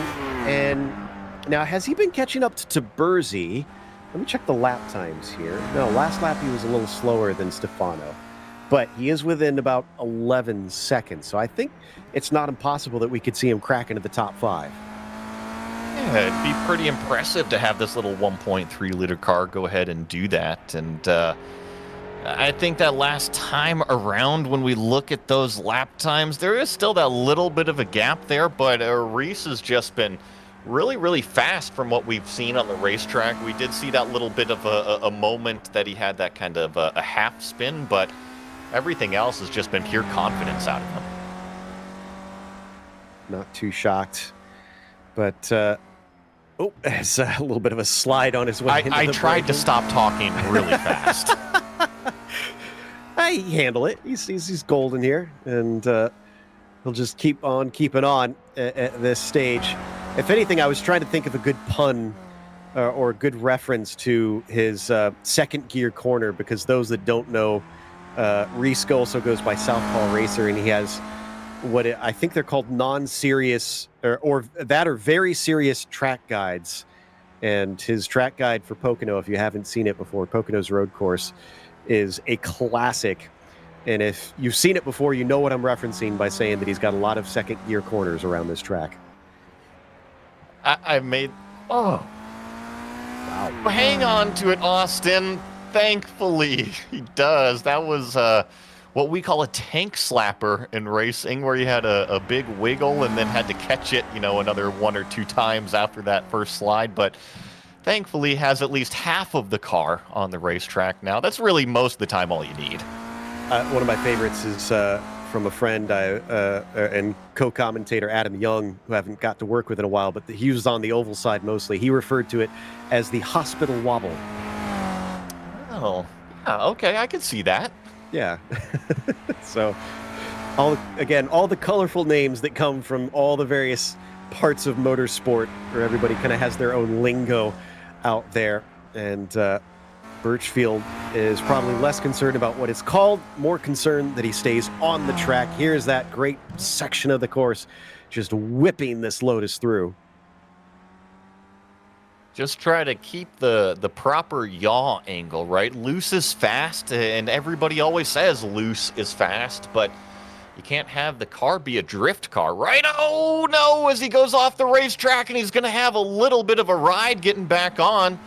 Thankfully, those trees just was able to drive straight through them. We're going to get a replay of exactly what happened to Birchfield, but talk about a wild ride. This is actually a different driver who's now our latest DNF, Jaragui, unfortunately, way off, and tries to save. He uses the banking a little bit. Where'd they wind up? They wound up unable to return to the track. It looks like maybe just too steep of a hill. And I'm guessing at some point, yeah, I mean, you just have to give in because you run out of earth and probably fall off into nothingness. So unfortunate. Remember, he was co-driving, I believe, with Darren Andrews, who we were talking with here in the commentary booth not too long ago. So definitely unfortunate for them. Oh, and we've had our first drivers lapped. Fleur and Celadon have gone down a lap now. So they are officially overtaken by Godrecki, who is working his way past the lap traffic back to Birchfield. We'll see if we get a replay on his incident a little bit later, especially since we did see it live out here. So only 14 cars now going to be left. I am actually somewhat impressed at the number of cars that are still running in this race, because I thought that we'd have a much higher attrition rate just due to the difficulty of this circuit. Totally. I couldn't agree more. Only about a handful of cars that have dropped out, and that most recent incident with Jargui, I think that it kind of expands a point of how close both Godrecki and his teammate were to potentially knocking themselves out of the race earlier, right? Maybe a little bit further off the track, and you can't climb back up the hill onto the track.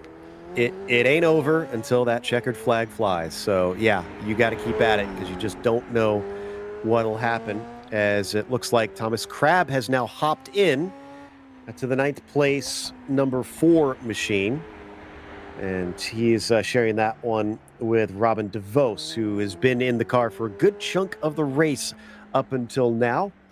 They are sitting a little bit farther down the order, but they just inherited a spot from that number 15 car that just retired. So that's a little higher into the top 10 for them. They're actually racing for a potential podium in the SP 1.3 class. They're trying to catch up to Tom D in front of them, but it's looking like maybe about 5-6 minutes ahead at this stage. And I think they are hanging on to that 1.3 podium, right? Because Thomas Crabb, I'm checking, looks like he's in 3rd place right now. And then I got to go all the way back to David Purchase, who looks like they got about 400, 500 seconds on. So that's another 7 minutes or so. So looking pretty good for Thomas Crabb. All he's got to do is keep turning consistent laps, even though that's his first lap out there. Well, we just realized there's a bit of irony in the name David Purchase in perhaps what is the cheapest material built car out on this track, because did not purchase a whole lot to try and build that one. Thomas Crabb, though, is hoping not to go too sideways around this circuit. I have been starting to notice as well in what places we're missing some of these little kind of wooden bollards that are sticking out of the ground, because remember, they can hit those, and I don't think they get replaced by the sim. So if you see a gap in them, there's probably a good reason for that. Did you just fit in 2 puns on 2 consecutive I'm on my game right drivers?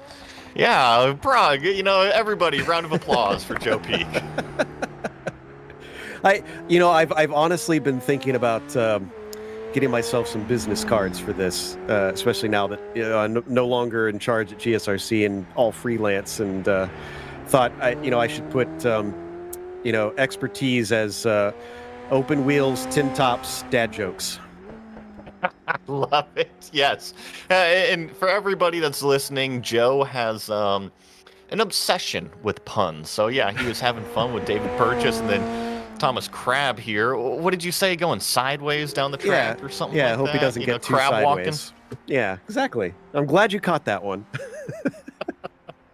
Yeah, as we check back in with Reese Gardner, currently the leader of that 1.3 liter class, and continues to grow that margin over Tom D. I'm checking here. Got about 200 seconds in hand, so looking pretty handy right now. Yeah, this is working out very well for Reese Gardner, who shared this one with Matt Wright a little bit earlier on. Both of them definitely been hustling this car, and that's why they're sitting in that first spot, why they're almost actually up into the top 5 overall. And Fleur has actually hopped back in to the number 7 machine, it seems. Yeah, Fleur is, like you said, back behind the wheel. Here's jump up and over some of these turns and crests. They are the last of the cars currently running out there on the racetrack. Started with 19, currently down to 15. Indeed. A little hop there over one of the crests and another one as he flies down the hill. So Fleur took it over for Johnson, who was in the car for the middle stint. Maybe they just like the anchor that is the Fanway Fleur out there. Currently sitting in 15th. So that's going to be the last of the drivers. That'll be promoted up to 14th once they catch up to Jaragui, who has not been able to return. And we believe they are truly done for this race, unfortunately, for winding up falling kind of quite literally into a ditch. And holy cow, Celadon, I guess, is close enough to pit lane that he can wheel this one back. No, I'm showing him he is in the second sector. I don't think they are aware that they're missing one of the tires on that car. I'm amazed it's moving as fast as it is. Maybe this is a glitch or something, because I would not think that you would be able to fly along at about 70 miles an hour missing one of the tires, especially take a turn like that. There's got to be some sort of software error that we're witnessing here. There's no way this car should be able to handle. We're hearing this might actually be accurate. This is unbelievable. Now, we heard from Nicholas a little bit earlier, one of those in charge, that they are not allowed to carry on if they are missing a wheel, if it's up to a certain point on the lap. So I wonder if they're going to get a black flag here and be told to park it, that the car isn't safe and they're not allowed to carry on. But again, just kind of surprising, the car is carrying on and actually keeping up a pretty good clip, even through right-hand turns, where theoretically it should be spinning out every single corner, like here. Boy, that right rear is doing the Lord's work right now. So Chris Okuda is just a bit ahead of him, actually. The last car on the lead lap as it stands right now in that number 5 machine. And actually in 5th in the 1.3 class as it sits, with just about 4 laps to go for him. Still waiting for Godrecki to wrap up their latest lap and start on to lap 8 of this race. If you're just joining us, that 11 in the upper left is not accurate. That is just a quirk of the sim. They will have 10 laps, but they needed the 11 because the lap is so long that the server doesn't close once the leader crosses the finish line, because you get a certain amount of time to finish the lap, usually on that last lap. So they want to make sure that everybody who wants to try and complete that final lap is able to. Based on the fact that we're having cars get lapped, though, we might have to wait an extra half an hour. I hope we don't, but we'll see if someone decides to try and carry on all the way to the finish of the 10 laps, despite being just ahead of the leader behind them.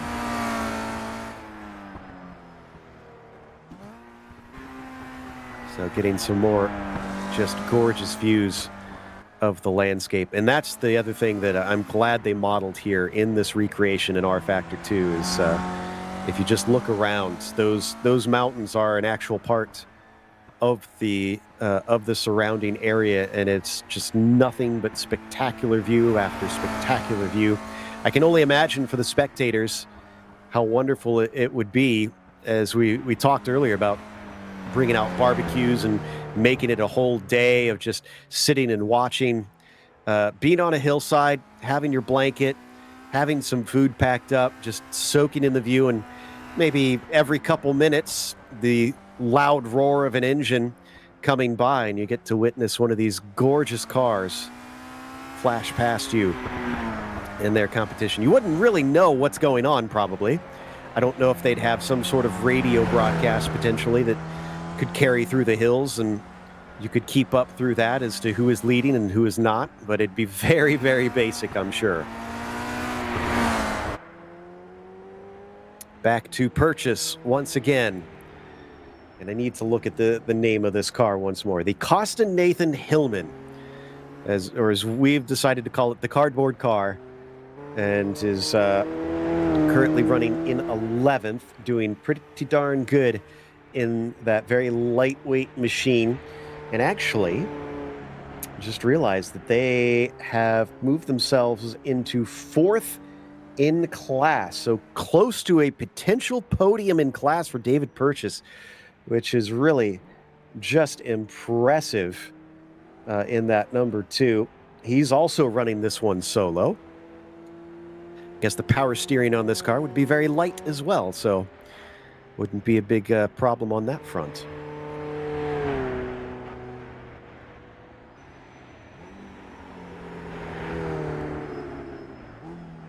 So there are your various classes broken up in the top left.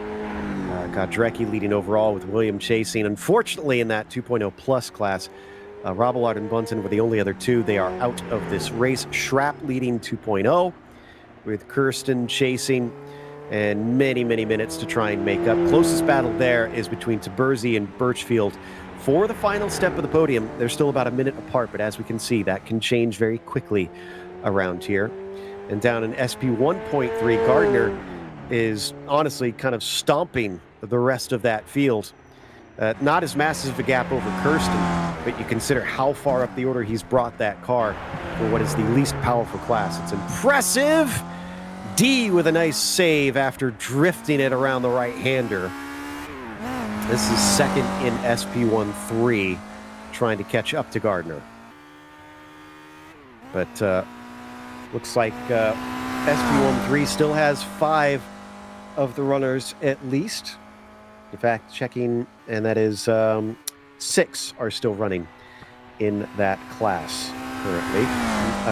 Bafani Fleur is the last amongst them, as Tom now gets to put the throttle to the floor and just let this engine unwind for a little bit. Other than that, I think we've only had, well, no, we've had 2 SP 1.3s and 2 of the SP 2.0 Plus retire. The car of Isidoro Jarugui is our first car in the SP 2.0 class to DNF, and that was many minutes ago, and they've just been slowly picked off one by one, so we've been seeing them kind of slip backwards there. Taberzi, in the meantime, into pit lane now.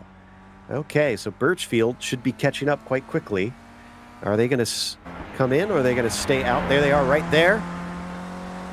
Just passing on by. They are going to stay out. The Lotus now moves into the podium positions.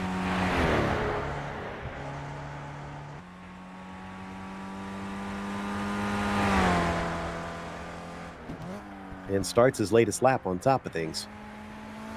Birchfield's last lap at a 38.7.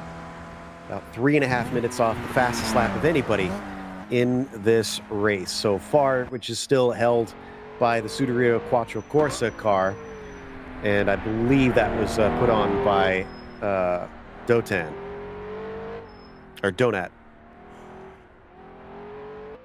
The teammate of Godrecki that you see up at the front. Vorman. We heard that Danny would likely get back in the car, and indeed he has. Currently running in the top 10. He's 5th in 2.0.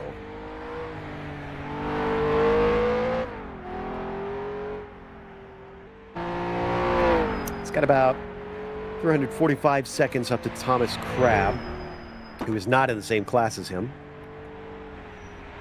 And that's already some of the realm of about 5 or 6 minutes. So the next one up to Bursey, who we know just pitted, is way up there.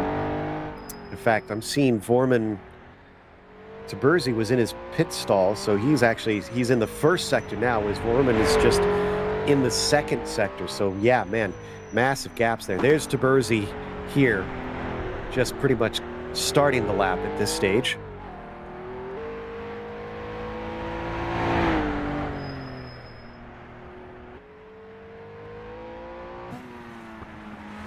Checking back in with Birchfield. And for those curious, to Bursey is in the number 19 here. Which car are they? Actually, not seeing a number 19, if that's correct. Trying to figure out what car they are running. There it is. It is one of the Porsches. Sounds like we've got Joey back with us now as well. And it looks like, Joey, unfortunately, one of our closest battles for position is about 60-plus seconds apart from one another. And that is... Actually, no, it's changed. I take that back. To Bursey pitted and Birchfield just passed him, so it's switched around. It's about 49 seconds apart now. That said, I do see Birchfield trying to catch up to Reese Gardner, Joey, so they'll see if he can catch the non-class car ahead of him as we see Tom D taking tires. Yeah, the blue number 6 here in pit lane. Looks like it is leaned over on the left side. The jack is under the right side. Getting those new tires put on it. I am curious how much new tires provide if they just kind of slowly wear off and just don't provide the grip over the course of the long run. Or can these drivers actually overheat the tires to a point that they fall off early? And kind of play with them that way, that you can kind of heat them up or cool them back down if you do abuse them. I'm not entirely sure. Hopefully, if we get another driver in, we can kind of pick their brain on that question and see what the case is. Godrecki is still out there, though. And this is not... I don't believe this is the biggest gap we've seen for that 24 car during the race. But it is still among the larger that we've seen, with 325 seconds over Max Schrapp, and then a further 213 seconds down to Jake William, who's really the concern of that number 24, because that's the only other car in class that is racing still out on the track. When I was taking my notes about the gap in this SP 2.0 Plus category, which includes our Godrecki and Jake William, it was hovering about 400 seconds or so. So kind of in that 6 to 7 minute range. And you're right, it is now ballooned up to 540 seconds between the two cars. So Godrecki is continuing to either lap a little bit faster than Jake William has, or maybe Jake has had a couple little issues out on the track. But either way, however you look at it, the number 24 has been the fastest car, continues to be, and is clearly in command. 100%. They've been really the dominant force in this one. We had to wait a little bit to try and get a feel for which car is going to be the quickest, but it didn't take too long before we could tell that the 24 was massively faster than everybody else around them and is continuing to run away with this thing. But let's not forget that this is not over. They do have to finish these last 3.5 laps here that they're still running. Again, kicking up the dust on the insides of the corners as they try and shorten up this track as much as possible. Schrapp sitting in an excellent second place overall. He's done a terrific job to recover in this car a few times, and he's kept the hammer down the whole time. Last lap was a 35.51, which was his fastest lap of the race so far. And really, you compare that to these cars that have much more capable motors, with Godrecki and even Jake Williams, who Cantonin was driving earlier. I think that Schrapp is punching above his weight class. Indeed. And driving in one of the Porsches, I believe, in this number 16 car.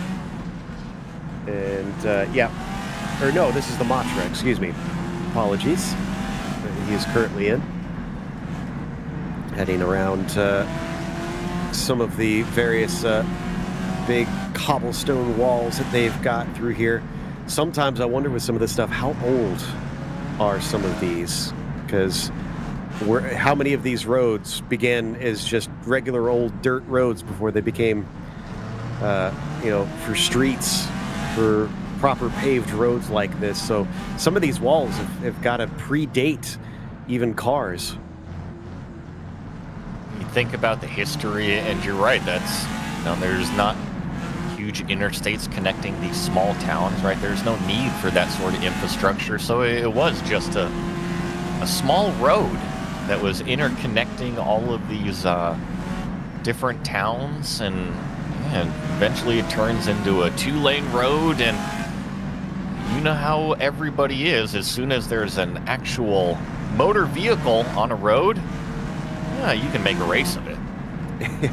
What's that Henry Ford quote? The first race was after the second car came off the assembly line. It sounds about right. Yeah, and I'm sure that the first race was probably to get the first car off the assembly line, right? Something in our DNA as human beings. Just we want to go fast and we want to race one another. As boy, those are brave fans standing on the outside of that corner on a cliffside. I certainly would not want to be right there. But Schrapp just carrying on and trying his best to probably focus on the class win at this stage, knowing that the best he can do is just keep putting the laps in and hope that Godrecki has a mistake that could potentially allow him an overall win, but the pace is not going to be the thing that does it for him. You just have to keep on trucking out there. It's part of the endurance racing game. Is any mistake, whether that's on lap 1, turn number 1, or on the final lap in the final third, right? You gotta make no mistakes. And yeah, we're talking about how great of a position he's in. He just needs to keep it up and keep on trucking out there. What does Dory say? Just keep swimming? Just keep swimming. Whoop! Don't hit the wall in the process, as Jake William got awful close to that in his Ferrari. But looks like they're going to get away with that this time, at the very least. And they're currently in the midst of sector number 2 is Jake William, behind by roughly 560 some seconds over Godrecki. With not much he can do from this point on. Maybe thinking he could use that extra grunt underneath it in the last few laps to catch up and get it overall second place over the SP 2.0 car. Don't want to be beat by them in this situation. I think that these Ferraris, Column, are just so dang cool. I mentioned it well earlier that this was one of the first models that I ever had sitting on, you know, a shelf in my bedroom, was the old 330 P4. But just the shape of this car we talked about, you can see how prototypes have evolved, right? You got the 2 front wheels sticking out, and where the driver sits, it is definitely way down low. And yeah, there ain't much body work. It really is just a big old honking motor inside of essentially what is an enlarged go-kart chassis. So let's talk to GP Laps, aka Jake here, or excuse me, checking his stream rather. So this is Jake William. Look at the focus on those eyes too. He is really just tuned in. Bit of a different visual setup compared to what we saw for Reese just a bit ago. Let's see, is he gonna, oh yep, he's heel toeing. Alright, we'll head towards Borgo. I'm noticing he's got coming up to Nice where set I of had my spin Hoisenfeld earlier. pedals that he's using there. Definitely wanna And avoid really, so cool. I look at, I love seeing all the different sim setups that everybody has, right? And his is definitely more homage to what I would consider more of a streetcar feel, doesn't it? Yeah, you look at that wheel, especially Section of Scar is so good. with very few frills. It's got a couple buttons on it, but looks like Just most of a his lot of the his grass and the birds dashboard and stuff is just on his goes by button as well. Here's the box corner I had to right close there. all So up. he's, yeah, this is not an approach I've seen in quite some time. So I think we're getting a little bit of sound now from his stream. Late on the brakes. Through the right-hander where I spun earlier. Just mentioned about where he spun How earlier. crazy I spun through there.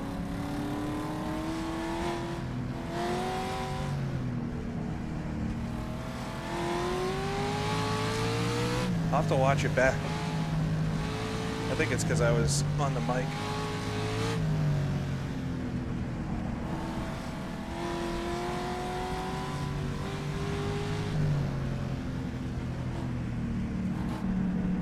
You know what I like, Joey, is the All right, the kind of Cornaleros. throwback Goodyear hat.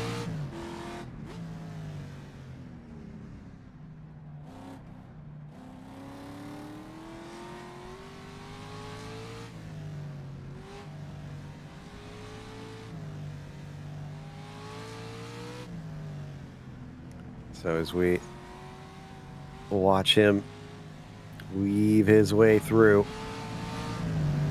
love we get a little bit of a line for the two-lane road.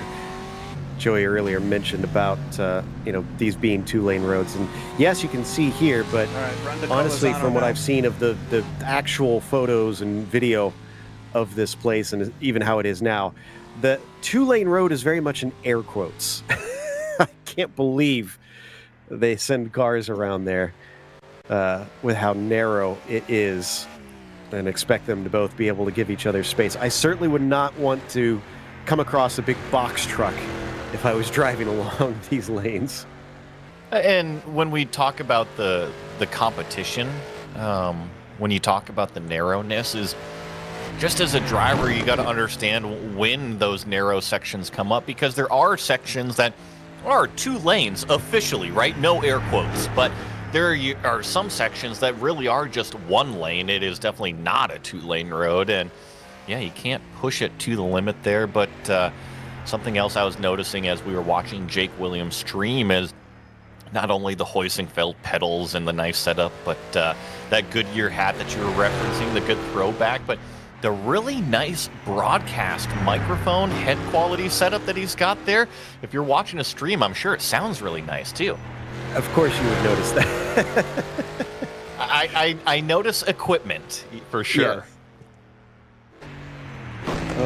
It's something that is definitely specific to a certain subset of people. So, and Jake William, I'm sure knows his stuff on that front, especially with how popular he is. In fact, I'm hearing that he has close to 400 viewers right now over on his stream. So he's definitely reeling them in to watch how he gets on here. We'll see if they get to see him celebrate a finish and an overall podium, or if he's going to be licking his wounds come the checkered flag.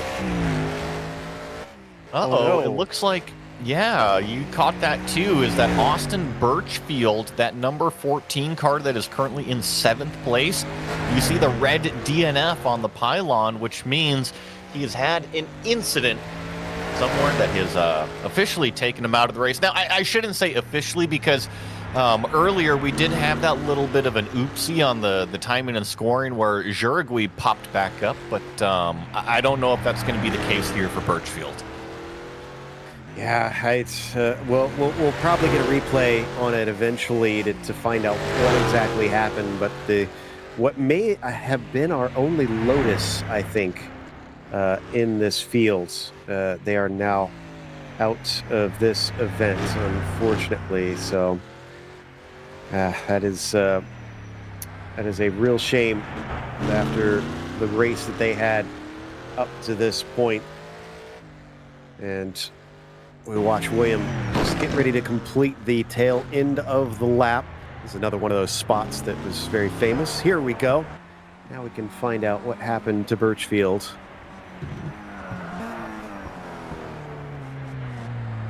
It was one of the slower... Oh, does he just drive it off too far? No, he's still going. There's a switchback.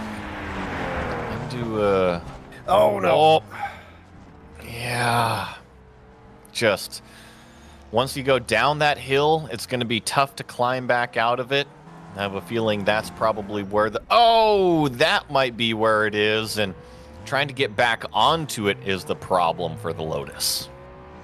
That...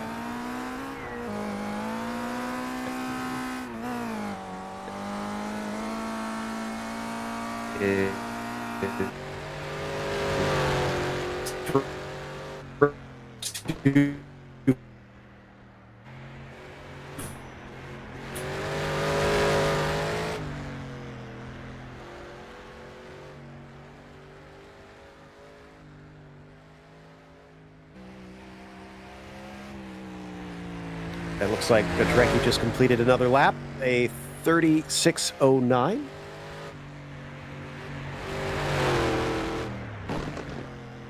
William Jake will be William completing his lap continues. soon.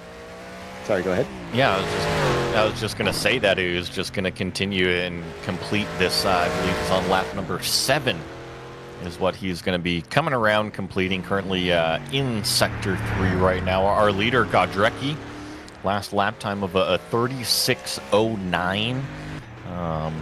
I'm all about the data. I'm going to keep an eye on Jake William and see what lap time that the number 25 is able to produce.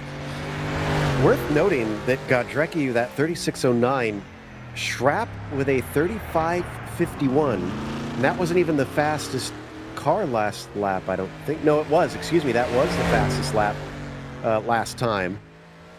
Or fastest car that lap, rather. That's how I should phrase it. Kirsten comparison ran a 36:46, and then a 38:45 for Reach Gardner. So yeah, Max Schrapp is not giving up on this one. Is still pushing 10 tenths. I think that Schrapp is punching above his weight class. That's the best way to put it. He's in the SP 2.0 class car, not in the 2.0 plus category. So Max has been on the ragged edge.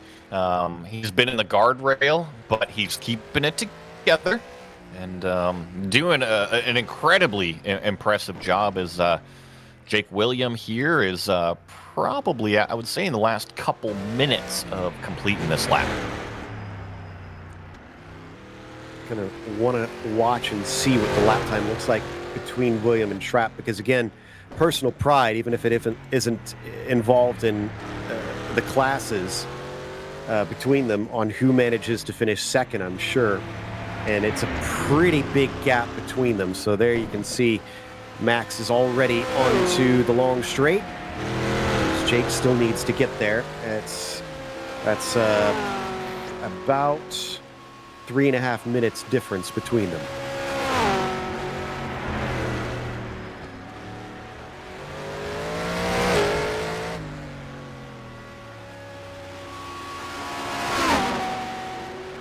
I wonder. Oh, go ahead. Jinx, first of all. I wonder how much Jake William and the big motor can just take out on the straightaway, because we've seen the other. Oh, he just had a big wiggle there. The other other class cars not really vary too much, but we are talking about the biggest difference between the two classes between these two. Yeah, exactly.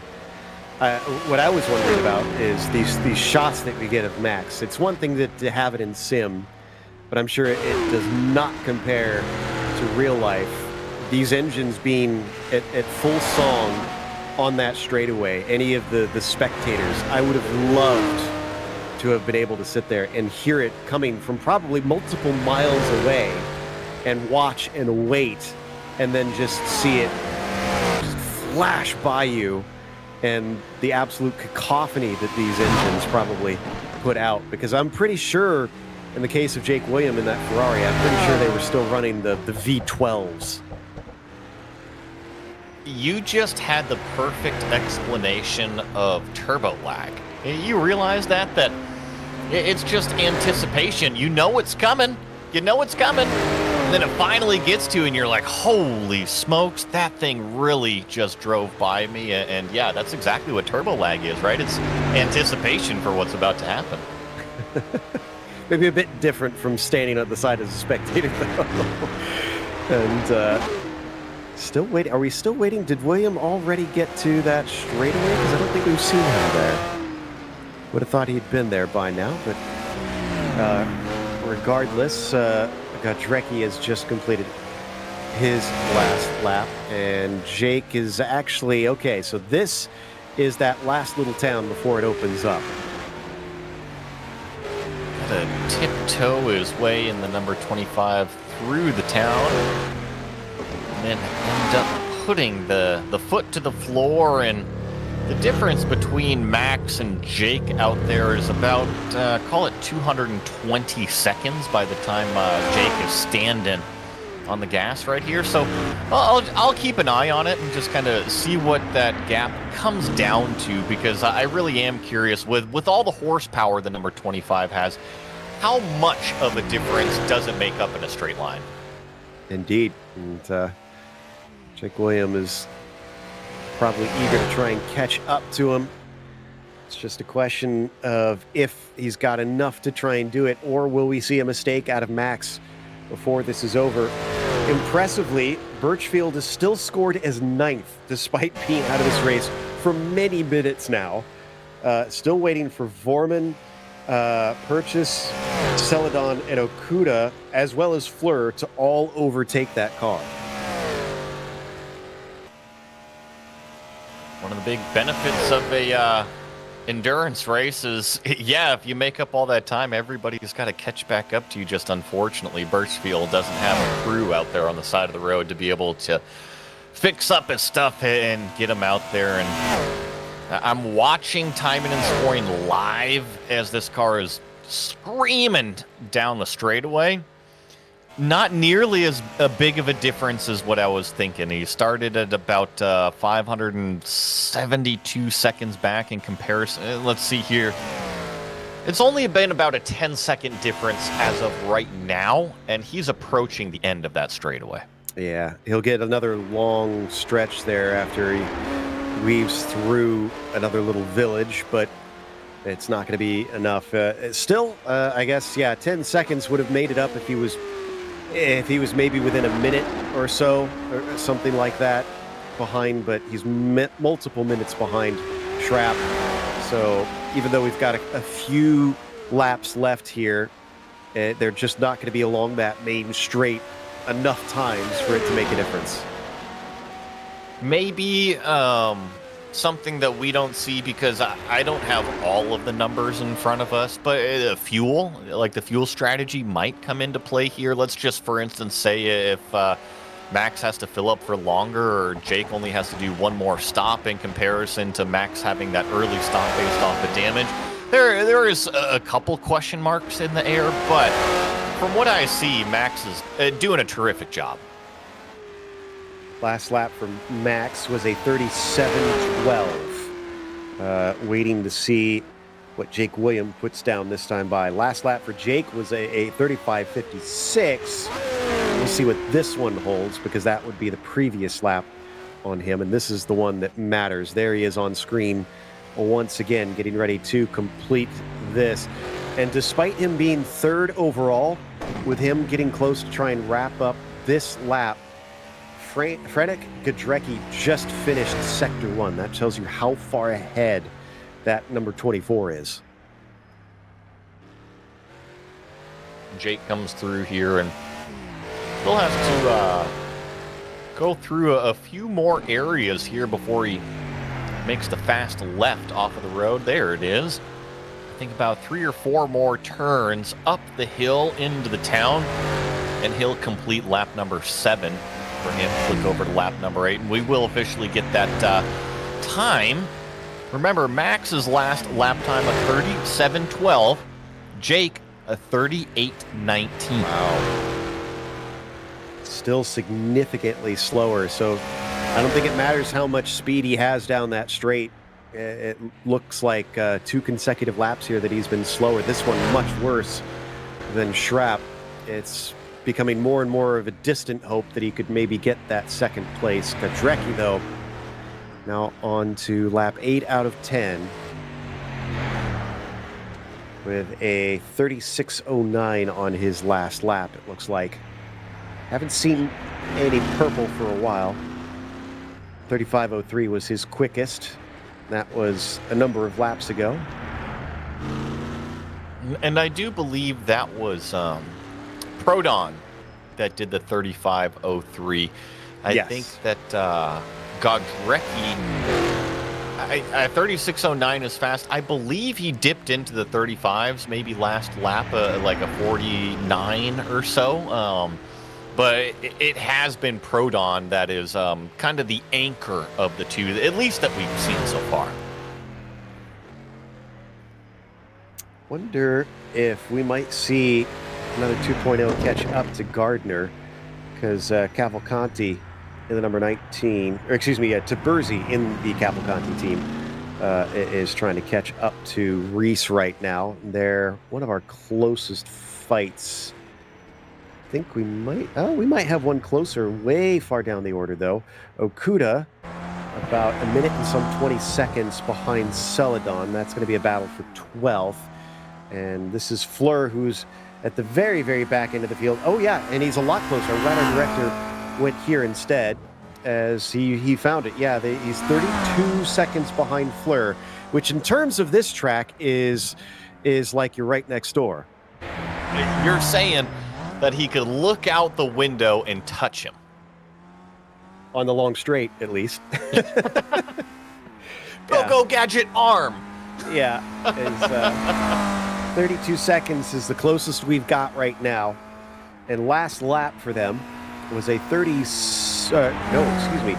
Fleur with a 50 minute, 58 second lap. So they must have had repairs, significant repairs they needed to do, get back out on this track, where it was a 43.37 for Chris Okuda. But just even since we've started talking about Fleur here, it was about 33 seconds when we jumped to him. It's now jumped down to 29.5 seconds between Fleur and Okuda. So if they were able to get any repairs done, like Joe was saying, maybe the car is hooked back up out there on the racetrack, and Fleur can go out there and do his thing. And looking at where they are on the racetrack, I believe Sector 3, or actually might even be in Sector 1 right now. Yep, they are. They've just started a new lap. This is Chris Okuda, who's trying to play the rabbit here, being chased by Fleur behind him. It's down to 27 seconds. We don't know what their lap times are going to be like comparatively, but I can tell you that 30 seconds over the course of a lap sounds like a lot normally, but is actually pretty normal in this race, that he could possibly cut that down within a single lap. Hey, Joe, you want to confuse ourselves? Let's figure out the running order that they started in, and then let's do the math to see where they really are. Are they not? In terms of that... Are they not numbered according to... Yeah, okay, our director just confirmed. I was going to say, I thought I remembered the numbers on the car matched their starting order, so that... okay. Yeah. All right. So the highest driver starter that's still in this one, is the 2 still out there? So, and then technically Yes. that would actually put Fleur ahead of Okuda in terms of the positioning right now, because he's only about 23 seconds, 22 seconds back, continuing to close the gap, but he would have started about 40 seconds behind Okuda. So, Fleur, he will pass him physically on the racetrack, and theoretically should already be position-wise ahead. Yeah, I guess in terms of big movers on that front, Reese Gardner, I think, has probably done the most. Rated number 9 on his car, sitting in 5th. So he has reached the top 5 now that Birchfield had his problem. Who's still... Oh, wait, is Gardner out? They're DNF'd.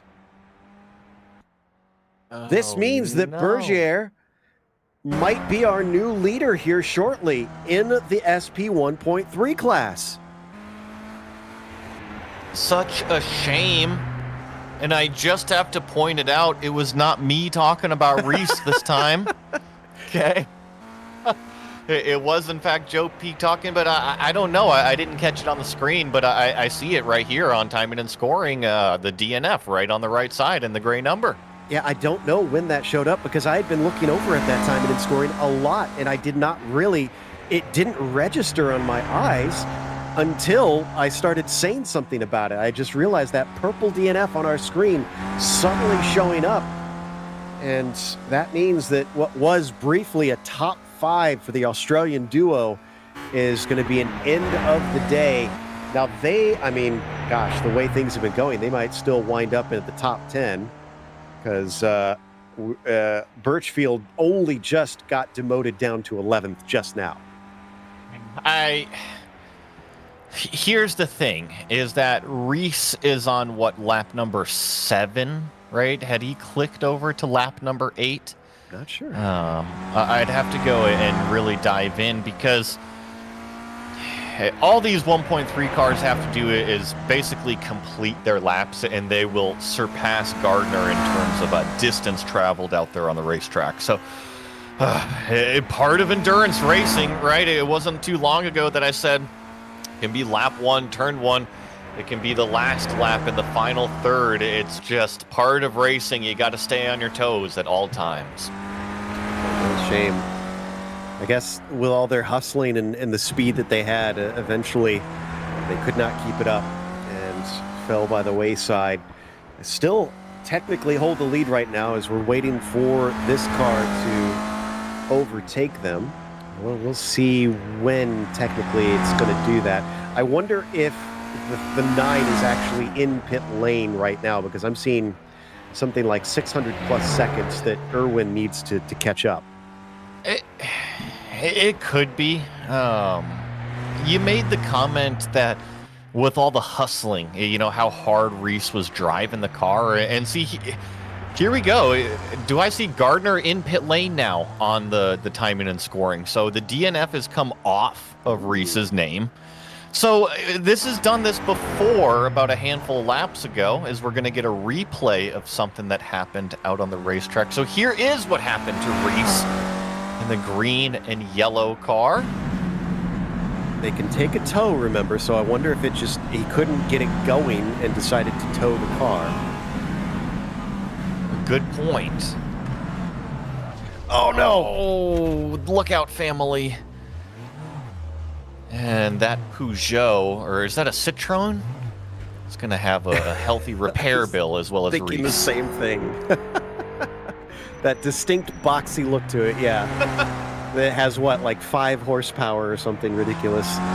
So,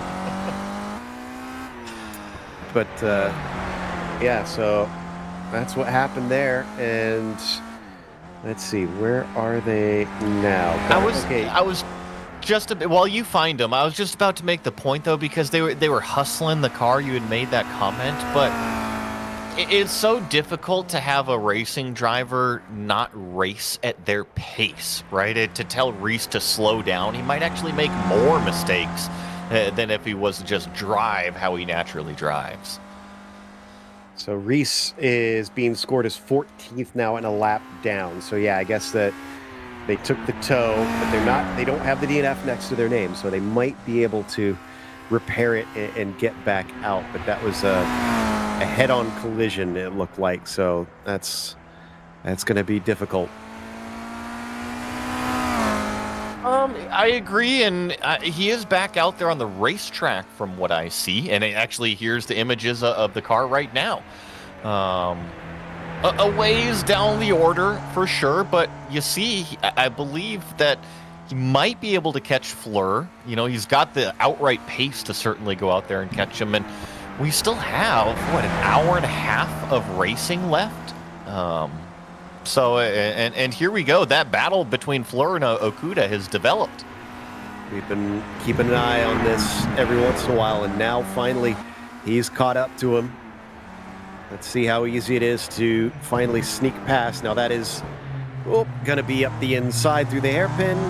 Okuda doesn't fight it. He lets him through. That said, since the 7 started after him, technically he's already, been ahead of him on time.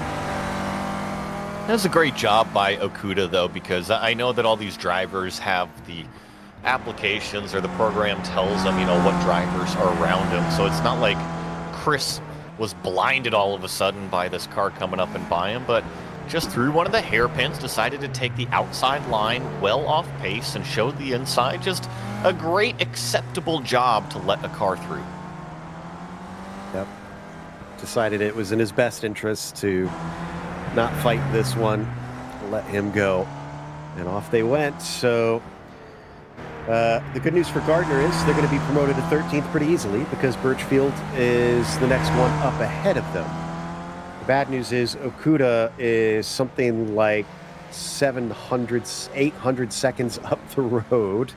I know you said that Reese has the pace. Yes, he does. He was the quickest in that 1.3, but I don't know that he's quick enough to catch Okuda.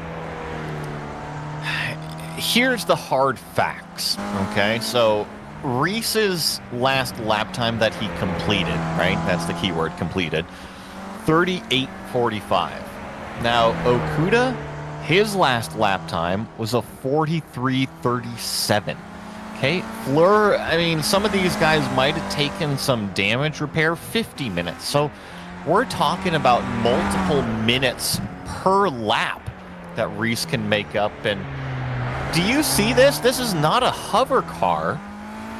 This is a car on 3 wheels. I think you were away when we first saw it, and we were debating, myself and our producer Daniel, on whether or not this was a bug. He says it shows up on both of his screens. I'm kind of the mind that it is a bug at this point, and he actually has that wheel. 100%. If not, Celadon has come up with the solution to electromagnetics and got the thing hooked up onto the road. I don't know, but this is amazing. He's added lightness by removing an entire wheel, so. And he's still running in what looks like a top 10 is Celadon.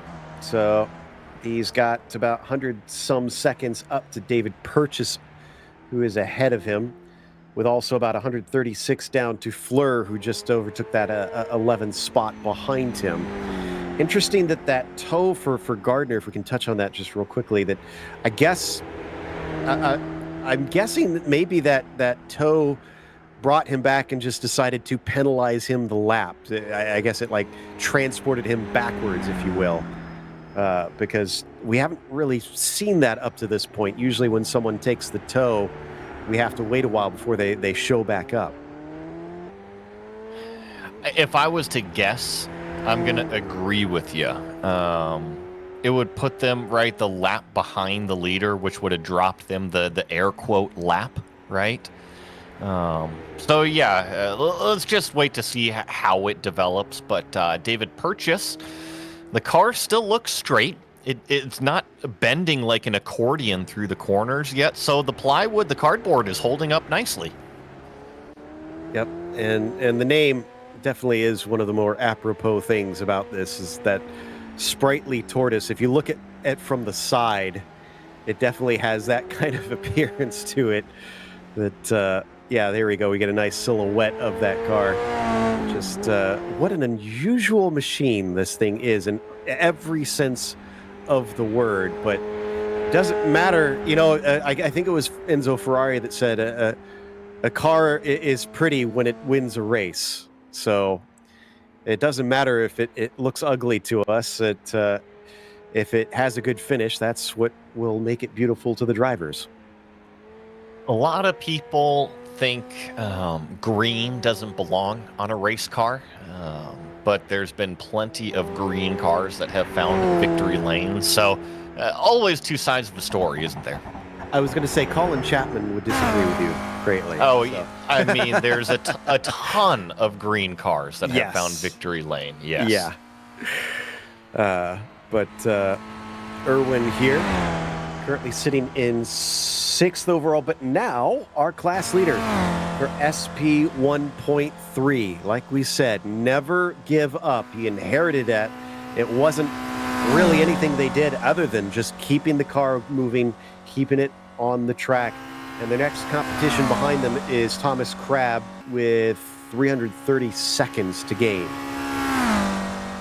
A few minutes there on the board, but probably not as big of a gap as Bergerie wants, right? You always want to continue to grow that gap as you just put the foot down, your right foot down on this long straightaway, and you'll approach this kind of fast left-right kink at the end of this one, and you gotta kind of hold your breath. Even in these 1.3 liter cars, they approach it very, very rapidly. Yeah, he is hauling right now, and coming up to that section here shortly, which on top of things, not just that the track weaves back and forth, but you can see you've got walls on either side that suddenly show up as well, meaning you cannot make any sort of mistake. And yeah, he takes it, I think, rather safely through here. Does carry a good bit of momentum, and the track stays nice and open here through this sector, and then through this final bit of sector number 3, it starts to tighten up a little bit as we climb back up the hill to the start-finish line. But I think this is, you mentioned earlier, probably the one area of the racetrack where the drivers actually get a little bit of a mental break. Absolutely. A much-needed mental break, especially for those who are doing this thing solo. And as he carries on in the lead, Schrapp, for those curious, is our leader in the 2.0 class. Godrecki, both leader overall and in the 2.0 plus class as it sits right now. And we are in the midst of lap 8, but I think this is lap 7 still for Irwin. Still needs to finish this one up to get over to the next circuit around here. And let's see, so with those 2 laps to go, 2.5 laps to go for Godrecki, yeah, about an hour and 15 minutes left of racing. Watch Bergerie come down. Still got a little bit left here before finishes up this final sector and this final couple corners here, climb up the hill and reach up to start finish. And see all the crowd still out here. I was noticing when they were coming back down the hill, I was seeing the beach again, Joe, and probably if we were out there, I'd be needing to be reminded about my SPF. You know me and my sunburns. I need that lotion, especially on a nice day out there. You'd be distracted by the quote-unquote sights to remember? Yeah. I'm sure. On again, Joe P. As we see him complete the lap, it is Irwin putting down a 39.03. Too shabby. And definitely quicker than Crabb's last lap. This is him right now, actually behind by the roughly 6 minutes or so that he needs to try and catch up to Irwin. Pulling up Thomas Crabb's last lap here. It was a 44.05 is what timing and scoring says. So yeah, once it completes this one, see what these 1.3 liter cars are doing. But just from visually judging these gaps, yeah, Bergerie a little bit faster in the pace right now. Yeah, apologies. I was looking at fastest lap, not the most recent one, and it was 2 minutes difference last lap time by between them. 42.03 is actually what Irwin just ran. And down past more of the crowds here along what appears to be some shrubbery, I guess, at the edge of the track. And Crabb is not taking this lightly. He is still hustling this car. And this is through that final town section before they get back going out onto this really, really long straightaway here. So just have to navigate through these final couple corners. You exit the town here. Oh, gotta be careful. I've seen a few of these drivers struggle with that, the pavement change, the asphalt change. It seems like once you get onto the bricks there, it gets really, really low grip, and it might have caught Thomas out a little bit. Thankfully, didn't end up in the wall, and then exit out of the town through a couple of these slower corners, and then finally be able to put your foot down. That was you this time. That one wasn't me. Just saying. Hey, you know what? He didn't hit the wall, though. True. This is our lone Aberth in the race that he is running. And I do like that bright yellow that he has elected to have on the car. Trying to figure out what is on the left-hand side. Is that supposed to be a mirror, or is that damage of something that's kind of flicked up? If I was to guess, that is definitely a mirror. It's got a cool shape to it. So right there, they're thinking, all right, what looks really neat up there? And typically in classic cars, they would only put a mirror on one side of the thing. Yeah, that's true. Interesting. Yeah, okay, I can see it on the TV shots, the TV camera shots now, as it whizzes by. Very strange. Very far out there up on the nose is what's interesting. But I guess it is a right-hand drive machine, so it would have still felt far away if he had put it over by that window there on the left-hand side. The sound on this motor. Now, I know that these are all smaller motors, right, in the 1.3 class, but it's just very reminiscent of a motor. It's very reminiscent of a two-stroke to me. I feel like I need to grab a broomstick and bang on the ceiling because they're running the vacuum above me right now. But at least it's not going back and forth. It's just sitting there. Yeah. And yeah, you could hear a little bit of a lift as he pulled it in through the town now. Back and forth a couple times here. And then back on the throttle for a little bit of another straight before he's going to get onto the brakes once more and he'll start to slow down again. So yeah, currently running in 7th right now. That is overall, that's second in class for the Aberth. Squeeze through these fast corners here and, closing up this lap, and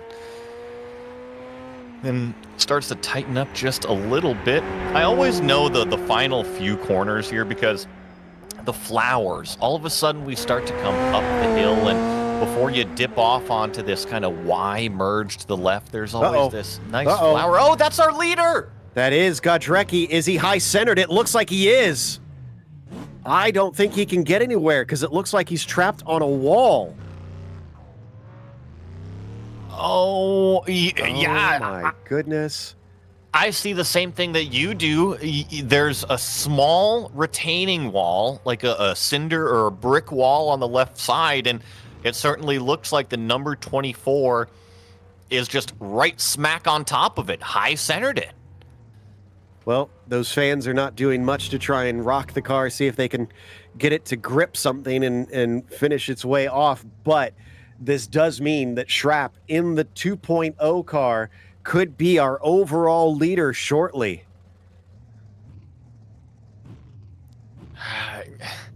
This is a tough situation to be in because if you can play with the gas, you can play with the gears, right, to try to get yourself off of this wall. And you might be able to slide your way off of it, and hopefully you can, but you're in Sector 3 right here, which means if you were to take that tow and what we saw from Reese earlier, that's a whole bunch of time. Yeah. He's getting it moving now. Because it looked like we think that maybe he was able to rub the tire against that little retaining wall, and that was sliding him left just ever so slightly. Here's the problem, though, Joe, is that if he continues to do this and can't get free, he's making some movement here. He's just killing time versus if he had already reset. Yeah, that's true. Well, and sucking up a fair bit of fuel, I'm sure, too. Crab just bit in, although a bit inconsequential considering our current situation. Now we have to wait for Schrapp to catch up. Here he is now with about 140-some seconds to go. To kind of set the big picture, yes, Schrapp 140 seconds, so we're coming up on 2 minutes behind, but Jake William in that 2.0 plus category, about 350 seconds back, so it's just going to close, but 6 minutes before the next car in class gets to him. That's a good point. Yeah, it's Jake William that will make the difference, but it's still the overall win. That's going to sting if they can't at least manage that, even if they are the class winner. And we should see Max approach him shortly here. It's now less than 100 seconds, so a minute and a half away, less than a minute and a half away from being our new leader. And we've been in this boat once when Godrecki, we thought, had some PC issues, and we thought maybe they wouldn't get out in time. Is this where actually Max inherits the top spot? I don't see how Godrecki is going to unstick himself. The only way that he can is just pure luck in wobbling the thing back and forth. My only other scratch in the back of my brain is maybe he gets help from one of these cars that comes by and nudges him on the wall. But those are the only two possibilities. Otherwise, you got to hit the reset. All right, so we've got the replay of what put him there. Let's take a look at it now. We understand that he actually went off course before the wall and tried to drive over it, which is even more embarrassing. Oh, and there it is. Way off course. That was a huge off. Comes down the hill, and oh, there it is. I don't blame him. I mean, he was just trying to get it back on the track, and when we're dealing with stuff like this... I didn't know Ferrari put horns on their prototypes. Look, I mean, he's just trying to get... Whoa! I was wondering if a car might accidentally hit him is the other problem. That was Max Schrapp going by, inheriting the overall lead, but I think he was just using the horn because you saw the fans on the side of the racetrack. They were looking the wrong way. He was just trying to get them to turn around. Oh, my goodness. What a bizarre situation. What a strange way to wind up losing this race. It almost feels like a Disney movie, the way that they would have, you know, the villain wind up throwing the race away at the very end. Their own cockiness caught them out in the end. He's got to have somebody try to help him out. That's the only thing that he can do as of right now, because he's already killed too much time sitting there. And quite honestly, if he was to reset the lap, he's in Sector 3. He'd be giving up 20 plus minutes on nearly 25. Fleur going off in a big way as well. Can they get back on safely? They're looking for an opening here. Don't high center it as well. They're going to just be able to make it back on in time. And the Fish Motorsport is no longer a fish out of water. You know, I was talking, but I wasn't talking about Fleur. Can't put that one on me. It's true. That is very true. Our director was trying to figure out if Fleur is actually in that same section here, and I can't exactly tell. I'm not sure, but I'm adding everything up. Godrecki has to have somebody help him. If he hits the reset, you might as well call it at that point. You don't want to, but there's no way that he'll be able to catch the car in class with that time deficit. Yeah, that's... Man. But I mean, we just saw him crash, right? You never know. Exactly. Well, I keep saying, you never give up. You got to keep going and keep trying it. So Fleur out here keeps going after their off and runs in 11th. Gardner, by the way, is still about 470 seconds off of Okuda. So I think that's going to, come out to about 7 minutes or so. Yeah, just over, I believe. And, hey, still got a couple laps. And let's look at those lap times of that 1.3 class. A 38.45 from Reese, a 43.37 from Okuda. It might be by the checkered flag. Reese can kind of soak up that 6 or 7 minute gap and might be able to do something with it. Looks like Jake William is approaching Godrecki. I wonder if we could get an onboard to see what the drivers are seeing, because we haven't seen exactly how blind it is coming in there. Can they get a picture of them from far away, or are they going to be absolutely shocked coming into the corner? It's approaching them quickly, only about 10 seconds out. Let's ride on board. So I think the off happened close to up here, maybe. Yeah, so it's going to be right up here. Yeah, that's pretty sudden. Thankfully, it looks like I think they're far enough off the racing line. But now Jake is probably grinning ear to ear because he knows that is or was our leader, and he is home free. I was also noticing that where Godrecki went off, it wasn't a corner. Joe, did you see that? It was straight off. And I wonder if maybe he got into the wall before he was even like turning into that right-hander, and then just went straight off. That was a very odd place to have such a huge off. I was kind of watching to see if I could figure out what happened, and it seemed like maybe just went a little hot in the right-hander portion of it. But yeah, it could be that he had a bit of damage from it, or just was slightly offline, or something that unfortunately preceded what happened, as Okuda is currently sitting in 12th, still way ahead of Gardner, about 84 seconds behind Fleur, but we know that Fleur is a bit quicker than Chris, so they're probably actually running away at this stage. Gotta remember, Chris is one of these drivers that is soloing this race, so what are we into this? About 5 hours or so into this one already, and Chris is still out there turning laps.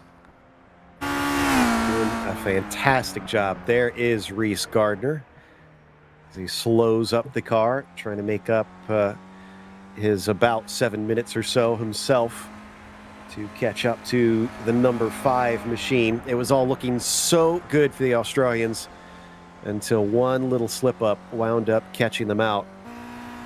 And that's what happens in this style of racing. You have to be on it at all times. I wonder if they've changed the approach at all after having that little oopsie daisy out there. Knowing Reese, definitely not. You either go faster or you don't go fast at all. And I think I was even making the point that as soon as you tell a racing driver to do something different, it actually induces even more mistakes, because they're just not in their rhythm. They have to do something different, and a lot of times racing drivers don't like doing that. Yeah, it's a muscle memory thing, I guess, if you will. That you can't try and change the process. You have to just stick with it and know that this is what works. We keep seeing flashes of cameras, and I want to know which Italian thinks that you need to use your flash in what seems to be the middle of the day here in Sicily. Look, when you're having to go in and produce that film in, what is it, the dark room and everything, they'll take all the light that they can get, right? I guess so. I just noticed that earlier, and it kind of amused me that I don't think that flash is going to do what you think it's going to do, but regardless, Nicholas Kirsten going to inherit an overall podium as well, if they can make it there, as Are we still getting honks? Oh. Is Okuda playing the nice friend, the good competitor? There it is. Use a little bit of what's left of the car, and unfortunately, I don't think it completely did the job. So this is the trouble, is that you got to hit them hard enough, but you can't do too much damage, right? And so this is when Godrecki probably is bribing the fans on the side of the road, saying, hey, go walk up the track a couple corners and flag everybody down, get them in line to push me off of this brick wall. I also want to note that I think Frantic needs to relax his grip on the wheel. Did you see the veins on his hand? I did not. He looked a little tense, but Joe, yeah, there we go. You're noticing all sorts of stuff today. Oh yeah, right there on top of the hand. Definitely a little bit stressed, but between the veins, the flashes of photography, you're noticing everything out. We have 6 hours to look at everything possible out here. Woo! In that time, I'd say that Kirsten had to take a bit of avoiding action to go around that wrecked car. You see Godrecki still doing whatever he can, just turning the wheel, trying to get himself off of that brick wall. Just someone playing turtle at the wrong point. This just goes to show. It's not about who sets the fastest lap. It is who gets to that checkered flag first. Sometimes slow but steady really does win these races. Reese Gardner, I think, having to learn that lesson a little bit today himself, having wound up off the track, losing a lap and getting back on way behind the next nearest car of Okuda. Now, Chris's help that he tried to give definitely closed it up, but I think that's a bit of a false start. Thank you for reminding my brain of that, because Reese has closed it in huge, but then, Chris was kind of stopped on the side of the racetrack helping his buddy. Canton in the meantime. Another driver change here. Yeah, I was just going to say, I don't think he was in the car moments ago. No, it was Jake William. Remember, it was Jake that went by Godrecki when Godrecki was first stranded, so he must have come down into pit road and done another driver change. So I would assume that they're each going to do 2 stints, and Cantonin will probably close it out the last couple laps. Yeah, 2 laps to go. So actually, literally the last couple laps. He'll take these 2 and wrap it up. Schrapp ahead of him has an advantage of just about 4 minutes, it seems. Actually, a little over 4 minutes for Max Schrapp. So he is sitting in a good spot at this stage, and I think Cantonin would like the overall win, because you could still see that tail wag as he tries his best to catch up to that number 16. He'd like it, but they're going to have to come up with something, because Max, he's on fire. Like 36.08 that last lap time. And I know Jake was in the car, wasn't Cantonin's last lap time, but a 36.19, and then you put the pit stop on top of it for Sector 1.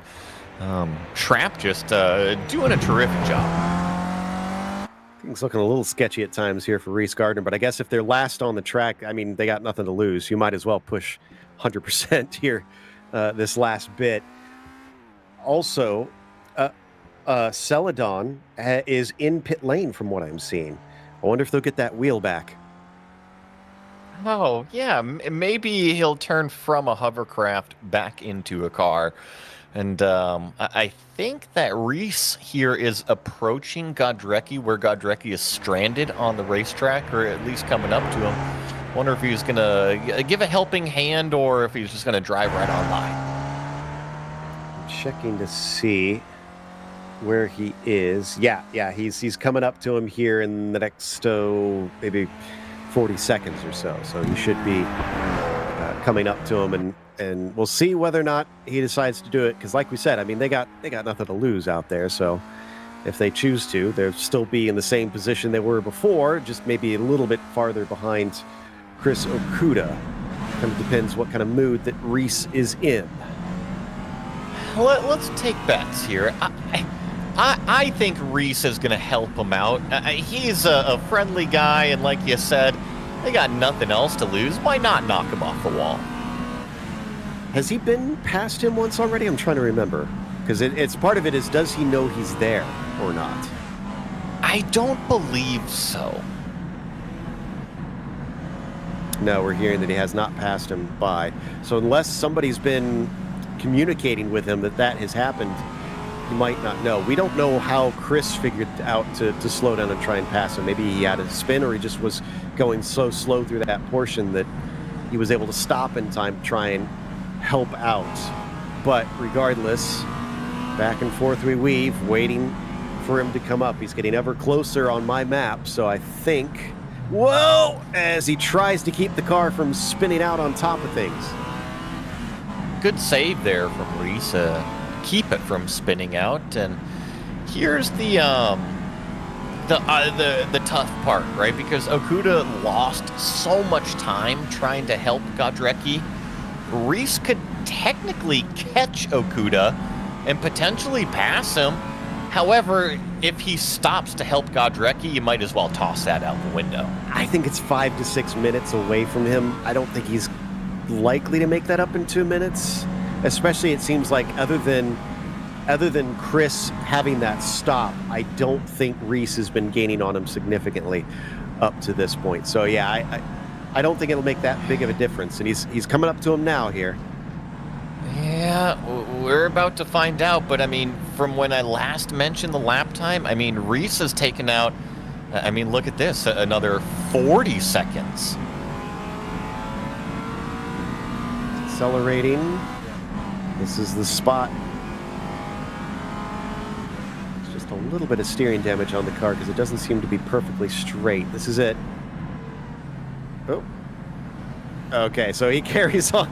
I think he braked just because he got scared by a car being off, and then, yeah, he's not going to be the good Samaritan this time. I think that was the classic rubbernecking out the window, right? He noticed the car hit hard on the brakes and they were staring at each other as they drove by. And Godrecki just has to sit and wait, right? Just there's nobody around, and that's all he can do out there. Next one coming by is the next spot. That's to Burzy. So I don't know if Burzy is going to really help him. And then trying to see where the next lap car would be that would get up to him. It wouldn't be a lapped car, interestingly. It would just be our leader.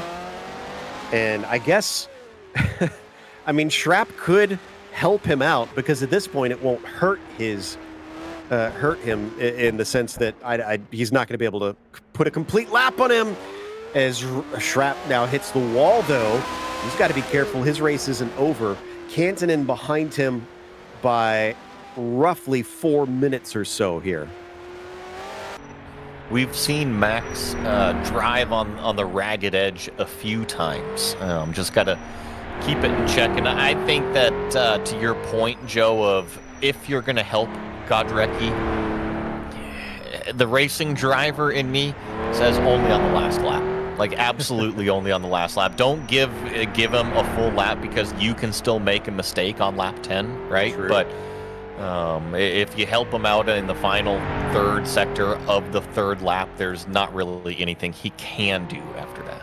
To be fair to Gardner, I think if nobody takes Godrecki off that wall, I think Reese might actually finish ahead of him. I think he'll get him on the last lap, which yeah would be extra insult to injury. Correct. Yeah, even in that 1.3 class car. Yep. So I mean, Franek would still be classified as second in class because he can't go behind Robillard and Clinton right now, but that's 1 out of 2 cars, so it was a 50-50 chance if you were going to win. It's a really tough pill to swallow because both drivers were the 2 fastest drivers out here, right? Between Godrecki and his teammates. So Yeah, minutes out and head. What was he, like 6 or 7 minutes out and head? Both of them had a few small problems, but that's definitely a tough one to swallow all by yourself. I think our director is enjoying watching to see who is going to help this car, because now we've gone to Taberzi, who's the next to approach here. I love the squeak of the brakes as well that we keep hearing from time to time. Just throw some WD-40 on that thing, right? Isn't that how that works? Warm them up. Usually that'll take care of it. I'm kind of surprised they're still squeaking at this stage, unless they model them running out of pad, which would be interesting, and that could be why they're squeaking. I doubt that, but I bet you this was a squeaky car, so they made it squeaky in the sim. But you're right. You can hear it all over the place, can't you? Yeah, that's the number 19 here. So that is Taberzi in the Porsche, which, interesting story since we've got some time on this one. I had no idea until last night, again, doing my research. The Porsche Targa. Where do you think that name came from? I mean, I would assume from rallies like this. From this race specifically. Oh, that's cool. Even more neat. It was, yes, it was their nod to the heritage that Porsche has here. Like I said, it's surprisingly important to them, especially considering, like you, I had not heard of anything of this until I started really studying up. And so, yeah, this particular race inspired them to name the Porsche that, and that's where that eventually came from. Always one of the fun Porsche facts that, pretty much everybody knows about is, why they've got the ignition, the key on the left side, don't you? That I actually don't know. Okay, so here's your fun fact over here. Remember how they used to start Le Mans back in the day? How they would have the drivers line up and run across the racetrack to get into their car. And so what Porsche did is they put the ignition on the left side so the driver can have his left hand starting the car while his right hand is grabbing the gear shifter and putting it in gear to get the car rolling faster than anybody else. Very smart. Interesting. See, I may have known that was a thing if I had actually driven a Porsche before, but... Well, to be fair, Joe, all the Porsches that I've ever driven, they all have the center console panel, so I haven't really gotten to drive many streetcar Porsches. Gotcha, yeah. I got to ride in one recently, which was an absolute trip. Elliot Forbes Robinson, 2-time Daytona 24 winner, was very kind and took me around in the safety car at the last race. And let me tell you, that I'm not letting go of that memory the rest of my life. Now, which racetrack are you talking about? Utah Motorsports Campus, which was actually a lot of fun. I enjoyed it. I know it doesn't get a lot of love, but I liked that track. Is that just a renamed Miller Motorsports Park? It is, yes. Okay, happy. Yeah, it's very different than what we are watching on the screen here through the European countryside. Is Taberzi. Here it is. Is Godrecki finally going to get free? Because the first car wasn't able to free him. He tried. He tried his best. It looks like it's still not good enough at Godrecki. One Samaritan at a time has been getting closer to his goal. Do we have a way to see his current lap time, actually? I would love to see that. Remember Godrecki, his stressed out hands earlier, but he was crossed over on the right hand. Now he is just about to rip that steering wheel off, if you noticed. Taberzi now gets 4th place, making that move. He's trying what he can. It seems like he's actually getting to move the car here. Is this now working? Also, Gardner's in pit lane. All he's got to do, right, is get a little bit of traction to hopefully wiggle himself a little bit further down and maybe create a new situation. I don't know. This is tough. Yeah, I'm not sure what more he could honestly do from here.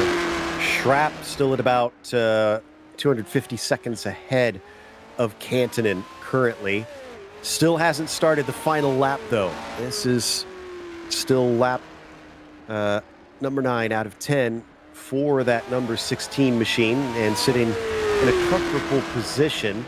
In fact, I don't think many people have gained much time here. I'm checking to see if there's any real battles, and yeah, everybody's over 100 seconds away from one another, especially now that that Gardner has pitted and handed the car over to Wright, who looks like he's back out on track.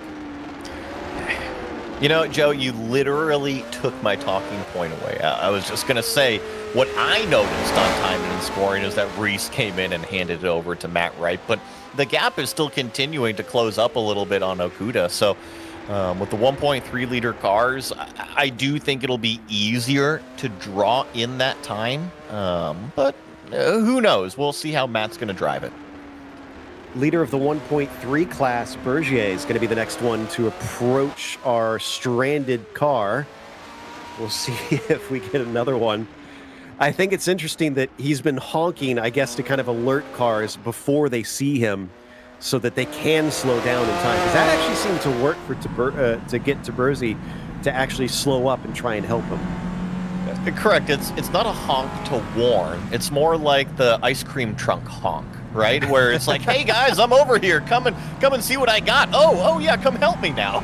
It's the waving your hands in the air frantically honk, trying to get somebody to hold up.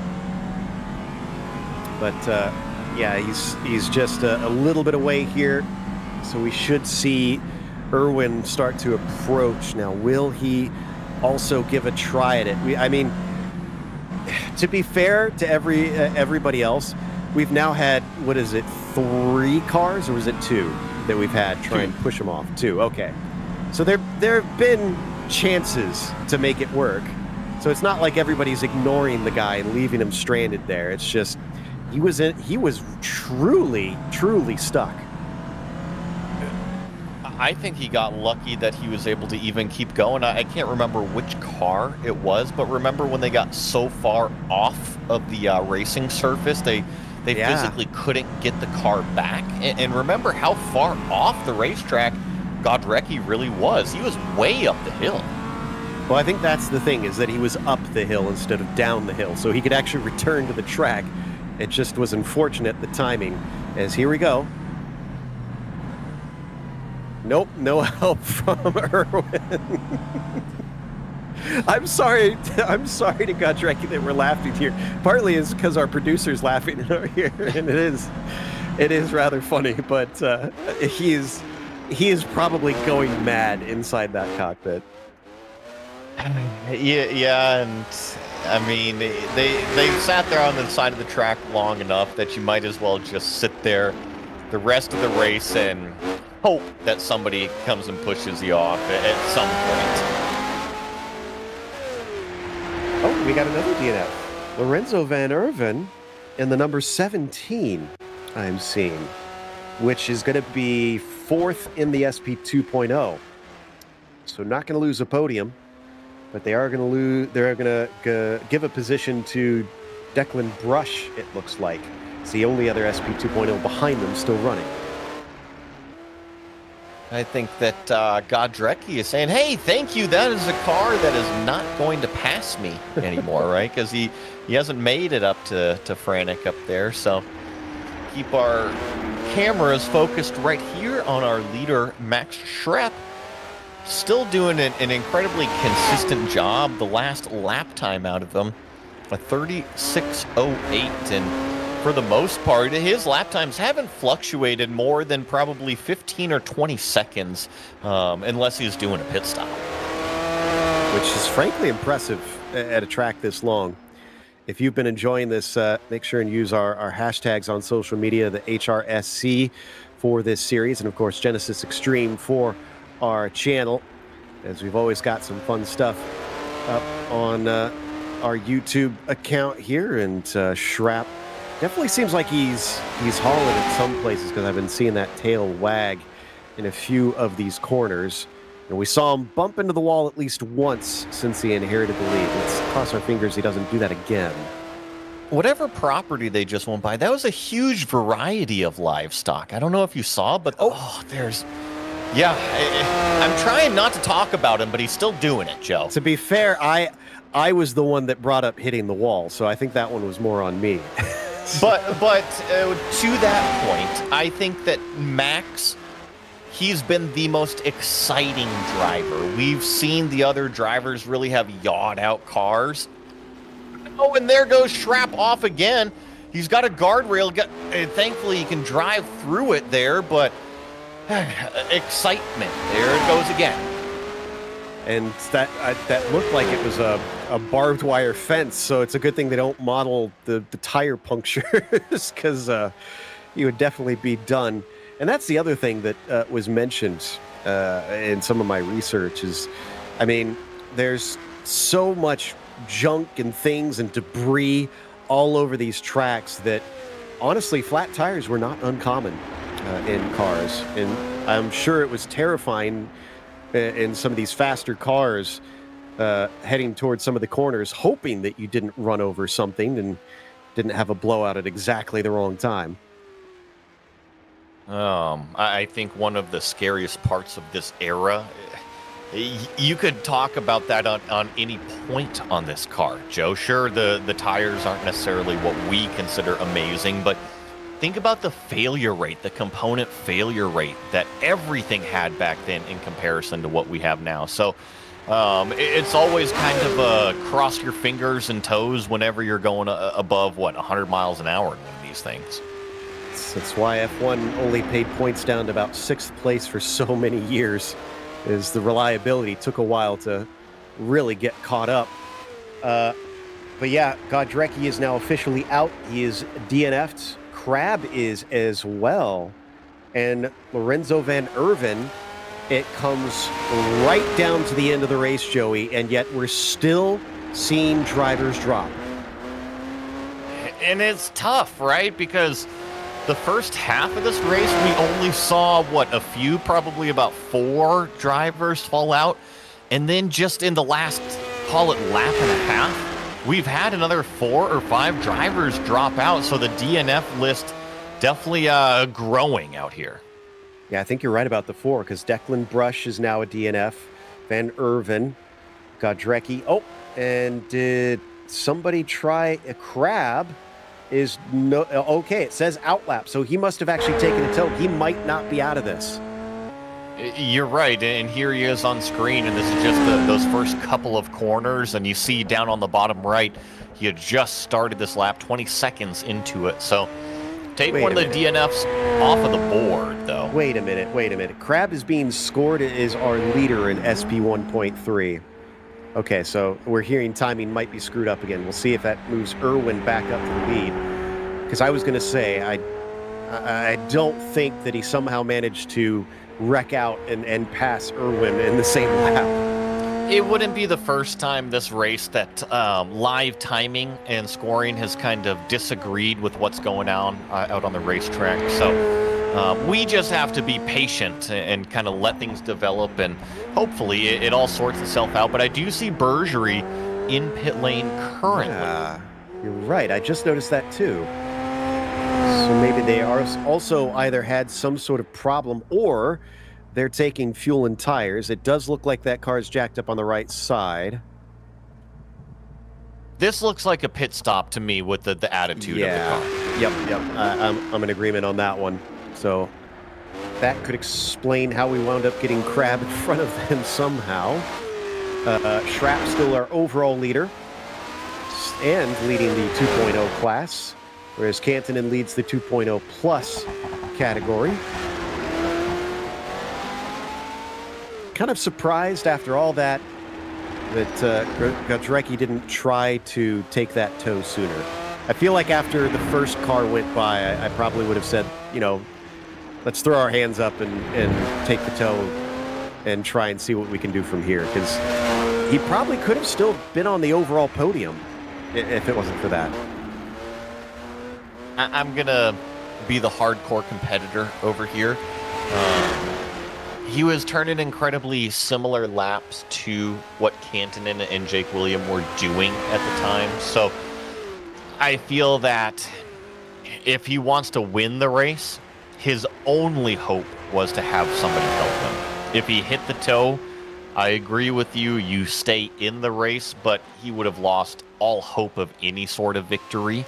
So yeah, if I'm looking from the hardcore competitor side, I understand why he didn't hit the toe button.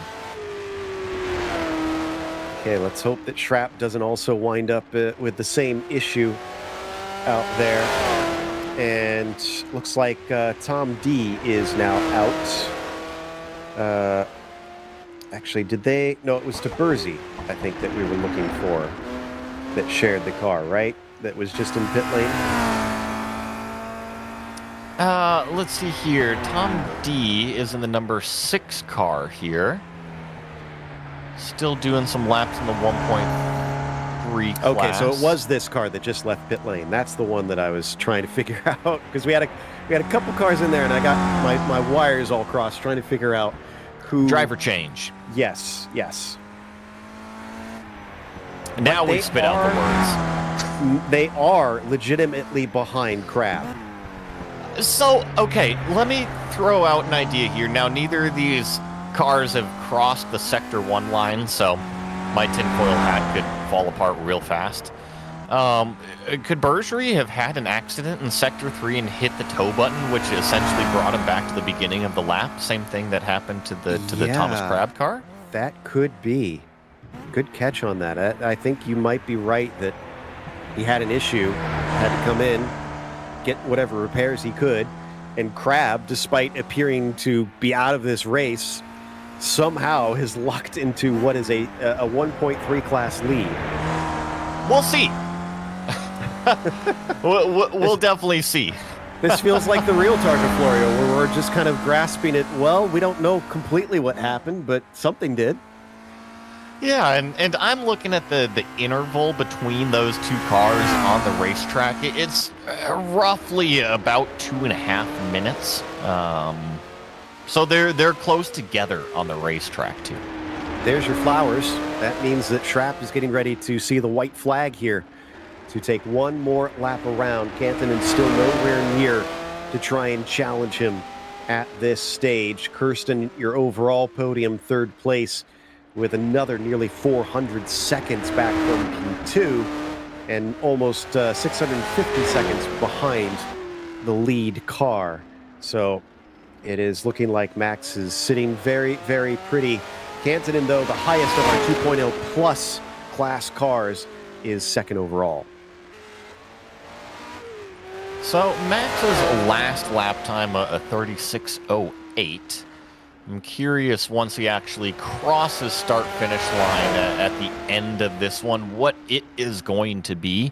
I've made the comment that he's just stayed incredibly consistent, and you see even this lap time, only a couple seconds off on each one of his sectors. So I just think that's the kind of driver that Max is, just hitting every single turn, every single mark as he needs to.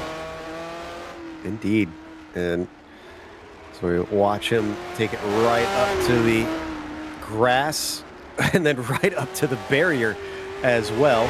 At least this time, he won't have to see that car off to the side, stranded, which actually I think was right about here that this happened. D in pit lane, is that correct? They were just in pit lane. I think we're just waiting on, I think we're just waiting on timing and scoring to catch up, because I'm looking at the live interval out on the racetrack, and Tom D is slowly closing it in on Thomas Crab. The battle of the Toms. And 142 to try and catch up the car ahead. So it's a little over 2 minutes there. Ooh, that was pushing it a little bit tight there up to that little barrier wall for Schrapp. So again, he's still running those same consistent laps, even with the gap that he has pulled up. In fact, using the curbs a little bit here. See, he's right here at about 34.5 minutes going through the town.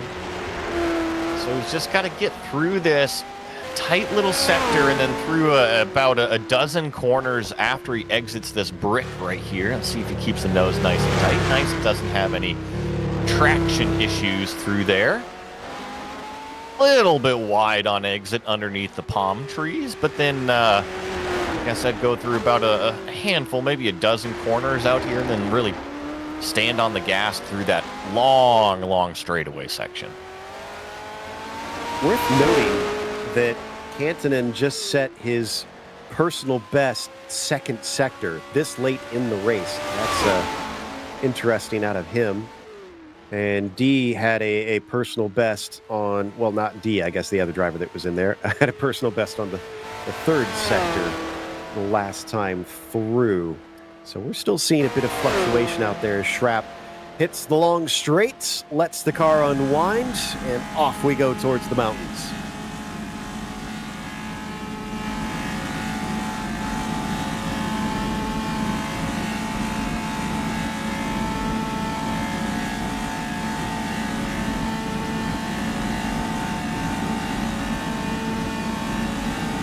So, Joe, you're going to have to do some math or maybe help me with some math over here. So, Kantonen, their car, let's see here, is 1, 2, 3, 4, 5 cars back from Max in terms of the starting order.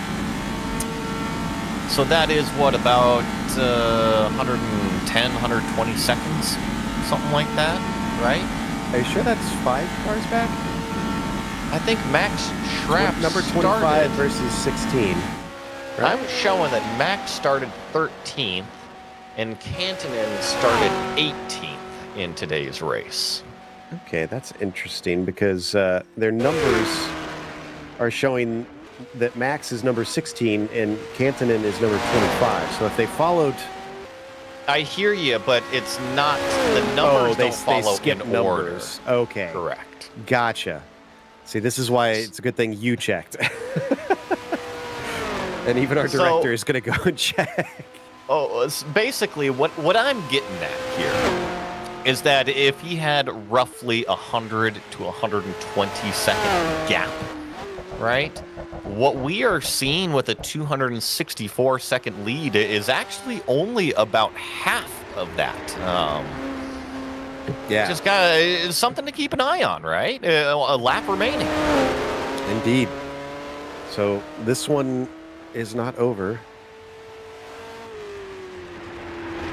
So, yeah, William was in the car for Ascari, so he started 25th.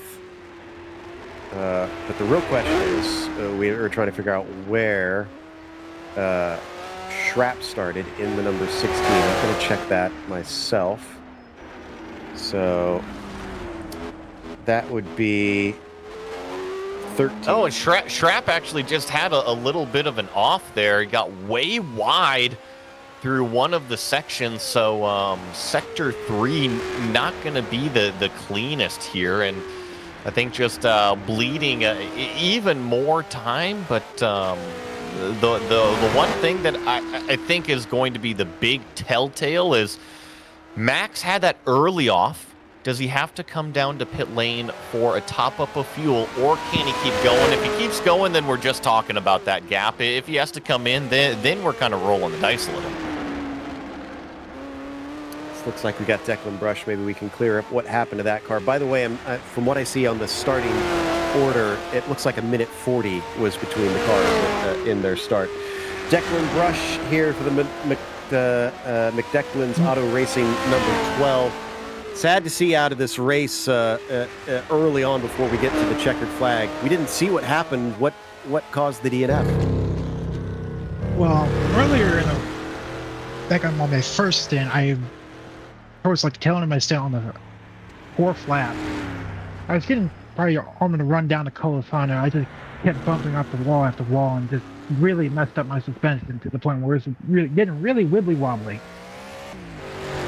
So I was just trying to slowly, carefully limp it back home to the pits, but as soon as I got towards the end of the Morffinello straight, like where I just crossed into the orange zone, I managed to knock the front left tire off on a wall. Oh, and then, goodness. Yeah, and so even slower managed to limp it back to the pits and get that fixed, and also handed it off to David. So after all that was after a lengthy 10-minute repair time, David tells me the wheel is still gone, but it feels like it's there. So it's RF2 being RF2. For what it's worth, it's been gone for multiple laps on our end. So we were quite confused watching, to be frank, as to what was going on. I mean, what is the damage model like in this in RF2? Is it something where you can get away with beating on these cars a little bit and carrying on, or are they extremely fragile? I think it highly depends, because the mod creator Wuchu, who created these 67 cars, who also created a 54 car mod for 1954 cars, and those are a lot more fragile than these cars. But like I think it highly depends on the vehicle and the mod. Not going to be able to see the finish. How do you feel overall, though, about the result? To be classified what looks like about 13th out of 19. I mean, technically not last. Yeah, that's always the one thing that you can take out of those sort of situations, right? So, well, I mean, commiserations that you guys weren't able to wrap it up. We liked your hardy nature of trying to keep the car going. Yeah, and then when I got the car back from David, he told me that the brakes were because the wheel was gone, the brake was gone, so there was only one brake up front. And when I jumped back into the car, yeah, he wasn't kidding. It was being a real pain to slow the car down. And then I just kept hitting it, everything around every hard corner. And I was like, I can't do this. Well, Declan, thank you for coming out and racing here today. And again, an admirable effort at a difficult track. Yeah, but I definitely give huge props to my teammate David for managing to keep the car on the track for 3 laps. That was Declan Brush, who wound up finishing or scored 13th here today. Joey, I noticed you were noting something as the drama with D seems to be ever developing. Yeah, I see on timing and scoring right now, he does have the DNF on his name. So remember, we were talking about him and his teammate, how they were battling for the lead between him and also the number 4 car of Thomas Crabb. We weren't sure if Crabb was going to overtake or if it was going to be D leading that class. And unfortunately, with the recent developments, certainly looks like Tom D and company are going to have a DNF. That's fitting, I guess, considering the name, but we still have less than a lap left to go now. So if you think that means we're about done, we still have something like a half an hour for these cars to wrap this one up, as Schrapp is still on his first sector while Cantonen chases behind. So if it is a minute 40, if that is accurate, the time between these two cars at the start, we're looking at 100 seconds different. Cantonen currently up in the Ferrari is trying to chase him down. He's got about 250 seconds, so he needs quite a bit of time. So which Ferrari is this, actually, that we've got for Cantonen? I think we're looking at the number 25 car here. So that's the Favero V33 4S. Let me reference to see what that translates to. I mean, I can tell you it's a 330 P4 is what it would be. Now, there's definitely several iterations of this car, but this was a stalwart in the Ferrari stable that was one of the fastest cars that they ever made. And I think one of the best looking cars, honestly. It is dang cool. It's simple but elegant, you know? Just the way the curves accentuate the car. It doesn't need a whole lot of frills. It just needs to be quick and it needs to be agile. So it seems to be doing both quite well today, just unfortunately not agile enough to take an overall win, but definitely looking like a potential class win here. And talking about this car, I think it really was one of the cars that brought in not only the tiny little lightweight nature of what these cars were back in the day, but they started putting some big motors with some serious horsepower in them. And I think that just kind of compounded as the years go on and everything just gets faster. So, for what it's worth, I think we're going to have fewer than 10 cars left because it appears, well, maybe not, because D is now no longer showing as a DNF. So again, we've got these weird quirks going on with our timing and scoring. We've got Dreckie is still a DNF, though. And Tom D has now jumped up ahead of Thomas Crab in that SP 1.3 class. Okay, well, you know what? Let's wait till the checkered flag, and we'll determine who is where, because we only have less than a lap to try and feel this one out. And yes, okay, D is now slotted down in second behind Crab. But, I mean, we thought the Crab was out of this race just 2 laps ago. So this has been absolutely turned on its head in a number of ways over the last 2 or 3 laps of this race. And am I seeing this right, that it's actually David Purchase in the cardboard cutout that has a chance of catching D there? He's only, less than 2 minutes back, probably one of the closer battles on the racetrack, including actually Fleur chasing Purchase here.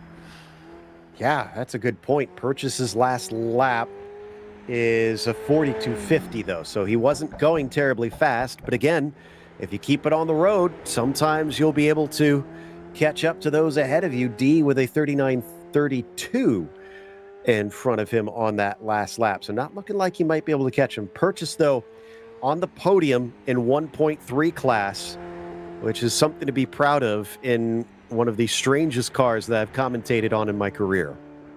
So if we're talking about the gaps, right, I agree with you that Purchase probably not going to catch D. However, Fleur is closing in on David Purchase here. So I wonder if this car right here, this red number 7, can go up there and take away that podium from David Purchase. And Fleur's last lap was a personal best at a 40.39, more than 2 minutes quicker than Purchase, and he is within those 2 minutes. So yeah, good catch on that, Joey. He could potentially chase him and fight him for that podium position in class. These cars, I believe, are in Sector 3 right here. He's about 37.5 minutes into this lap, and they're doing about a 40-minute lap time in total. So just got a couple more minutes here to round out this lap, and then they'll begin what I assume is going to be their final lap. I guess it all depends on where Schrapp comes around and if he's able to pass some of these cars, I guess. And here's another thing. This might wind up being closer than we thought for third and 1.3. We always have to remember they're staggered starts, and it is a minute 30 difference between the start of the number 2 and the number 7 car. That means that Fleur is technically in third. Joe, I think that we should bring in Nicholas again. Because I have a feeling that he's been jotting down these lap times. He has a good idea kind of where these cars are sitting, and I wonder if he can provide us a little bit more insight as well. Absolutely. It's always a good idea to get somebody other than a commentator to do math, because we're never very good at it. So hopefully he's been able to focus on that. We're sending him the bat signal now and trying to see if he can come on down. Oh, and Fleur is actually pitting, so maybe this is not quite like we thought it would be. He's going to lose some time. This is going to be tough. The longer he sits, the tougher and tougher it's going to get. Now, this is Chris Okuda.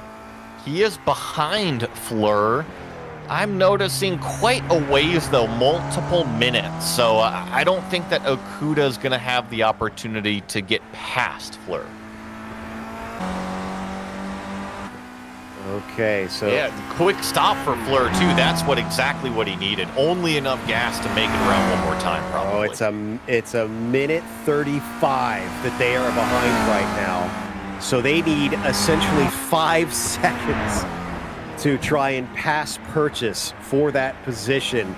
This is going to be tight after 6 hours of racing. That is amazing. And Fleur actually has a car right on his tail. I didn't catch what number that was. Now, this, of course, is not for position, but it's just another variable that he's got to deal with out there on the racetrack. That's Kirsten. That's our 3rd place overall. So not a battle with him. And in fact, he's trying to let him through. Both of them squirming on the brakes. Thankfully, they'll come out the other side whole. Nicely done by both the cars. Just, yeah, a little bit awkward there at the beginning, but they both made it out the other side. I think we finally have Nicholas in with us. Nicholas, save us from ourselves. We're trying to do math. Oh, I'm trying to do math as well. So my game glitched, so I don't have all of the last lap times from all the cars. So I'm trying to piece everything together from the live timing of our very own Daniel Costello here. And yeah, so everything is escalating. The Squadron Raposo guys had a glitch where they skipped Sector 3. So they'll have that, well, pretty much like half-distance Sector 3 replaced with the average lap time. Well, the average Sector 3 that they've achieved so far, plus 15 seconds, since, you know, they had an off-track and all that stuff, and basically as a recovery thing. And I'll have to see how everything now pans out. But yeah, with all the disconnects and everything, it's yeah, it's crazy. I mean, Chronic and Donut actually, you know, as you could see, you know, they had actually the 224 livery. And if you guys are not familiar with the real 1967 Targa Florio, that was the car of Nino Vaccarella, who jumped in due to the death of Lorenzo Bandini at the Monaco Grand Prix just a couple of weeks before that.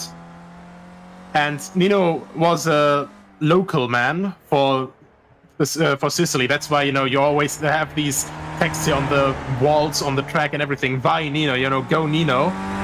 He was a huge fan favorite at the race, and then he crashed because and had damage to his rear tire and had to DNF. And if we look at the Scuderia Quattrocorsa car, they crashed and had to DNF because their rear tire was stuck. So yeah, so they're all just going, the car's cursed.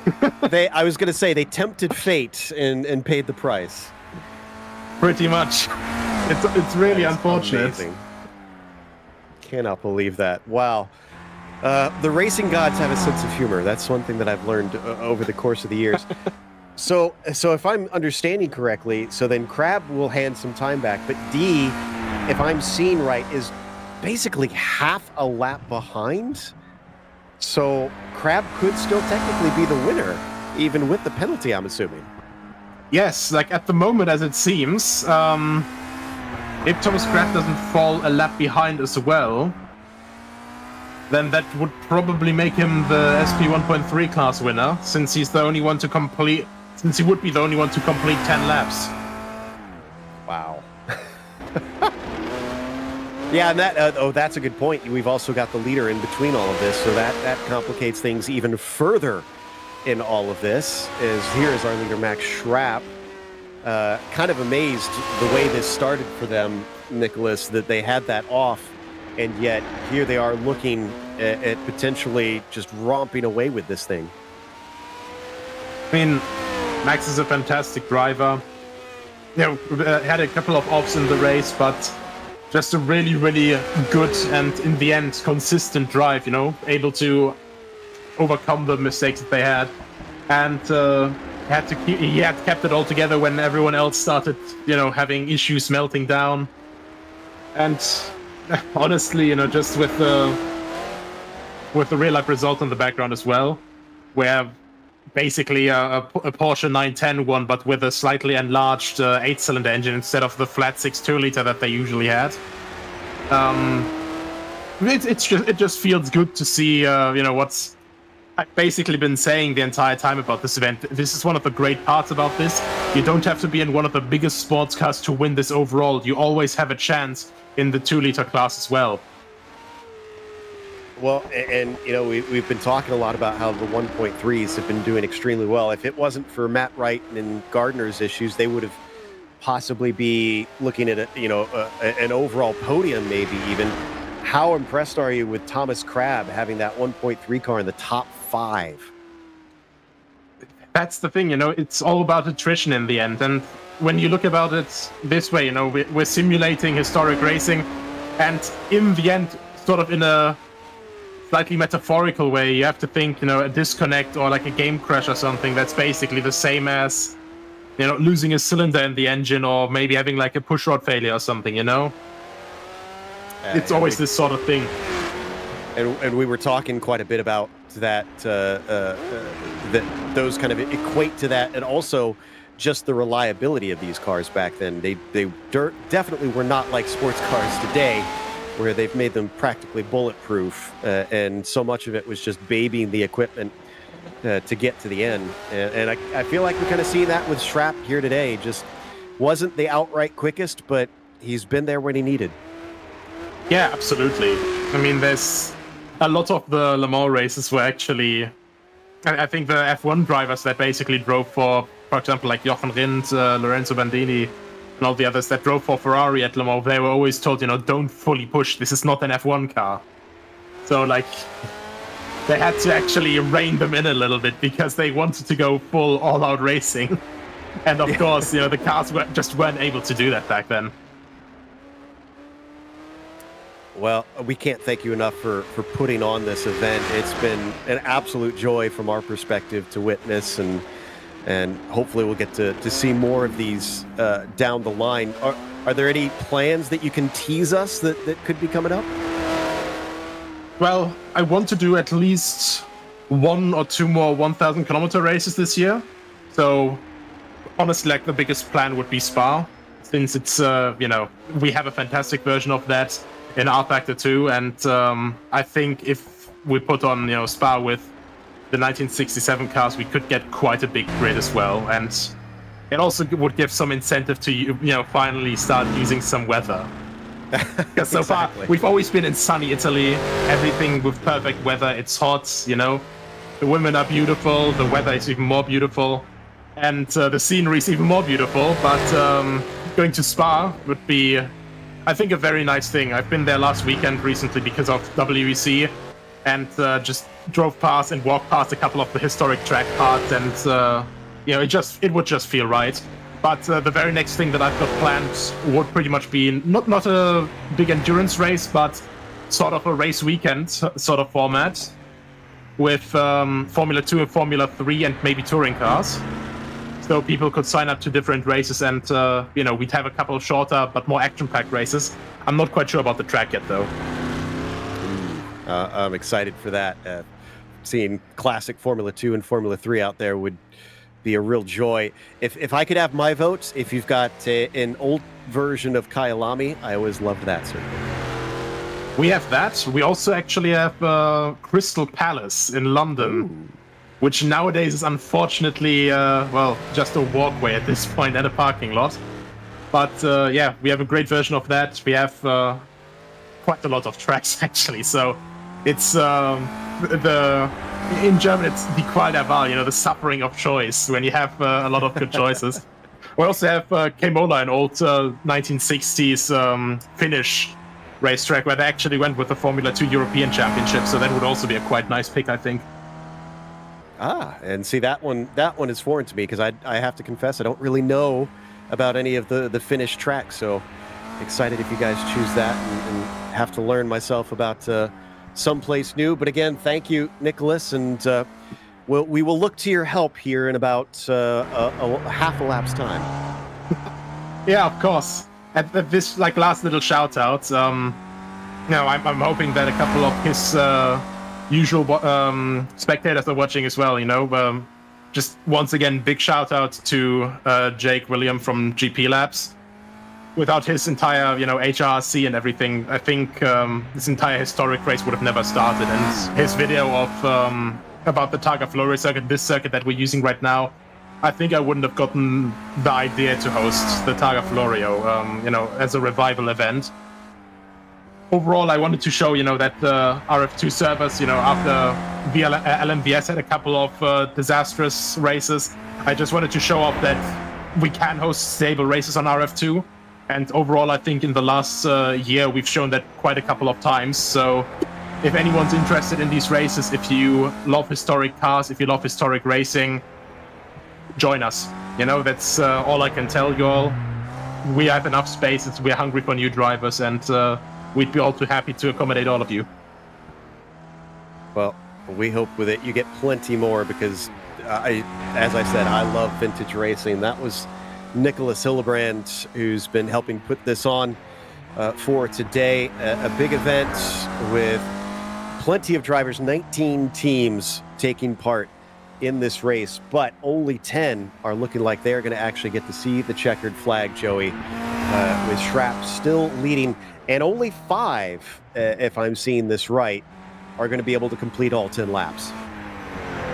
I think that is about right. It depends on where Schrapp and Thomas Crabb are on the racetrack together, because Thomas Crabb, he's in Sector 3. I think that he'll be able to cross start-finish before Max Schrapp actually gets to him.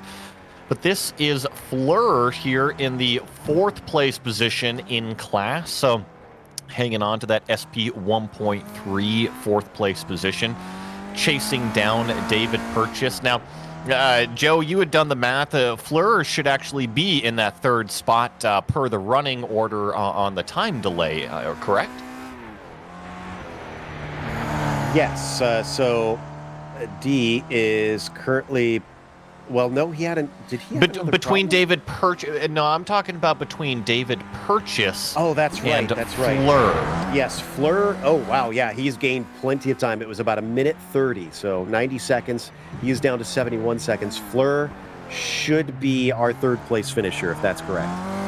Copy. So yeah, that looks like this car right here will be on your podium. However, it ain't over, right? How many times have we seen drivers get into trouble late in their stints? So just got to keep all 4 tires on the road until the race is officially over.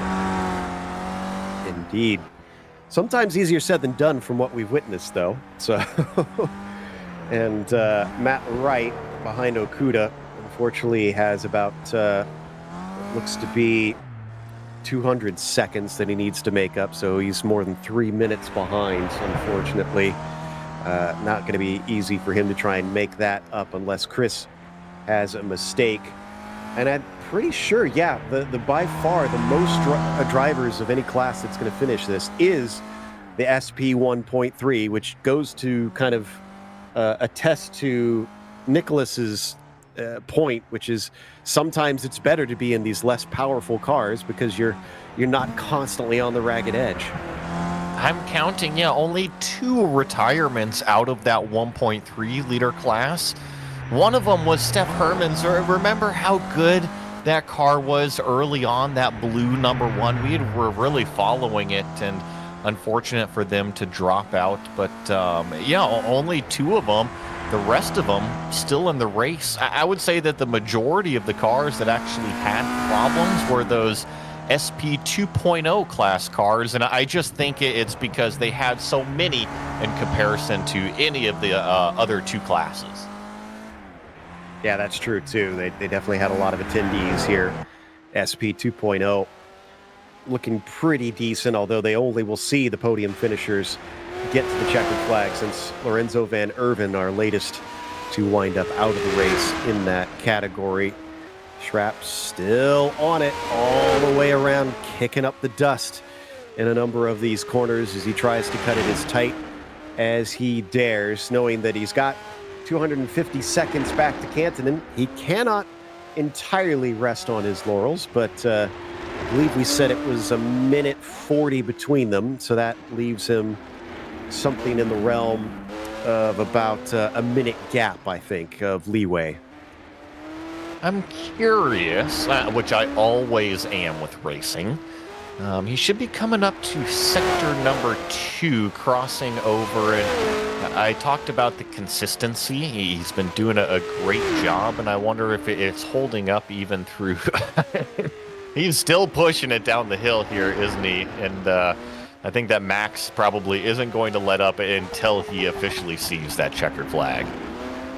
And I was able to try and do a little bit better math. It's 2.5 minutes that he has leeway currently, if that gap is accurate there between himself and Kantonen.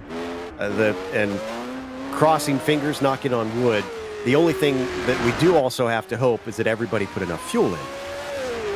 I was just thinking about that too. I hope that they did. I have a feeling that if they didn't put enough fuel in, they would have already known by this point in the lap. But just as I suspected there on the bottom right part of the screen, second sector only 1.6 seconds off of his fastest. So, yeah, Max, he's still got the hammer down, doesn't he? That is amazing. Into this lap, and tires are looking kind of second-hand now at this stage as he's getting a little wiggly in some places. Can't afford to throw it away here quite yet. But now that he's done with the second sector, we have just one of the, perhaps, I don't know if there is an easy part of this track, but perhaps the easiest part of this track to go, where about 4 miles of it is just keep the wheel pointed straight and put your foot to the floor. The last lap time was a 36:03 from Max, and we are about 27.5 minutes into this one. So, theoretically, under 10 minutes here for this number 16 before he officially gets claimed the winner, but anything can still happen. Gotta keep it together on the racetrack. And an interesting thing about all this is that I believe 2 of our podium finishers, or at least on the overall, are going to be solo attempts, because I think Kirsten was driving alone, and of course so is Max. Kantonen shared the car with William. Was Taberzi alone? I'm trying to remember. Let's see here. Stefano Taberzi is Yes. driving the number 19 car. Yes, he was alone. Correct. Wow. Now you've got me really curious. I'm going to have to cross-reference this data on the DNFs and see who is the more efficient. Is it the solo guys, or is it the 2-driver tandem teams? So it looks like out of the top 5 finishers, 2 of the teams have multiple drivers, and the other 3 are solo efforts. So there's at least a little bit of time. And that was the only 5 that are going to be able to finish all the laps. That is assuming that they don't dock a lap to Thomas Crabbe, since we know that they had a glitch that they accidentally took advantage of, and will have time added to them. And since they're close, I want to say, to 5 minutes, I think, from being lapped by Schrapp, there is a chance that they could, that extra added time would technically put them down a lap. We're watching Kantonen here. I know that it says first place on the screen, but that is in class. He's leading the 2.0 plus class at about 260 seconds behind Max Schrapp out there, and he's actually going to be coming up to finish his sector number 2 here pretty soon. And actually, check out that sector 1 for him. Probably one of his fastest, about 5 seconds faster than what he's ran all day. Wow. Yeah, that was indeed his personal best that last time. So impressive stuff from Kantonen. And again, nobody is easing up here at the end of this race, which is absolutely amazing after 6 hours that they are still pushing these vintage cars, which are not easy to drive, and unwilling to give an inch away to their competitors. I was just about to make the comment, can you imagine just the mental fatigue, especially these solo drivers that they're going through right now? And once they get out of the sim rig, it's nap time for sure. Maybe a meal and then go to bed. Yeah, absolutely. It's going to be a lot of tired drivers on this one. So as we watch the final few moments, definitely got a few that are still setting fast times. Stefano Taberzi had a personal best in the third sector last lap.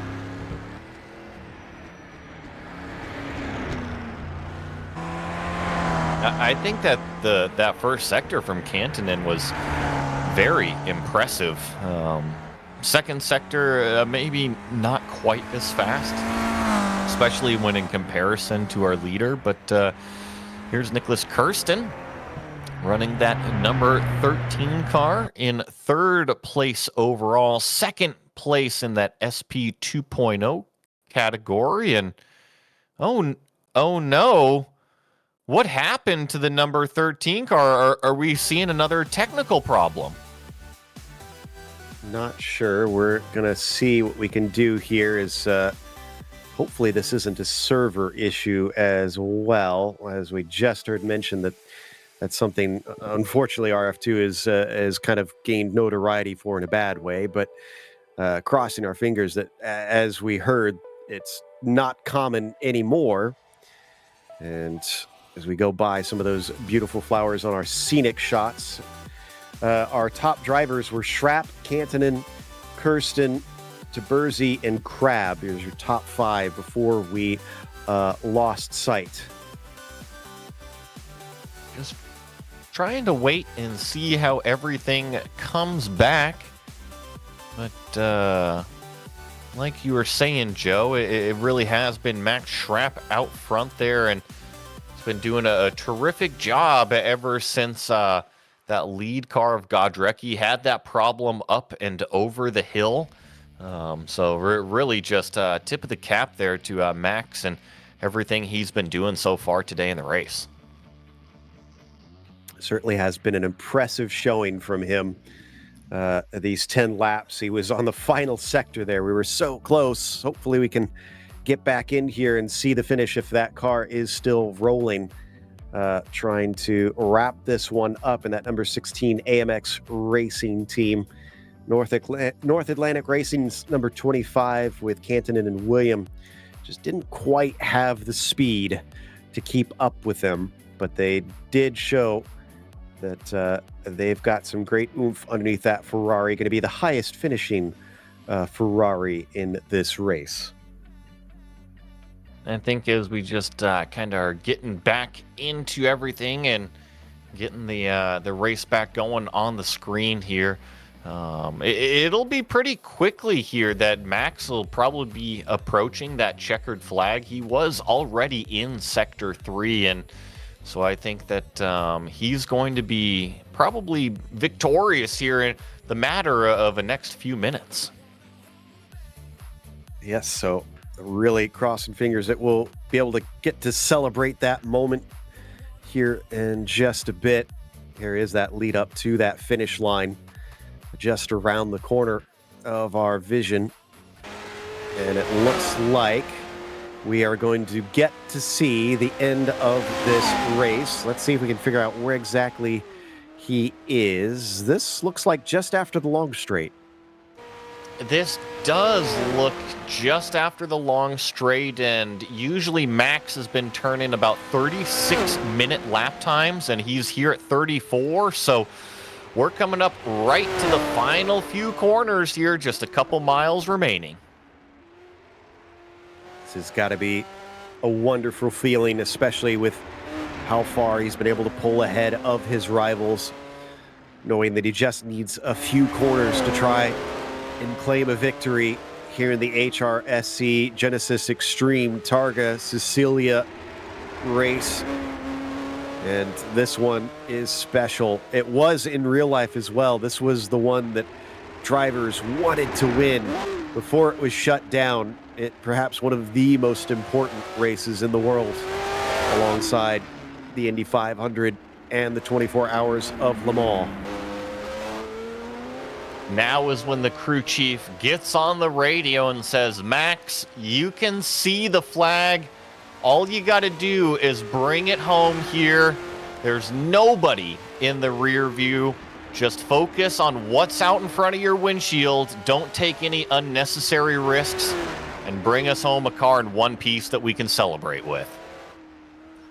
Well, it might not be an Italian car looking to take it. In fact, it appears to be a German driver in a French car that comes up around the left-hander here at the end of the lap. He'll start to see the crowds thicken as he comes towards the finish line here. Just one more corner to go for the number 16. He is going to win here at Targa Florio as he spins it into pit lane in celebration. Little piece of stunt driving there, and now he's got himself in an Austin Powers situation. He's got to figure out how to get it going again, but he did cross the line as now we look back on Kantonen, so he is going to be the next car to cross the start-finish line. However, he's just now entering the town, so still got to go down the hill and then along that long 4-mile straightaway. So lots of racing still for Kantonen. Absolutely. Also, are we sure that Schrapp... okay, now he's definitely completed lap because he didn't show his Sector 3 having been through on my timing and scoring, so I was worried that maybe he didn't actually cross the finish line there, and I hate to see him lose it in a bit of celebration. Thankfully, he had, 200 plus seconds there to Kantonen, so as long as he doesn't get himself into a Godrecki situation, he was okay. Yeah. So while the time and scoring is not showing it, I'm pretty sure it still counts as him having completed that last lap. So Kantonen is going to unofficially be going for second place. There's that nice long back straightaway. Just letting the Ferrari sing from here as he gets up to speed and just has a little bit left to go with a second place on hand. Kirsten, massive 500 seconds behind there in third place. Yeah, got a little bit of a gap there between Kantonen and Kirsten, don't we? So might as well watch Ascari here just go through the final few sectors. Man, you are just flat out through here. I wonder what the top speeds actually were. Yeah, I'm curious about that too. I wouldn't be surprised. It's got to be gearing. It has to be gearing limited, right? Most likely. Well, and the other thing you have to wonder is that's got to be hard on the engine, especially in this era. So I wonder if you don't necessarily get it up to absolutely full tilt, but just kind of hover at a speed that you know is safe. Absolutely, yes. Don't take it up to when the red light comes on the dash. Keep it below that. And was checking. Yes, he will be our next car across here. Second place driver Kantonen. After that, it's not going to be third place. It's going to be Tom D, the next one who finishes a lap down. First car finishing a lap down, actually, in sixth. But second, potentially the win in SP 1.3. I'm guessing more towards second place at this stage since Thomas Crab is so far ahead. Yes, I see that as well. And just kind of backing up at everything that you're saying there. So it will be Kantonen that comes across here. Probably about another minute and a half, maybe 2 minutes here for the lap time for Kantonen before he finally reaches the end. And this is the point that these drivers can finally start to relax, right? They don't have anybody crawling up the gearbox in terms of position, and especially Kantonen, right? He's the only 2.0 plus class car that's still, in fact, running. So as a driver, it just depends on your competitiveness level. Do you want to cruise it to the end here? You want to keep it hammered down? And it looks like Kantonen's going to kind of cruise it to the end on a little bit of a cruise control. Yeah, it doesn't seem like he's hustling as much here. He's definitely not going slow, but I see him giving a pretty wide berth on the edges of the track. And while it might be second overall, like you said, it is a class win for this number 25. He's got to be proud of that, knowing that Godrecki, who looked like the faster driver here today, and William along with him, or excuse me, not William, with Godrecki. I'm trying to remember who it was with Godrecki, but Godrecki and his co-driver unable to finish the race, and the 25 just picking up the pieces beautifully here. Might be second overall, but I'm sure the top spot trophy that the 25 gets to collect will be a sweet recompense for him. Crosses that start-finish line and can finally loosen the grip on that steering wheel, take a little bit of a breath, and meet up with Max just a couple corners up on the side of the road here. So Kantonen is going to finish in that second place position. Very nicely done with him and his co-driver, Jake William. Yes, and as we watch them come to the line, Tom D going to be the next one. Again, this is not third place that is looking to finish here. Actually, am I seeing incorrectly? And maybe, oh wait, is he showing fifth? So he's showing fifth overall, first in his SP 1.3 class. But yeah, I'm reading this the same way you are, that he should be the next. Crab had something happen to him. He's down in 10th now. Did the server finally catch up to him? You know, that's a question for Nicholas, but you're right. I did not catch that. Crab has fallen way out of the order.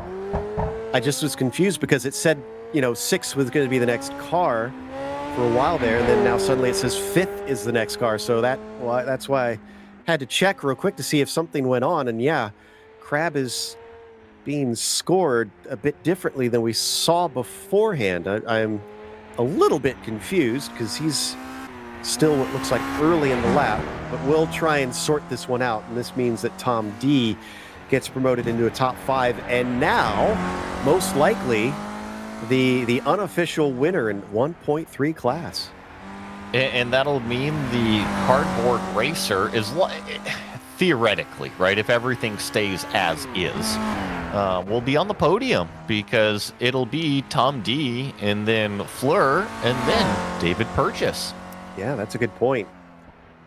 Wow. Credit to David Purchase picking the unorthodox car for this race and then carrying it home to what is looking like now is going to be a podium. Because we have to remember, in real life, you were at the mercy of what teams would be willing to let you race their car, who had the money to try and purchase a customer car and get out there. Here, it's pretty much whichever car you decide you want to try and drive out there, and to take the risk and drive a car made out of plywood and fiberglass is definitely a bold move, and it is paying off.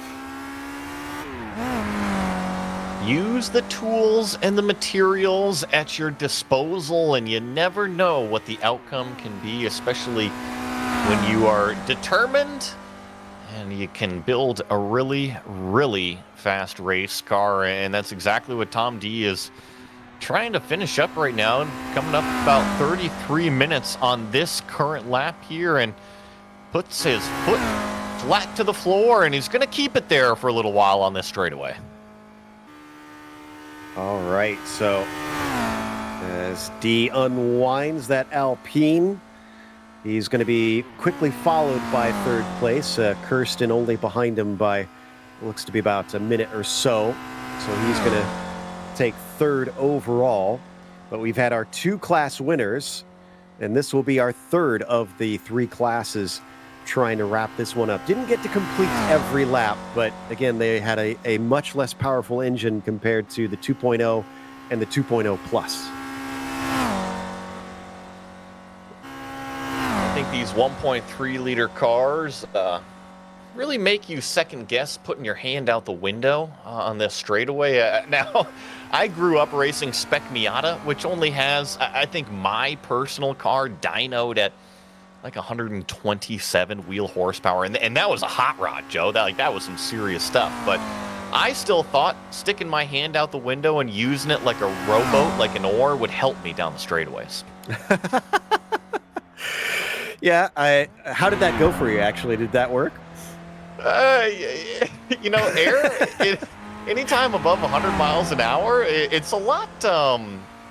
Yes. I don't know the best way to describe it, but it really is forceful once you get up there into the triple digits. I'd believe it. I got to do a ride along in an open wheel car at Kentucky Speedway many years ago. They had one of those 2-seater things that you could get to do, and I thought to myself, when we went down the backstretch, I wanted to look over at the wall just to see how close it was, and when I turned my head continued to turn when I didn't want it to, because the wind was that powerful. So yes, I believe you when you say that that people don't quite grasp how impressive the air moving over you is.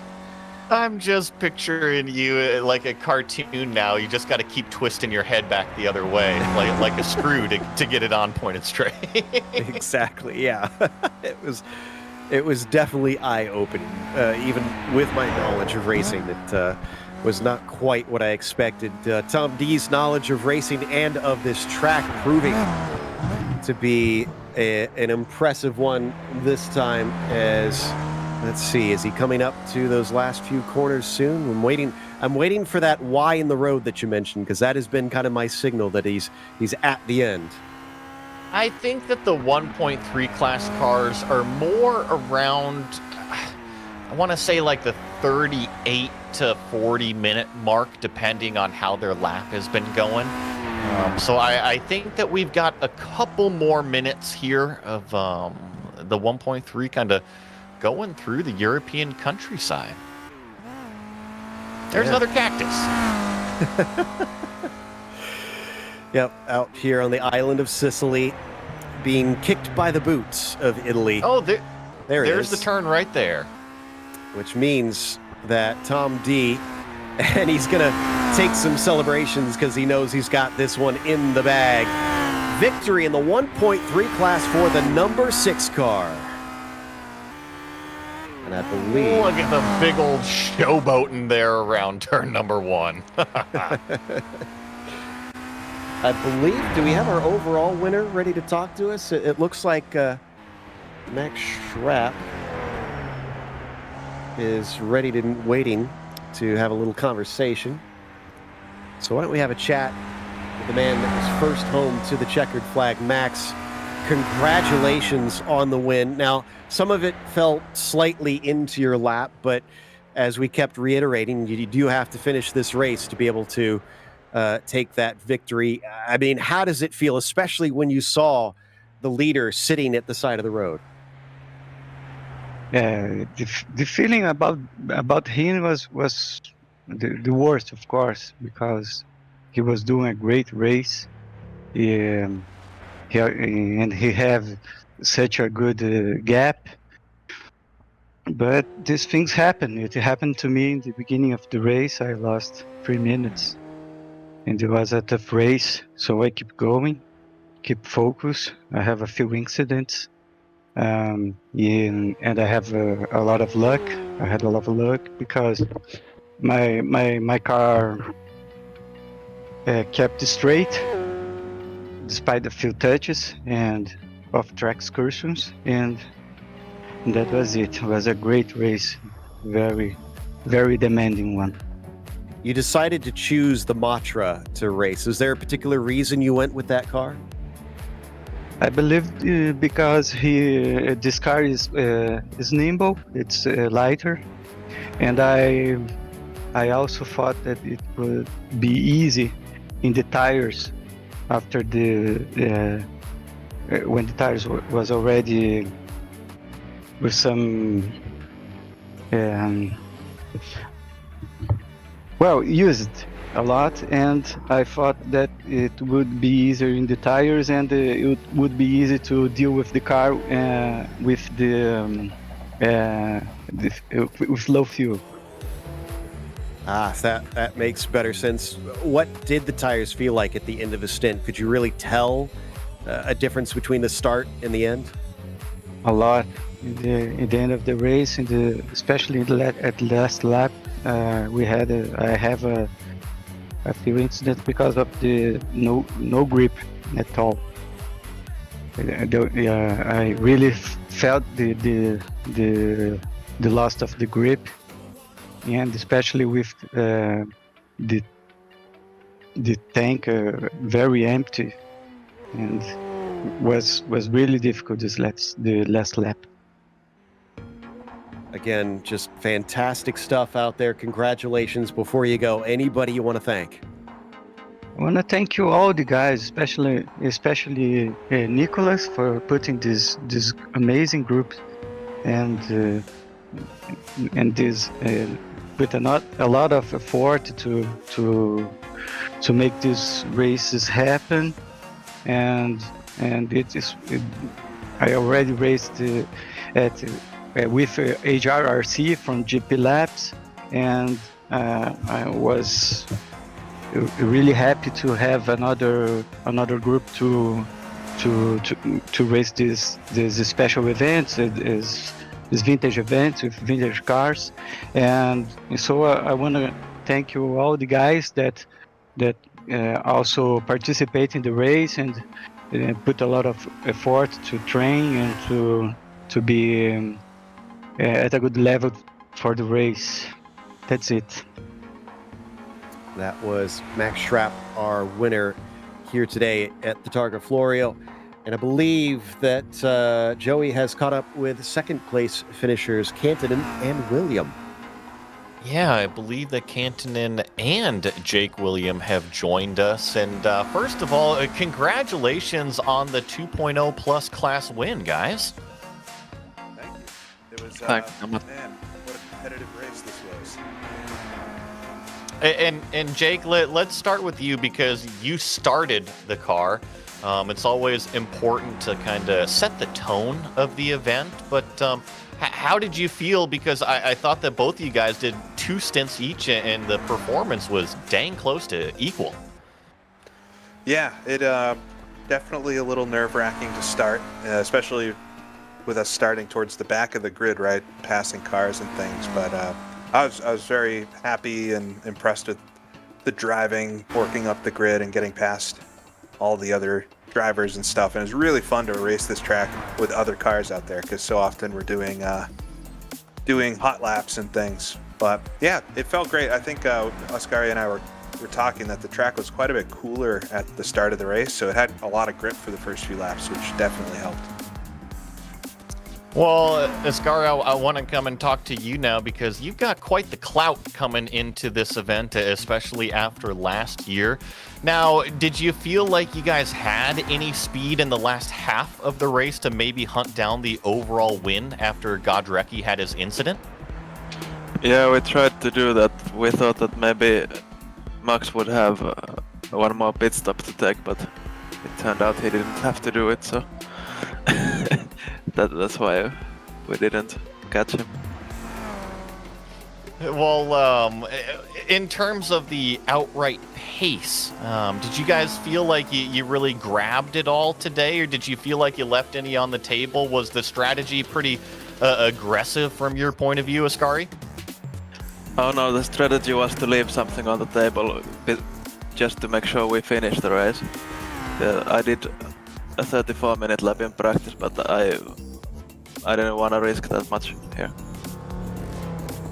And I guess my last question, I'll go to you, Jake, for it, is when it comes to memorizing a track like this and being able to push it over the course of 6 hours, are you guys finally happy that it's over? Well, I think that points out how impressive it is that Max did the entire race on his own and was able to win for actually doing it for 6 hours. It's nice splitting it 3 hours apiece with Ascari, and am I happy it's over? In one way, yes, it's a little bit of a relief that we finished and were able to get to the end, but I love racing around this course, and I love that Nico and Darren and everybody involved are able to put together a race like this, because it's not something that you can do even in real life anymore. So some of the awesome things that we can do with sim racing. Well, I just want to say thank you guys so much for participating. You guys put on a terrific performance, and starting with you, Ascari, is there anybody that you guys want to give a shout out to? Well, obviously I want to give a shout out to Max for winning the race. I just have to reiterate how big a deal it is to be able to keep on the pace for over 6 hours here. Jake, anybody you want to thank? I think I just echo that with Max, and then again with Nico and Darren and everybody else that helped set it up. Looking forward to whatever the next one is. Well, those were your drivers from North Atlantic Racing Team, Ascari Kantonen as well as Jake William, coming home as the winner in the SP 2.0 Plus category, Joe. And finishing third overall, it was Nicholas Kirsten in his Alpine. And Nicholas, we also see you finishing second within your class. Does that mean anything to you? Is this a race where just simply finishing is an accomplishment? What are your emotions right now? Yeah, of course, happy about P3 overall. But honestly, I'm really exhausted after 10 laps driving this track alone. Yeah, needs just a lot of concentration. We just heard, Kantonen and William talking about how impressed they were that Max did it solo. You did too. What made you decide to do so?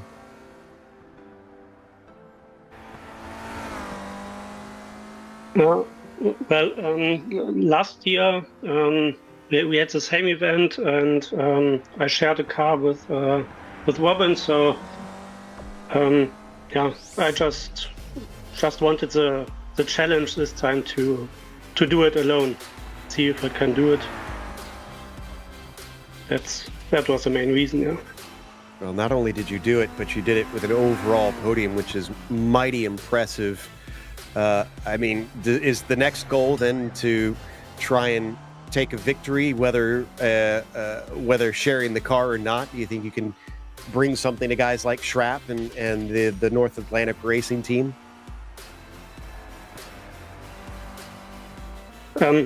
Yeah, of course, that's the goal.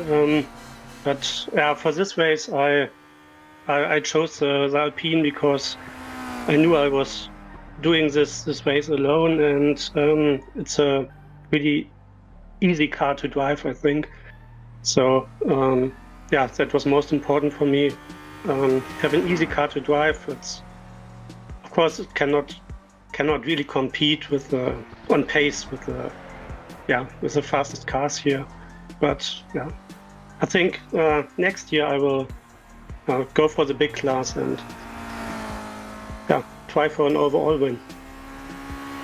Well, we look forward to seeing that if we're back for coverage, because this has been a lot of fun. Anybody you want to mention before we let you go?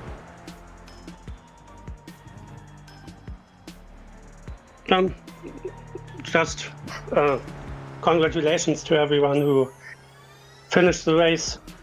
Of course, congratulations especially to Max.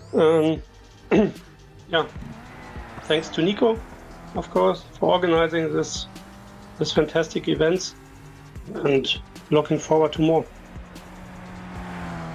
And that was Nicholas Kirsten, second in SP 2.0 class, but third overall at the Targa Florio. Let's talk to a different Nicholas here, as we've got Nicholas Hillebrand back with us. Hello. Nicholas, you've now completed this season's race, well, before, of course, going over the results and making them official. What are your thoughts? What are your feelings about how it all went? Honestly, it's besides a couple of smaller hiccups and all that stuff, which just tend to happen generally, nothing ever runs fully smooth.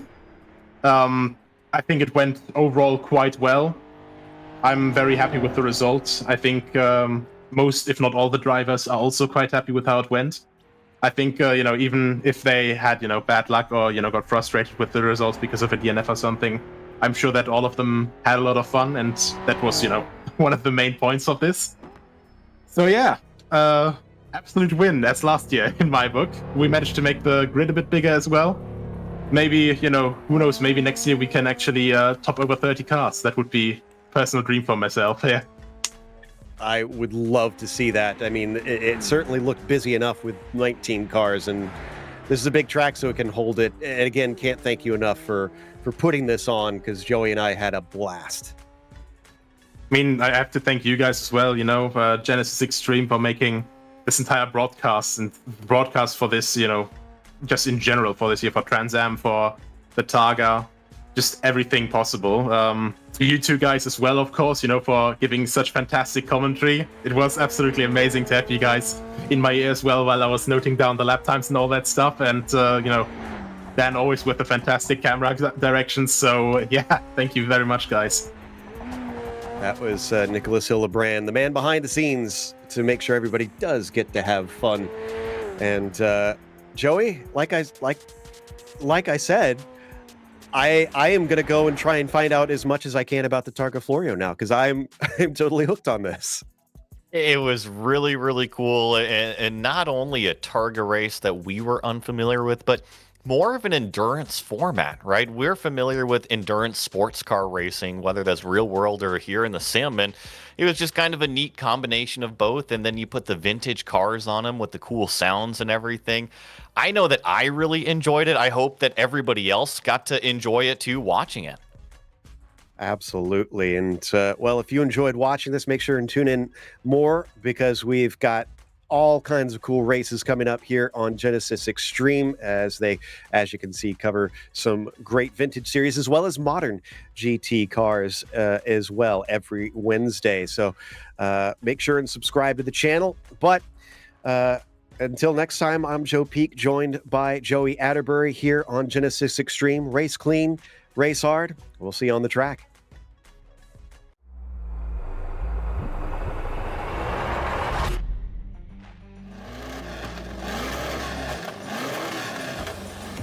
As well as contact already, and the number 3 goes sideways fire into the wall.